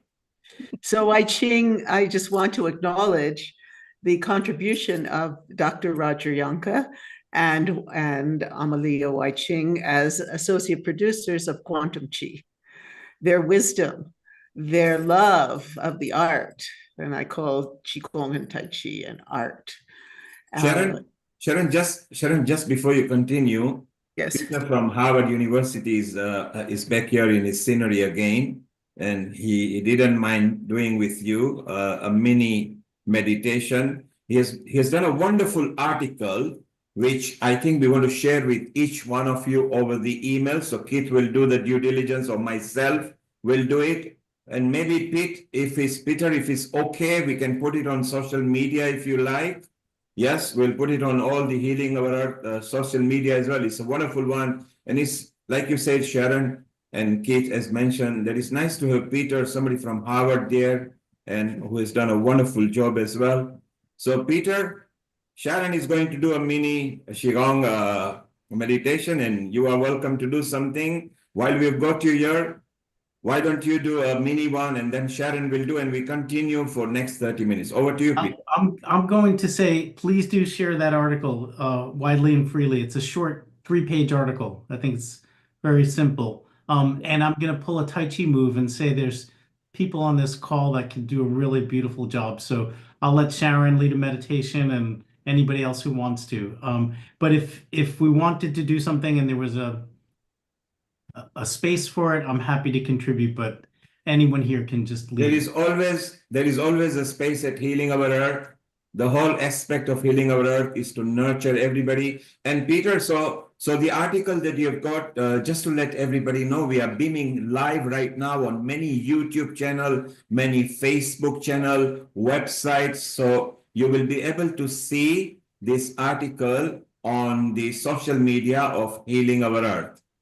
Sharon, go ahead. Well, I think I'd like to actually start. I was thanking Roger and Wai-Ching for being associate producers of Quantum Chi. And I think I'd like to start because I told you last week that the film is almost completed. It should be completed in a few weeks.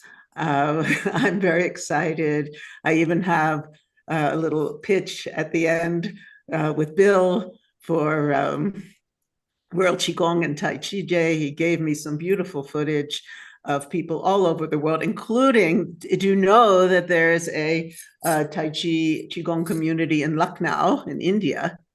And we'll see if we can bring them in for another show. I'd like to show you that. And then, namaste, Wai-Ching. It's so nice to see you in the middle of the night. Oh, but I'd like to show you one of the trailers so that you can see the quality, those that haven't seen. And then I'd like to talk a little with Clara, who's come in. Clara is the host of a wonderful show called Chi Time in the UK, and has interviewed a number of these people. I've been interviewed by her, I don't know how many times, and she's the best. So I really want to give her a little platform to speak as well She's part of the group that we're looking to really expand upon what the movie can offer. The movie was created as an introduction for the world to these practices, and every time I've shown it, whatever age, immediately they want to learn, and that was my goal. So we're working together to see how can we expand on that, maybe create some kind of channel on YouTube or someplace, who knows, but it's all in process. I can't wait to show it to my grandchildren. Thanks. Yeah, Thanks. wait. Okay, so I'm going to share this. Let's see, advanced video. Okay, share. And where are we? It is.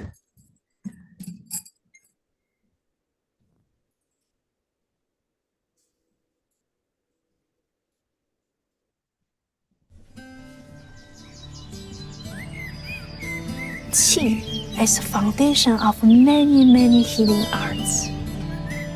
Qi is the foundation of many traditions in China.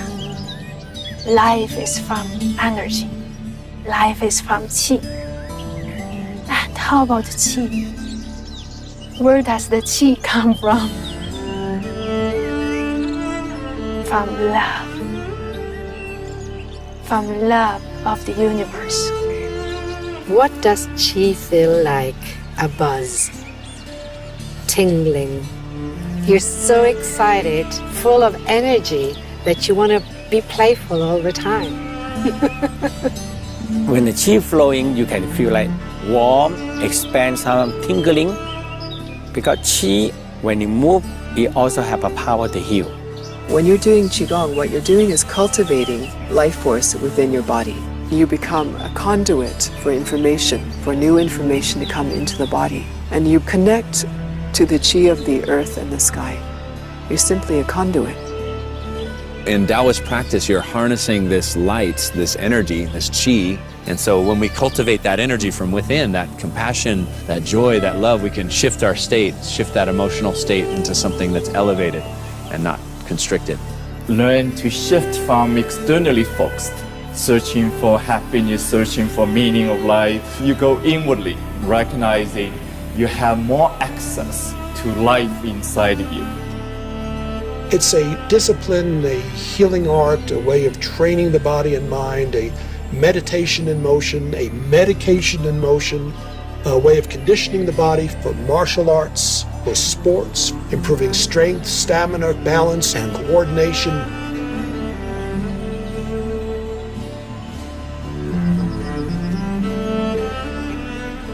Yoga practitioners and teachers love Qigong.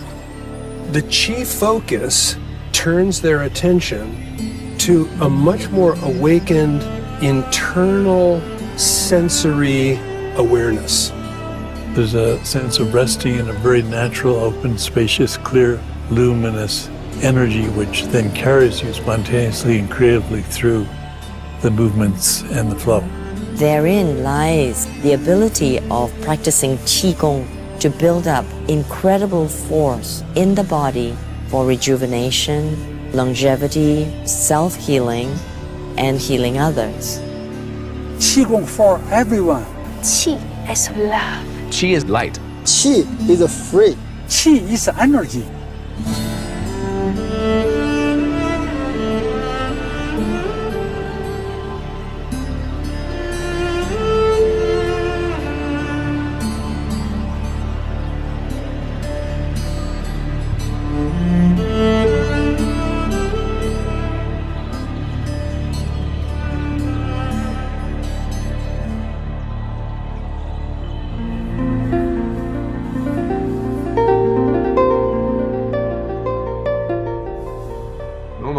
Sharon, that is extraordinary. Thank you. I mean, that is really something. It's like Thank you can't you. watch that without feeling it. Qi is the foundation of many healing arts. Qi is the foundation of many traditions in China. Okay. You can't watch that without, moving. You can't, the flow. It's what you've captured there cinematically is extraordinary. I mean, this is going to make a lot of people want to get involved in mind-body practice. Oh, thank you so much, Bill. I would attribute a lot of my filmmaking, my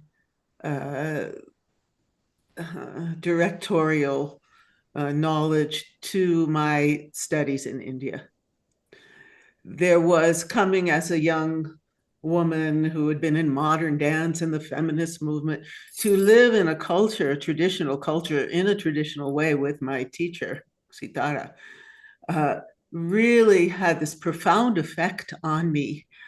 And I began to see the world from a very different perspective, from the love of nature, the love of ancient wisdom, the love of beauty, and also the true power of the feminine, and that aesthetic sense that is in the heart of not only India, which, the teachings go back so far, but China too, and then studying the interactions between that shows in your cinematography, that heart-centered consciousness, because that one scene that you had with Master Li's daughter, I can't remember her name, but where it shifts and she goes, "Chi is love," and that flower. And oh my God, that was such a heart-centered, in the middle Dantian, it kind of went by the wayside with Tai Chi. The lower Dantian, yes, of course the upper Dantian, we're all up there anyway, but the heart, the middle Dantian. And it's like your cinematography, it just oozes that aspect of Qigong and Tai Chi, and at a time when it's so important. So important. Master Li talked about, the first time I ever saw Master Li, he talked about the earth's chi being depleted of love. Heart, middle Dantian, heart consciousness. And he brought that through in your film, him and his daughter, and then you were just able to capture it so cinematically. Yeah, really profound. Thank you. Clara and I this week have been talking actually about the Dantians. It's interesting you brought that up, because one of the first masters I interviewed was a Master Jahnke of East West Medical Qigong. And he talked to me about the lower Dantian and about how it really is the place that all movement comes from in these practices. And all these years I've been doing these practices, and finally this week, I got it. I really understood. And so Clara and I were talking about the Dantians and the power of them, the elixir fields, the reservoirs of qi. So Clara, I give you the platform. Thank you. Welcome everyone. Global Namaste to you all. What an amazing episode this has been. And one of the things that came up time and again, I was listening to the different people, particularly landed when Dr. Roger Jahnke was speaking, was that about that we are seeding this information here, and we don't know how many people have already been inspired by us. We just know that there needs to be more, and we're here to be able to do that. And that brought me to that, from the social media perspective, I think people need something like 9 touch points to be able to make a decision on something. So I just say, as with our practice, we repeat and we repeat and we repeat, and we know that therein is the juice, is the and that call to self-care is getting deeper and deeper, and therefore we repeat to others, and it always comes through in a different way. And it's like whenever we come into our practice and connect with our dantians, there'll be something else that, as Sharon was saying, just realize that dropped into another level or another piece of the jigsaw puzzle, and you just kind of witness it and just be amazed by it as well. I've learned something today that from Dr. Rogers' diagram that was, what was it called? That lymph gland that is right by the dantian. I didn't realize that was there as well. So it's like, oh, another piece of the puzzle, you know. So this is, although it's a very simple practice that we can step into and do very simple movements, and often they are the simplest, subtlest ones are the most effective. There's levels and depths that can occur within our self-practice that can reveal things to us that we may or may not have like realized could even happen. And that like magic and mystery and call to self-practice is like, that's that little frisson is a little bit, what we're going to learn today, what we're going to go and do today. And sometimes it will be nothing, it'll just be standard stuff. But even that, and when we know that that is really important for this stepping into self-responsibility. And so one of the things that I've been fascinated in researching recently is this kind of connection between Qigong and yoga, and with particular emphasis on the root chakra and the sacral chakra and the lower dantian. So if anyone here on the call knows more about chakras than I do, probably most of you, then I would love to have a conversation about where this is taking me to, certainly with this, you know, this use of language and experience, and that call to be in those creative, safe zone areas to also unpick all the stuff that needs to leave. I don't know, I'm just sort of riffing here. Yes, thank you. Yes. Rajiv, Dr. Rajiv is someone you really need to be in touch with, because his knowledge of these systems, I love Rajiv, first of all. Oh, hello, Dr. Rajiv. And his knowledge of these systems is deep, right? And he's there in the UK. Okay, would you like to offer something now? Yes, for certain. Clara, I have been studying the scientific basis of all different sciences. You probably don't know me. I'm a Western medicine, modern medicine practitioner. I am a consultant in the NHS. I have worked in NHS for 27, 28 years. But over past 10, 12 years, I have found there is no solution to every disease in the modern medicine.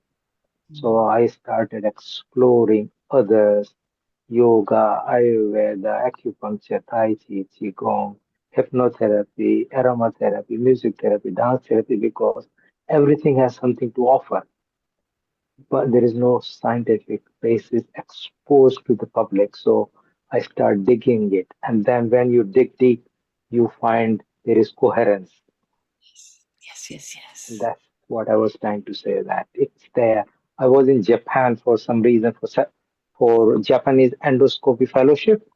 And during that period, I got exposed to, I can say it now, I'm safe, something called Falun Gong or Falun Dafa. There were some Chinese people who were spreading it. So I was introduced to them, and I used to go on the weekend to do this practice in the open gardens, hundreds of them, and there was this music, and you are listening. You can see this movement happening in your lower part of the tummy. Some ball is rotating, and that rotation is the chi or the energy in real life. And that can then spread and give the energy to rest of the body.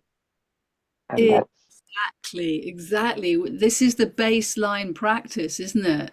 It's almost our fundamental foundation route, you know, we start and return to dantian, lower dantian. That is always the place to reference oneself and connect oneself with the planet and the stars and one another. It's our home inside of us. And it sounds fascinating what you have, well, just this little tiny bit that you've told us about. And I would maybe connect with you behind the scenes and see if we can speak some more, probably to camera. Yes.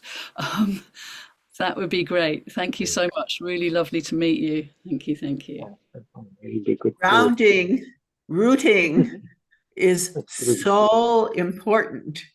It's a fundamental concept in the Taoist teachings, in the Qigong teachings. And not only that, but understanding what our dear Amalia describes as the center line, which connects, of course, with the central channel, right? Of the, let's see, it's also, it could be, the central meridian, it could be the Shushumna.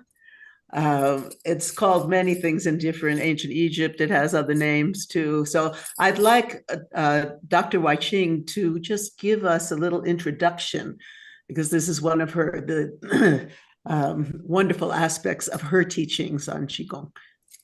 Thank you. So good to see you, Clara. Lovely. And Dr. Rajiv.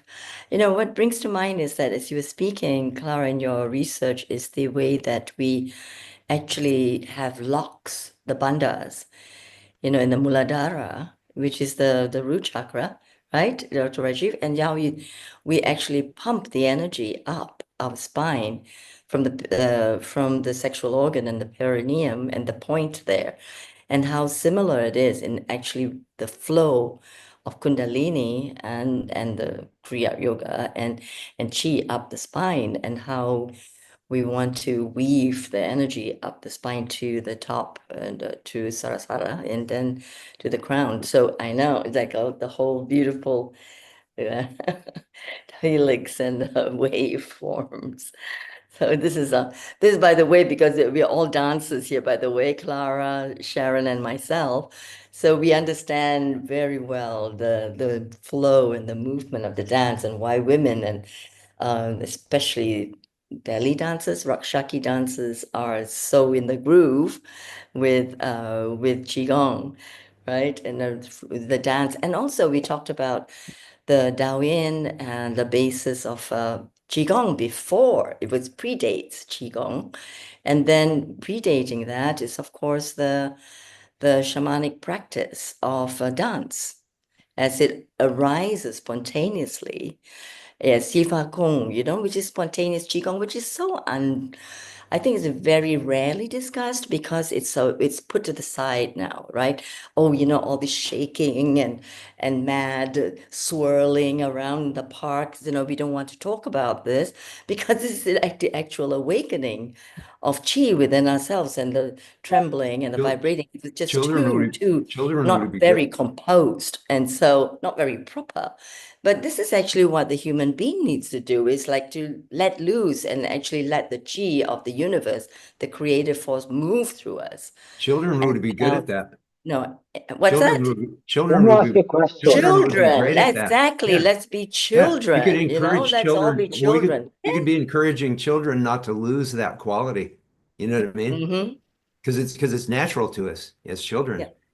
Yeah. And Bill, I mean, how often do we hear that we when we practice Qigong, we go back to be like little children? We're just going back to the natal state, Yeah. Of freedom and joy. Childlike. Childlike, yes, exactly. Not childish, but childlike. Right. That's right. Yeah, big difference. Yes, Daisy Lee, who is wonderful. I want to bring her to the show sometime. Daisy Lee, wonderful Qigong teacher. She's a poet too.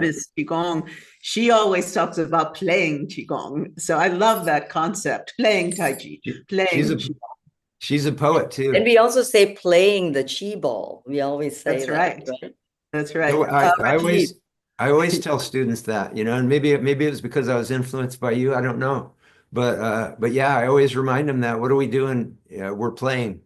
That's all we ever do. We just play. Yeah.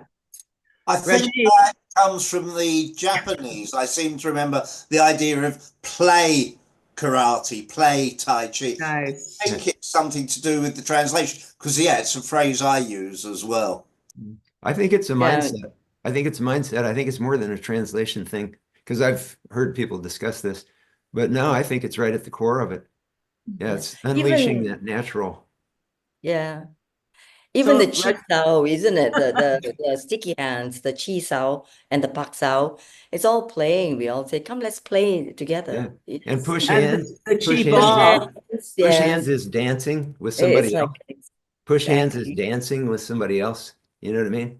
It's not a competition. It's a dance. We are doing it, Bill. Yeah, we were pushing hands. Yeah, that's wild. That's right. That's right. Rajiv, you wanted to say something. Yeah, probably will say something, and then I want to ask something as well.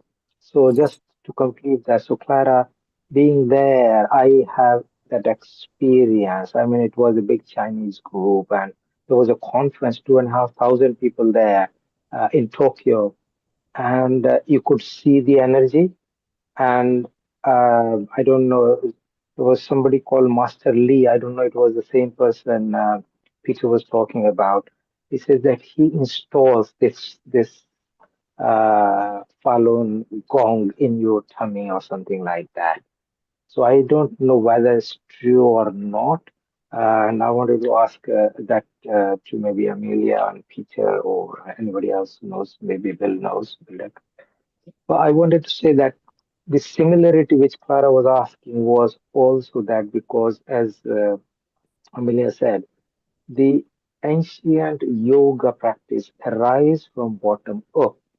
And that's why Mula is root chakra is exactly that. And that is based in the pelvis because it's the round ball. It's a round ball. And the top of the energy is actually the just the top part of the sacral chakra and Muladhara chakra. So that's kind of the ball which is rotating around. And that's kind of the lower dantian which talks in the Tai Chi Qigong. So there is a lot of. Well, I always tell my students, if you go on YouTube, you can find Chinese masters, flowing through their Tai Chi movements. And, as a beginner, when you look at them, you're seeing their arms and legs and hands and feet doing all these things. But in their mind, or in their center of awareness, is the lower dantian. And that lower dantian is where everything flows from. And then, we all do this thing in our Tai Chi and Qigong practices. I think all the styles do it, where you sink your vertical axis, you sink back and forth from one leg to the other. And when you really let those hip muscles relax, the hips let go, and then the pelvis starts to take on this figure eight motion. And Donna Eden, who teaches consciousness stuff, I think you've had her on your show, Clara, Donna Eden. You should if you haven't. But anyway, she talks a lot about the power of this. And when you guys were dancing, I saw the power of this infinity symbol energy. And when you're flowing back and forth from one leg to the other, one hip to the other, sinking back and forth, it creates that infinity symbol energy. And it's such a powerful thing, and it all comes from the dantian. And then I always tell my students, if you watch football or baseball or whatever, every spectacular home run or pass or whatever, if you watch, it comes right from the dantian. The body relaxes out of the way of the power of that lower chakra, that lower dantian. And then that's where the power unleashes from. I don't know if you know this, Bill, but the Qigong that I was guided to teach is based on the figure eights. And it's called Infinity Quantum Qigong since 1990. That's Yeah. profound. It brings in harmonization. I think it's a fundamental flow within the human system when we're very tiny embryos. It's one of the fundamental flows that comes in, hence why we recognize it, and hence why we often move to it, and it nurtures us and brings in this deep harmony. So bringing that movement into each of the chakras, at least, is going to really help to harmonize your system. So yeah, absolutely. Amelia, way overdue for us to have a good chat, sweetie. Yes, Looking forward to it.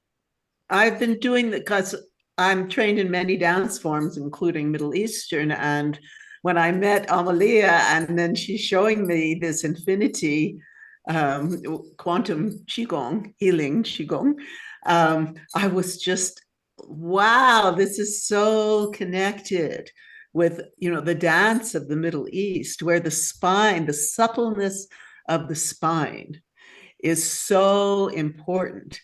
And so I started doing recently these exercises where I do these figure eights, both up, starting like this way and then going the other way in 8 directions. Actually, when I have time, I do it focusing on each chakra. Yes. And also, I found it very interesting for you of India that in my abhinaya, my expression, I'm also doing these figure eights with my eyes, feeling the chi, feeling the Shakti from that Muladhara, from the earth actually up into through, and then sending that light, that chi out through my eyes. So all of you dancers out there, Indian dancers, it's a whole other perspective on your abhinaya, your expression through. Another thing I was going to mention is along the lines of what you're talking about, Sharon, how this can be manifested. Amalia, as I mentioned before, she's a poet.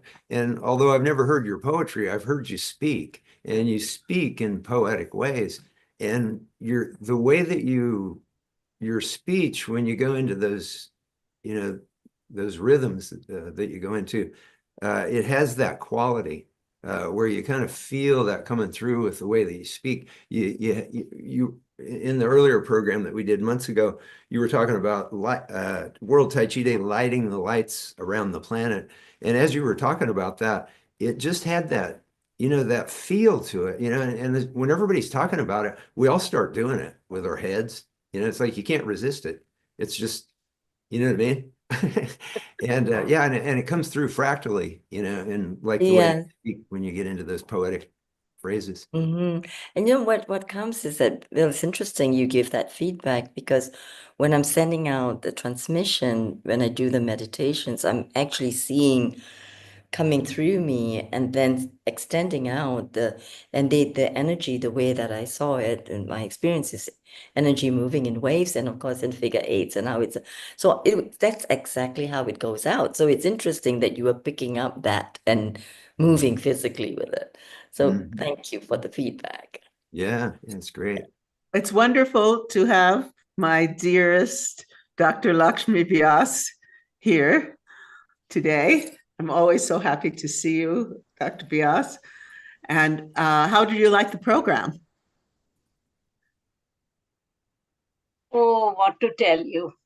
Oh, Qigong and Qigong and Qigong all the time, all the way. And it was wonderful to listen to each and every person who was speaking on Qigong. And it actually, it was very intelligently and very informatively presented. So I really got mad at it. And I really want to go into how I can, do some exercises or something on Qigong. Let me find out something in UK. Oh, well, get in touch with Clara. Because Clara is teaching, and she's very feminine in her practice, and I think has an exquisite aspect of her, both from an intellectual and experiential perspective. And she knows many people also in the UK who are teaching, so you should be in touch. That's really fantastic. So, I mean, I'm a yoga teacher and a yoga practitioner, but I've never tried anything like what you were talking today. It was fantastic. Everything I heard was, oh my God, I must do this, something like that. So Sharon, I appreciate, once again, I never are short of words for you. You are so good, and you keep on venturing into more and more things all the time, and I appreciate it. And I hope I learn something from you. Well, Clara is planning to have me come to the UK maybe this summer to show the film. Let's do it. And then I'd love, all of you in the UK area, I would love to meet you all in person. We've been together, since COVID, right? And you are my beloved family. I enjoy every moment. I learned so much.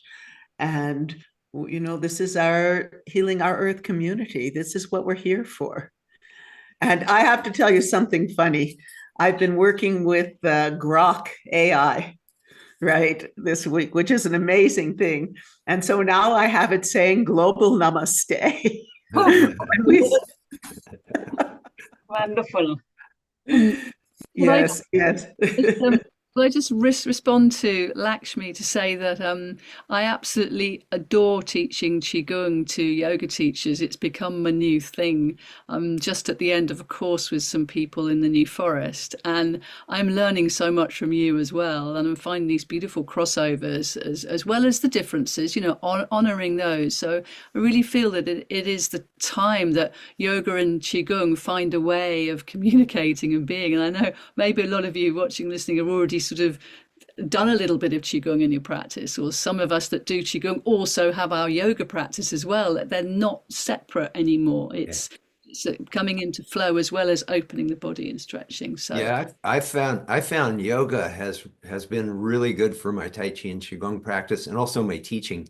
And so now, like, I teach a mantra meditation, you know, like the yoga mantra meditation in my Tai Chi and Qigong classes, just so that people can have a real simple go-to meditative practice that's proven to work. And yeah, we can all learn so much from each other. And I've been doing that. It's really made me really humble as a teacher and practitioner, because I've realized there's these whole other worlds out there and ways to approach it and ways to explain it to students, you know. Yeah, I've gotten so much from yoga. I'm so glad that I delved into it. Yeah.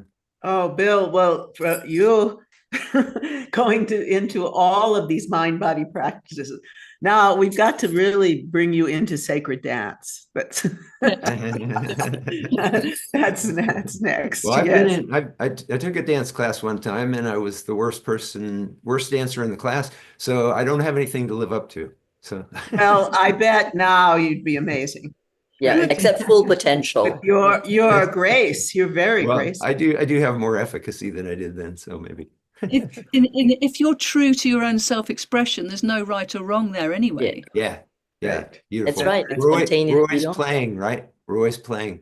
Exactly. So let's go around and have one comment from everybody. And then, I mean, we have all of you here. And I'm thinking that instead of my giving a practice, you know, I'm a novice in certain ways, not in movement. I like this term now, traditional body technologies. That's what we're bringing together. And I got that from this book, really one interesting book. And Rajiv, you would like this book called Qigong Fever. And it's about the history of Qigong and talks about the Falun Gong and the issues around that too. But I really like, you know, he talks about traditional body technologies and somatic science. And I think that's a very interesting way. I would love to know more of it. Yeah. So yeah, I did somatic education as my BA in integrated health studies, and that was in 1990 in San Francisco at the New College and then the California Institute of Integral Studies, and that really, really grounded the Qigong, you know, in the somatics of the body and the authentic intelligence, call it that, of realizing who we are and as energy beings. So I'm so excited that they're realizing that more and more. So let's go around. Rajiv, you can start. Oh yeah, it was a wonderful day, and I kind of dug quite deep into it. But today I know there is a lot more to learn within the Qigong.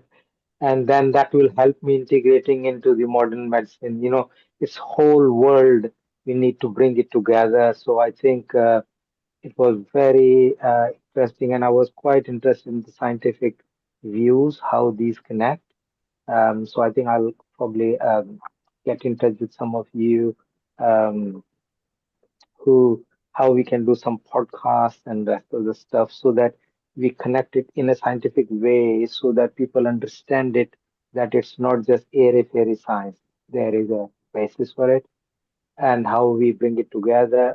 My main vision is how we develop a model of self-care. So they don't need to go to a doctor. They can heal themselves. Yes, if you have a heart attack, and that's a different matter. But if you live the life the way it is, you probably wouldn't have it. In my hospital class, I teach through the University of Kansas Health System, and I'm constantly getting students that are just blowing their cardiologists' minds. because the improvement they get from a combination of meditation, Tai Chi, Qigong, a little bit of yoga. Yeah, it's and the data's out there, the science is out there. It's just that, it's not being prescribed. It's not the, Yeah, so probably we are developing some modules in each of these, and probably will take your help when we come to this, like Tai Chi, Qigong, and how they work. So wonderful, wonderful, wonderful day. Beautiful people, all coming from heart. Global Namaste. Global Namaste. Dr. Goswami, I'd love to hear what you have to say.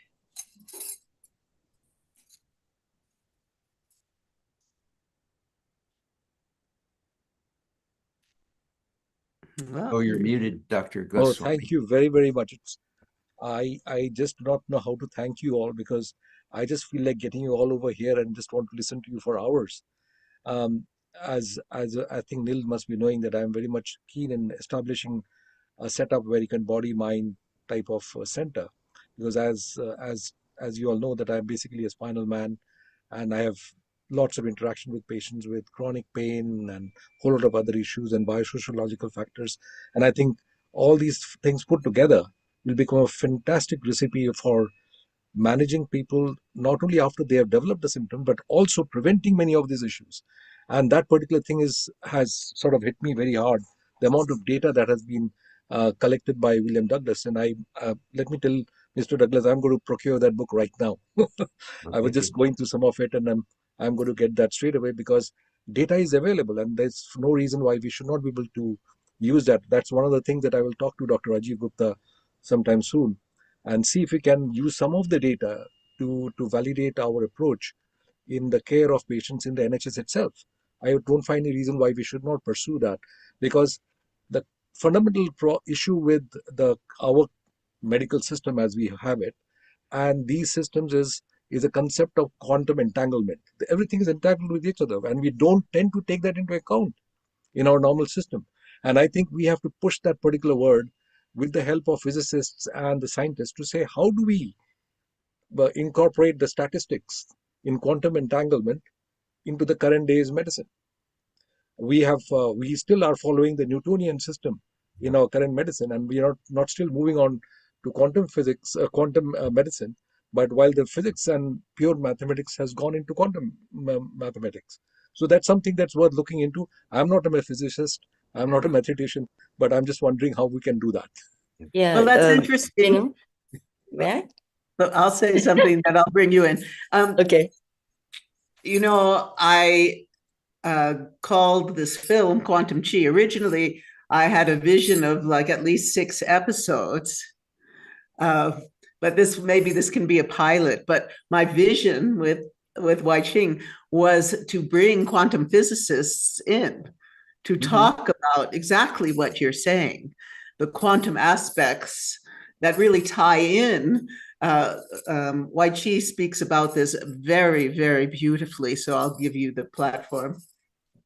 Oh, thank you. I wasn't going to speak philosophically about it, but perhaps to address Dr. Goswami's wish was that how do we put this integration together? And this is how I've done it, actually, to convince some doctors and scientists, is through quantum resonance technologies, right? And because now there's so many in the market, from Global Diagnostics to NES and so many others. We shouldn't probably be mentioning names, but it's some of the medical doctors or scientists need the empirical studies and also the graphs and also the tables that is shown on the computer when the programming is done, either through bands over the forehead or finger clips and so on. So when that information that's in the chi body is fed to the computer, it shows up, right? How the meridians are, whether the chakras are aligned. There's so many systems that show that. And so it's the reverse now, I see, is that's a beautiful artificial intelligence that is supporting and validating the authentic intelligence in human beings. So I see that as the flow, and this I hopefully I'm the bridge with that, and working with integrative medicine for so many years with medical doctors and with the World Council for Health. So to just answer your question, that's where I'm seeing that possibility.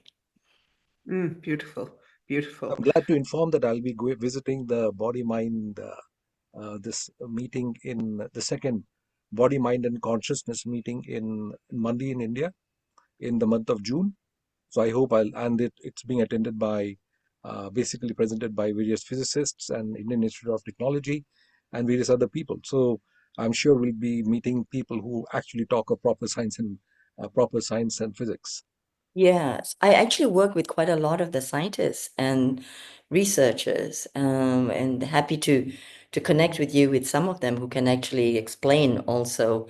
And one is Dr. Stefan Becker, who practices using the global diagnostics tool, which I found to be the best diagnostic tool because from personal experience, it picked up everything that I had or experiencing absolutely accurately, the 100%. And so, and also the others, and like the EE system and so on. So I'd be happy to share the information with you, the resources and the personnel involved. How do I get in contact with you? I think if you can get some sort of, I'll ask Mr. Nil Kumar to see if he can share me the details to contact you. Yes, I can see Thank this. you.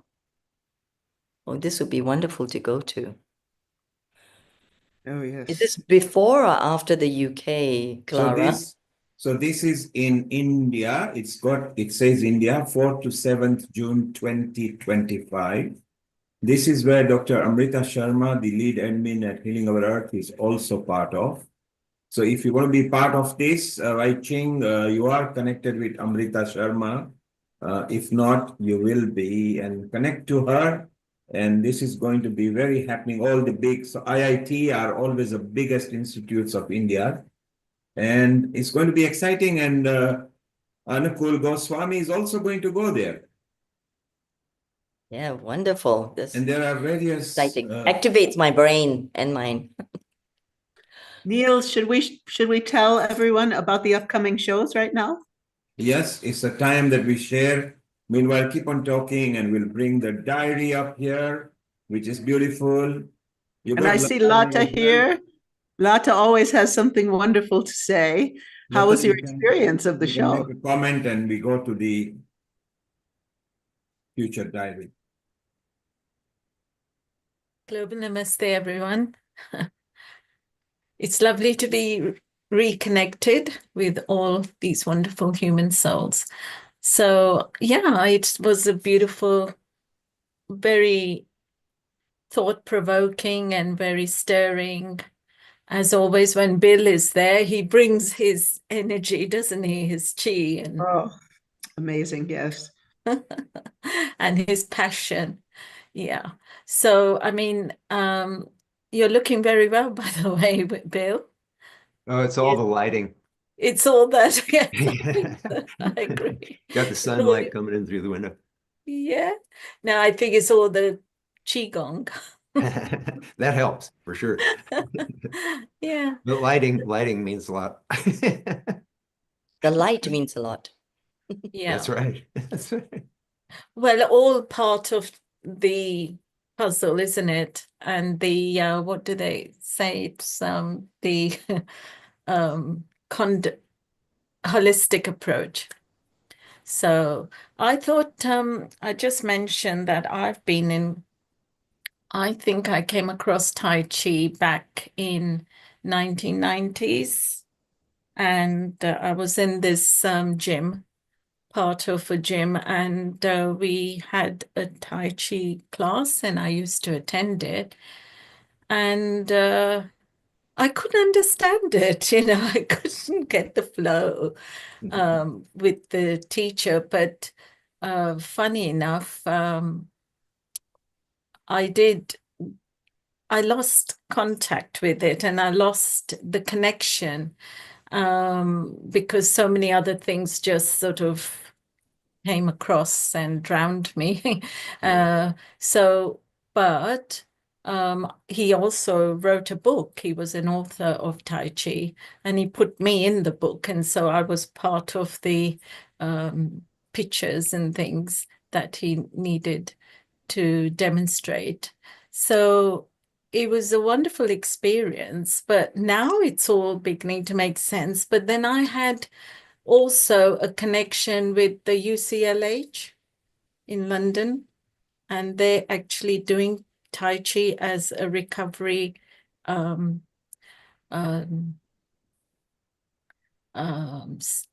recovery process. So I was under that, and then along came COVID, so that put a wet blanket on everything.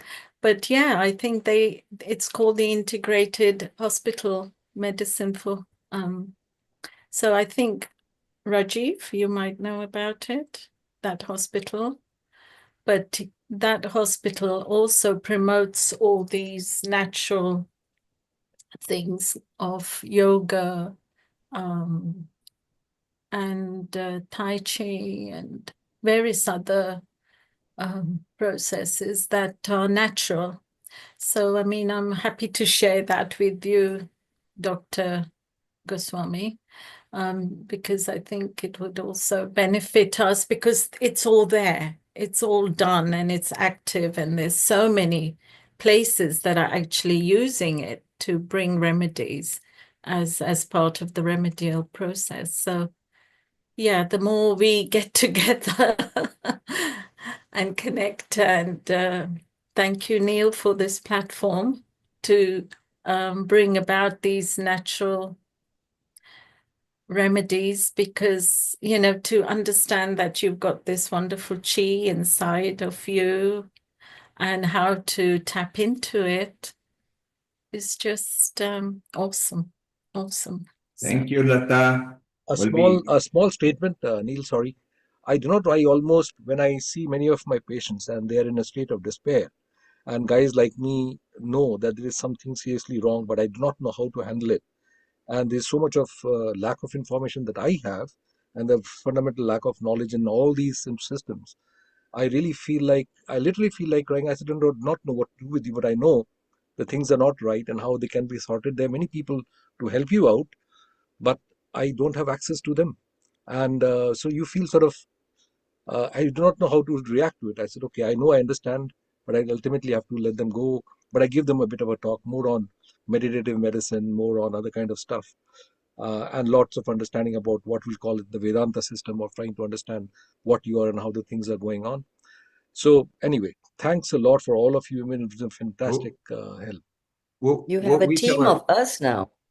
What Dr. we tell Goswami, you have a team. Yeah, really.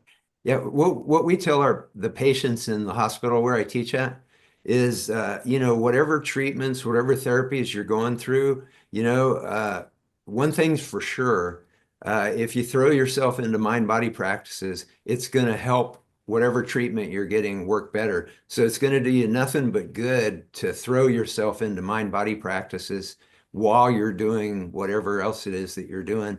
And then that way we don't step on any doctor's toes or anything like that. But we just empower people to know that they could be making, a difference in, their state of well-being and their sleep and their outlook and their attitude and their immunity and all those things by throwing themselves into mind-body. It's very important that we present as a complementary therapy, not an alternative therapy. I think the problem is that you hear these terrible stories of people who could have been saved, but they went off and, I don't know, stood on one leg for 6 months before they died. Whereas if it was stand on one leg for 6 months, but do the chemo, do the radiotherapy, take the tablets as well, then there is no, or at least there is less chance of the medical profession seeing that that complementary therapy as a challenge to what they do. Interesting. Very It's a interesting. transition. It's a transition until they understand what it really does scientifically. Yes, Because thank I you. was in a cancer center. let's go to some future episodes before we wind up. It's wonderful to have you all here. And these are the future episodes that you can watch on Healing Our Earth. You just go to the website, healingourEarth.com. They're all there, the past episode with the link, so they can watch the episodes which were recorded and the live episodes on the day, and future episodes are there. And next week, Sharon, is yoga and meditation. And often we bring some Qigong. I have some wonderful people in mind, because meditation is a very fundamental practice, standing meditation and many kinds of meditation for Qigong, Tai Chi, Wushu, etc. That's next Sunday, the 2nd of March, 2 p.m. GMT onwards. And we are going to go to different parts of the world. We are also going to go live to Mexico, where Jeffrey Armstrong will be there. Wonderful. Doing a retreat, so it will be beautiful. And here comes. And here we go, International Women's Day special. That is empowering women, empowering humanity. And yes, if we empower women, since they give birth, then we empower all of us. Join us for this free global online session, Sunday, the 9th of March, 2025. And we have wonderful guests lined up. We also got Sister Jahnke, the additional global head of Brahma Kumaris, the head of the ISKCON Bhakti Vedanta, Vishaka Ji, Timmy Cruz, the buzzing actress and a singer from Philippines. So many people are already lined up for that. Oh, yes. And I'm planning to bring the Grammy Award-winning Arhu Virtuoso. She's in San Francisco, but she's known all over the world. She's an amazing musician and human being. So I'm planning to bring her for that, for International Women's Day, and then World Kidney Day. Are your kidneys okay? Detect early, protect kidney health. And we should bring someone into really from the Qigong world, because there is so much knowledge about working with the organs themselves, like the 6 healing sounds practice and other practices that would be incredibly beneficial as a complementary therapy to anyone going through dialysis or any kidney issues. And that will be Sunday, the 16th of March. We look forward to bringing you here. Beautiful. And Bill, perhaps you can think of someone or yourself to come in and speak about the kidneys from the TCM, traditional Chinese medicine perspective. Yeah, I bet Roger Jahnke is probably really well versed in that. I'm sure. Yeah, definitely. Yeah. So before we close, I was going to lead something, but I really, since we have you here, Bill, I know Wai-Ching's been on for hours, and then we have a big meeting coming up, so I'll let her rest. But Bill, would you like to give a little meditation? Yeah, that'd be great. That'd be great. Okay, so let's all just let our eyes close easily and gently. Feel the tip of the tongue lightly touching the gum line behind the top 2 front teeth. And that sensation brings us to here and now, and more into the heart-centered consciousness where we're feeling rather than thinking. As we just enjoy the sensation of the cool waves of breath filling us from the abdomen all the way up into the airy fibers of the lungs. And on those sighing exhales, the mind, heart, and body just begin to let go of the illusion of separation. We breathe and allow space for that lightness and that openness to permeate the mind and the heart and the field and the body. Letting go of all the tangles and the limitations. And opening to the possibility, the very center of the mind, knowing that it's safe to let go, to lose track of who we are and what we are. so that we can allow this endless unfolding of possibility to expand through our lives and our hearts and our minds and our field and our planet. And knowing that mind-body practices are the thing that's going to lead this planet to the place that we want to go with. And it's not that they're the answer, but they're the technologies that help us let go and allow that childlike possibility to unfold through everything, every structure, every part of the planet, and through the global consciousness of the planet, which is a real scientific thing. And as we breathe and let go of our fears and our limitations on every level, and allow space for that limitless unfolding lightness, we'll all be finding our way to flow through and become part of this expanse of mind-body practices that are coming through these beautiful events like Sharon's coming documentary and all the work that all you people are doing here with healing our earth, and World Tai Chi and Qigong Day and International Day of Yoga and World Peace Meditation Day. And we're letting go of all the tangles and the limitations because we know that this is time to happen. It's time for the world to become aware of this. They need it at this moment in history. And we can just let go and flow and open and connect and know that we're all part of some big, expanding, healing force that we're riding on like surfers upon the waves. And we can just breathe and float in this pure safety, this pure light, this pure, elegant unfolding of possibility that we're all part of all the time. Every time we breathe and let go and open.